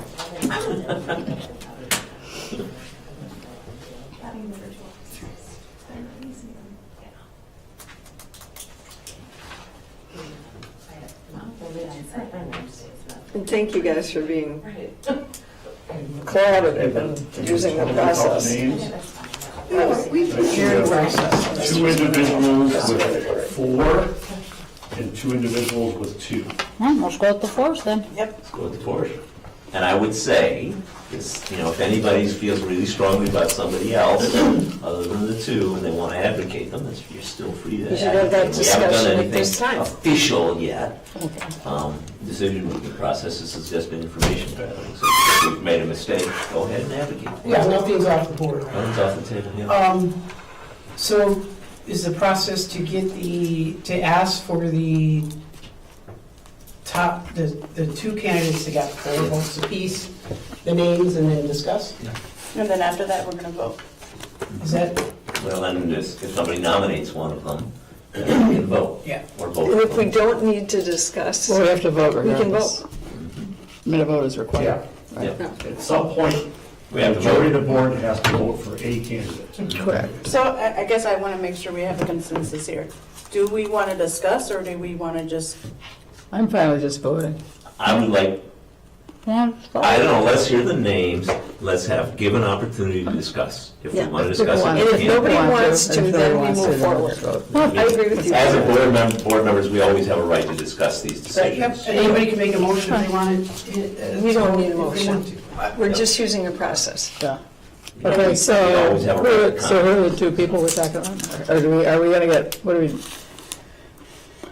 Well, I guess we just need to have the names, right? And if we don't want to discuss, we just get the ballots again? and- Wait, we need a motion to nominate someone, We have, No, you've already No, we've nominated. already nominated. Now you're ready to vote. yeah? okay, so we can just vote. Yeah.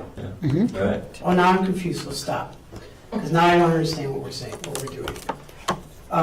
We have 2 candidates, we can just vote right now. I would like to Right, vote. but Peter Right, I said would he like wanted to to vote, discuss first, and then Susan said that we could discuss, but we might not. Well, I thought we might as well get the ballots and, I mean, I'm prepared to vote, but if somebody wants to, but Peter was saying he wants to make a I comment, so mean, if he we all wants have a to. right to comment and to Right. discuss. And so if he wants to, that's Here's fine. But what I'm hearing My from pre- the consensus is that we just rather. My preference is to vote. I mean, if somebody wants to make a motion to call the vote, that's fine.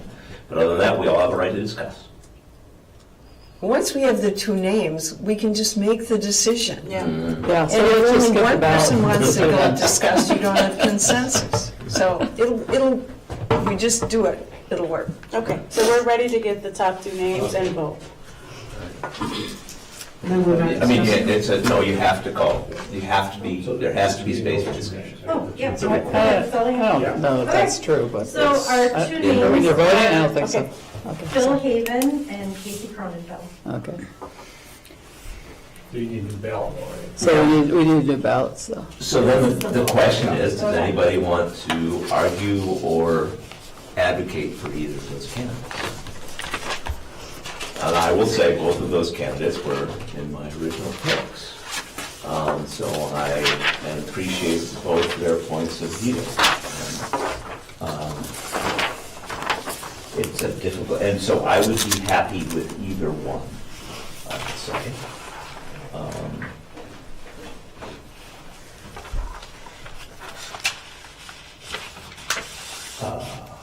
Phil Haven gave, I thought, a really good answer to my question when I asked him about judging. I'm sorry. Go ahead. You wait till you start talking. Yes. Phil Haven made a really good comment when I asked about decision-making process, about judging, and it was really an equity and diversity question. And I asked him about, I don't know if you recall, but I asked him, how do you process information from somebody where you don't have a background you can relate to that? And one of the things he says is sometimes you have to decide you can't judge it. You take it at face value, which is something that I find myself that I have to do when I'm presented with information where I don't have a background to make appropriate or cultural competency to make an appropriate decision. I just have to take what people sometimes are saying and telling me at face value. Judging. I think it was a very, it indicates a self-awareness about the decision-making process is important. Elizabeth? I also like Phil, and of our two candidates that we have currently, that's my preference. However, I am concerned that our two candidates are from Monona only. And I think then, given our current makeup of the board, both now and after the April election, we'll only have two representatives from, that represent Cottage Grove on the board, and the vast majority Monona. And so I would like to put Brittany's name back in, because she was in our top and lives in Cottage Grove. Wasn't Wasn't it? Melissa also in the top? Was she in our last? Yep. She was in our Yes. last round too? Yeah. Well, either one of them, Also from Cottage Grove. I like them both, but I'm very concerned about having Equity. from I agree with you. From an equity 100% perspective. I agree with I'd you. like a Cottage Grove candidate. I was trying to keep an open mind of not making a determination based on location, unless it came down to two people I really liked. And I definitely had, I also like Phil and Casey, but there were two people from Cottage Grove that I thought was equal to that, and I was using that as a kind of a tiebreaker, so. Yeah. Given that we all represent the whole district, that way of thinking really bothers me. We did not advertise for a candidate from Cottage Grove. We didn't. We advertised that we needed a board member. And it is our job to represent the entire district. And I think we just need to work to get past that. And I think, we've shown that when people step up and run, they get elected from both communities. And I don't think, you're welcome to put those people's names back in, but I just disagree with voting on the basis of where someone lives at this point. Susan That's took my the personal words out of my mouth. I wholeheartedly agree that we are one district, and it doesn't matter if they're from Cottage Grove or. I agree with you on principle and philosophy. It matters to the community, though. And channeling, I think, you, Peter, who always talks about, the community as our constituents. This is a question I've gotten a lot since this process has started. Is there anyone from Cottage Grove on the ballot, or, any Cottage Grove candidates coming in? And so I agree with you on principle, and it matters to the community. And so to what extent do we have a responsibility to take that into consideration as we're thinking about board balance? I don't have any sense of how much it matters to the community, and I think, again, the time to talk about that was when we put the advertisement out.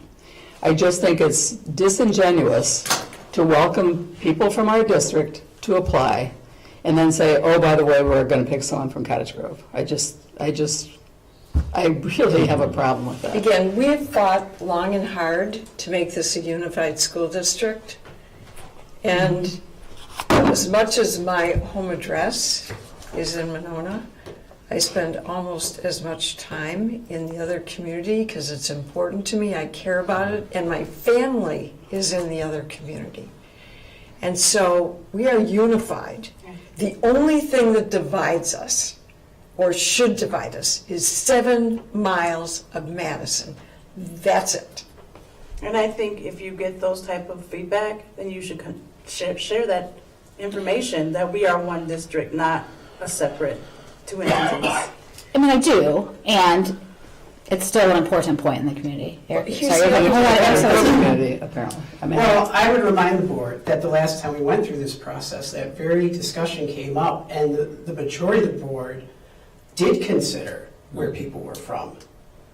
And we certainly discussed it. I'm not saying what everybody thought, but it was certainly a discussion, and that discussion was not like this discussion.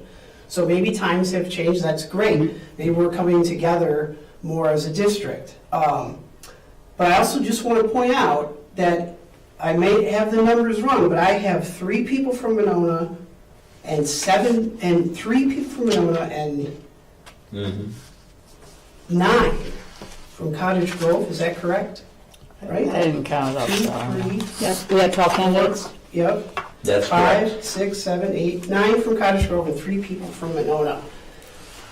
I mean, I certainly can make the argument that we have had, in my notes, taking the last 2 people in the last vote, which would be Melissa and Brittany.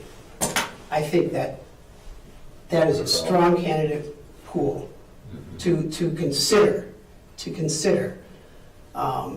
And I don't think, saying that, we're looking at 2 people from Cottage Grove is, saying, like what you were saying, Susie Fox, I don't look at it like that, as, we're only trying to, So you're just recommending to add them back in, or you're recommending we take these 2 people off now who got?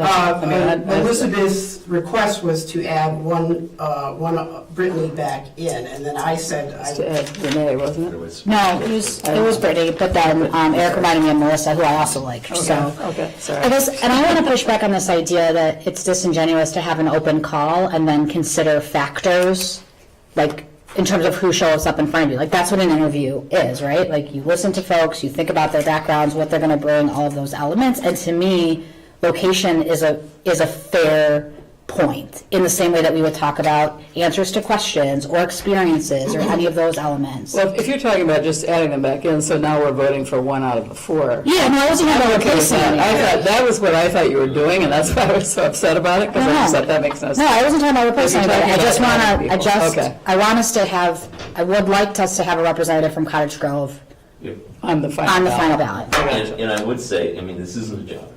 We're trying to, and it's a little odd, we are trying to select somebody who's going to represent the community.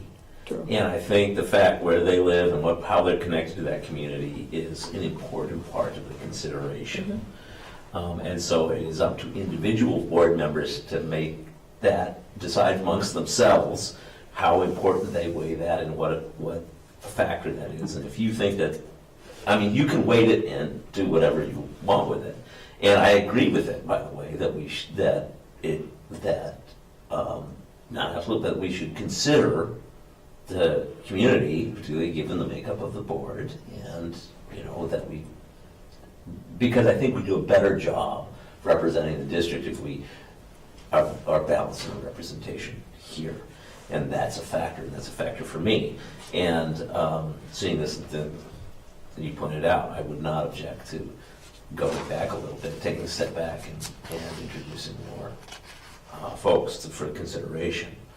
And since the 2 that have the most are Melissa and Brittany, then that's good. I think we have 4 excellent candidates. We do. Yeah, so I'm fine with that. As I say, I thought, I had a misunderstanding of what you were asking to do. I should have just... I'm fine with it. It's not a factor for me, and I am going to say that I lean towards Casey. And the reason is because of her healthcare background, understanding disparities in healthcare and how that relates to public schools. I was extremely impressed, and I felt equity-wise that she really had a good understanding of equity. And just if there's anybody who's taken more crap about COVID than the school boards. People in the medical field. Services in your girl band, Monona, that have. And I also thought Casey's an extremely strong candidate. And, I would also just like, I'm sorry, you go ahead, I didn't mean to interrupt you. for a lot of, I mean, Casey had a lot to say, and everything to me, there was something valuable behind everything statement she made. It seemed to be based on good evidence with a good, reflected an excellent decision-making process. Yeah. Okay, so And Brittany ready. was the best. Brittany was the best prepared candidate here tonight By far, far. indicating a really strong concern and care far. about this job. And this the district. level of preparedness, the level of curiosity, the level of willingness to like engage in materials outside of what was presented in front of them, and the preparedness to me is incredibly valuable, especially as we think about who's entering and exiting the board related to like you leaving, right? And the policy hold that we're gonna have for policy committee, like that level of preparedness is like we need that. Well, and came and watched Your the analysis. entire thing. Meeting. Engaged. So we have 4 names. Correct? All right.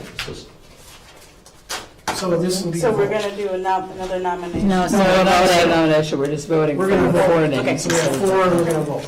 Got it. Already? Is that okay? Yeah, why don't we vote? I think that. One for one? Yeah, vote for one. Yeah, See what happens? I think that is Yeah. what we were trying to get to, like, addressing. And then this time, since this is a vote, if somebody gets I 4 would be votes, okay with then that. that's it. Yeah, that sounds fine. And this, we're not going to move anywhere, but we can do it. You never know.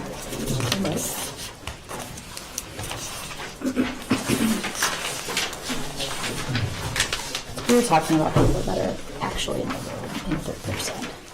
Because we're talking about people who are in the room. So if someone has the most votes. The only thing is 4, right? Yep, they need 4 votes. They need 4, so if they don't have 4, then we have to vote. Then we have to vote We again. have 2 or 3. Awesome. Let's see.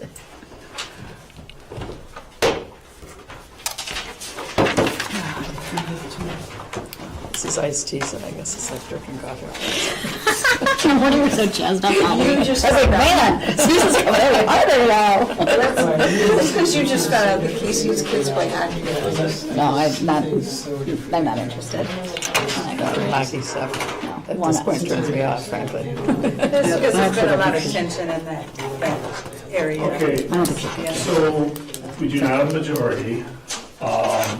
Before we read the vote count, as far as, I think it should be clear on what your next step is it going to be then that the top 2 vote getters then move on for another vote? I mean, I'm fair with Yeah, I that. think At that's this point. Yeah, that sounds fine to me. I think we should eliminate 1, okay. and then do it again. A candidate with 3 votes, a candidate with 2 votes, and a candidate with 1 vote. So, So then we should take the top. top 2. Yeah. I think Then the we top have 2 the is. fourth candidate with no votes. Right. There's one with. Yeah, so right. take that 2. So take the top 2. All right.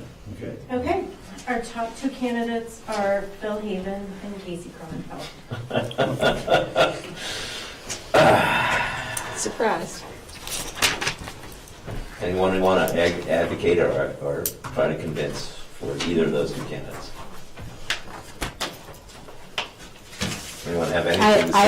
I have a preference for Phil of those 2. I thought that his answers and responses were more reflective of the business that we do as a board. I liked the conversation he had around community involvement and consensus building and buy-in. I thought his detailed response around justice, equity, diversity, and inclusion was critical, and he's the only person who mentioned justice. within his answers. And so I think from that perspective, he would be a good fit for our equity work, some of the community and family engagement work that you want to focus on, and just his general like temperament as it would meet with the board, I think would be a good fit. So I have a really pretty strong preference for Phil. And I still have my strong preference for Casey. Again, I think she understands the disparities, racial disparities that we face. So here's my wondering about that though, Lauren, is that you asked her that question and she referenced access disparities, but never once said the word around racial disparities in her answer around equity. And I was just so surprised by that because it's so... I don't think you have to name it. I mean, I think that, really kind of talking about the disparities in healthcare, it was implied. Yeah.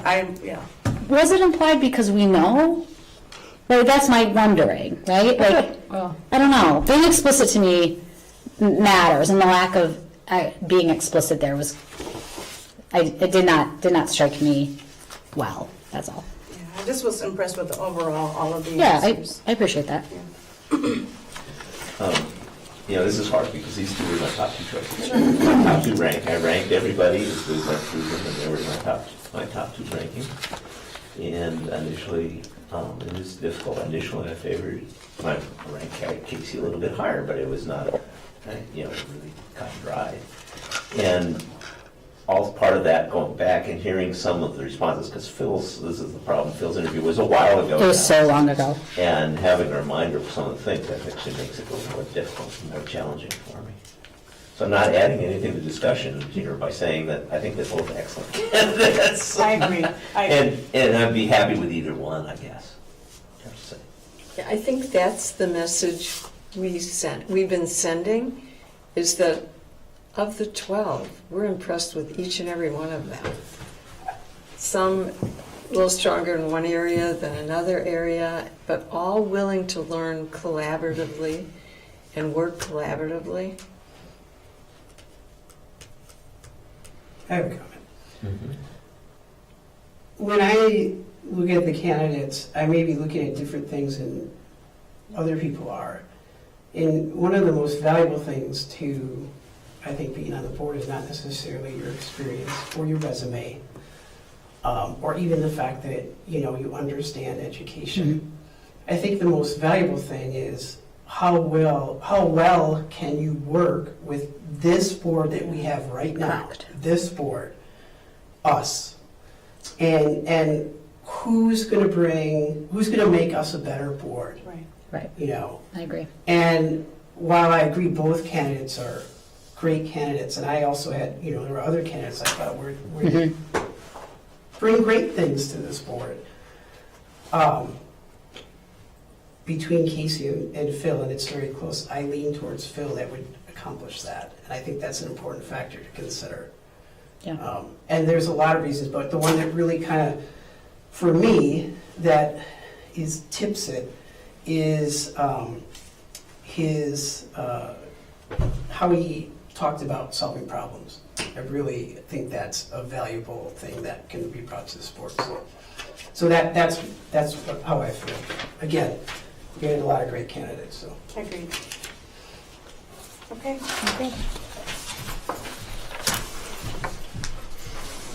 Oh, we're voting. I didn't vote.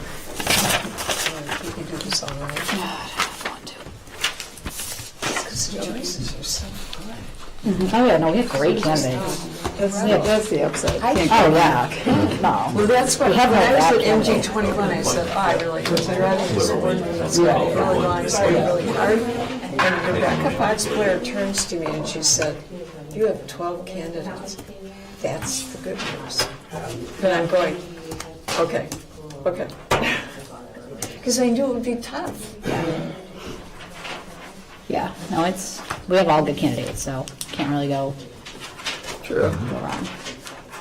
Well, and hopefully some of them will run again. I mean, you stuck around, and I know Mindy thought about it. But when you were running, she did. Oh, really? Yeah. I mean, the last time, because she was one of the 16 people we interviewed. It could be before, 3. too, so, yeah. So, but then this time she didn't apply, so I don't know her at all, I just know she just had it. So with this final vote, we have Bill Haven with 4 votes and Casey Croninfeld with 2 votes. So we have a majority. Okay. So I would like to make a motion for approval appointment of Phil Havens to fill the open school board seat through April 2024. Second. Any further discussion? Whew, good process, everybody. All those in favor? Aye. Aye. Did we get a second on it? I second. Yeah. Oh, good, okay. Ayes have it, Just motion is counting on carried. you. All right. All right, congratulations, Phil. And Congratulations, thanks Phil. everyone. And thanks everybody. Yeah. Thanks to everyone who applied and. I would really like And the those of board. you who didn't make it, you're going to thank us later. You're still.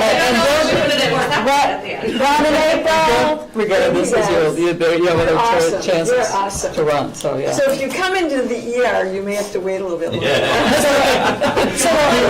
You may get shoved over. So the last time we ran this process, Noreen got it, I also did it, and I'm running, so I'm here, so running April. Yeah, we made Elizabeth angry, so she. I was not angry, I was happy. And we want to thank everyone. Yeah. Maureen, could we, and I think we've done this in the past, I want to make sure that we send, and actually I'd like each board member to sign the letter rather than just, I'd like us to send a thank you to each and every person who applied. Yeah, I'll work with Lorraine. They need to get notification ASAP. Right. Yeah. You know, by Right, email. I know, So but we'll I work just with meant to Lorraine. follow. They'll come from you, but we'll work with you on that communication, Yeah. you know, first thing in the morning. Okay. Yeah, But that then as sounds far as the fine. follow-up, that's up to you. how to do it. Yeah. Good, so as a follow-up, and maybe we bring it to the next board meeting and we all go back in the corner with Tisha and sign it. But this has been an incredible input from the community, absolutely incredible. Agreed. All right, we're going to go on to possible action items. 2022-2023 collective bargaining agreement with MGEA Educational Assistance. I move approval of the 2022-2023 collective bargaining agreement with MGEA Educational Assistance as presented. I'll second. Any further discussion? Okay. Oh, just, I know we talked about this last time, but just clarifying, this is what they asked for, right, or what we've been having those emails about? Yeah, this is, the first part is the base wage Okay. only, and then we have a supplemental that comes next. Okay. And yeah. Okay, thanks, Susan. Okay, all those in favor? Aye. Aye. Ayes have it, motion is carried. All right, next is 2022-2023 Educational Assistance Supplemental Pay. And I move approval of the 2022-2023 Educational Assistance Supplemental Pay as presented. Second. Any further discussion? Okay, all those in favor? Aye. Aye. Ayes have it, motion is carried. All right, next are future meeting dates. They are listed in board docs. Actually, we do need a real brief discussion. Okay. So because of the special meeting this evening, we also have a special meeting on February 21st. At this point, we have no action items for what would be our normal regular meeting, so we're recommending that you do not have your regular meeting next week. There's not a need for it to then pick up again in February. And I'm just wondering, I probably said I was available on the 21st, but I forgot that's the election primary, which I have to work. So I will not be here on the 21st, which if you want to go ahead, that's okay. I work the second shift, and so I work from 1 to not 10, close, whatever. So I was just wondering when I looked at this, if we wanted to do that next week instead on the 8th. Oh, we can move but it that up. doesn't work. Yeah, move up the, So the other but then that puts it on you. I've missed like one board meeting in 10 years now, all of a sudden, Yeah, I so rushed that- around okay. another commitment that Okay. I was hoping to. That's all right. I think that, The truth comes out. Yeah. well, you could do the February 21st meeting without me. And if by chance, I mean, that's the Supreme Court primary, so I'm hoping there is a good turnout, because Yeah. there should be.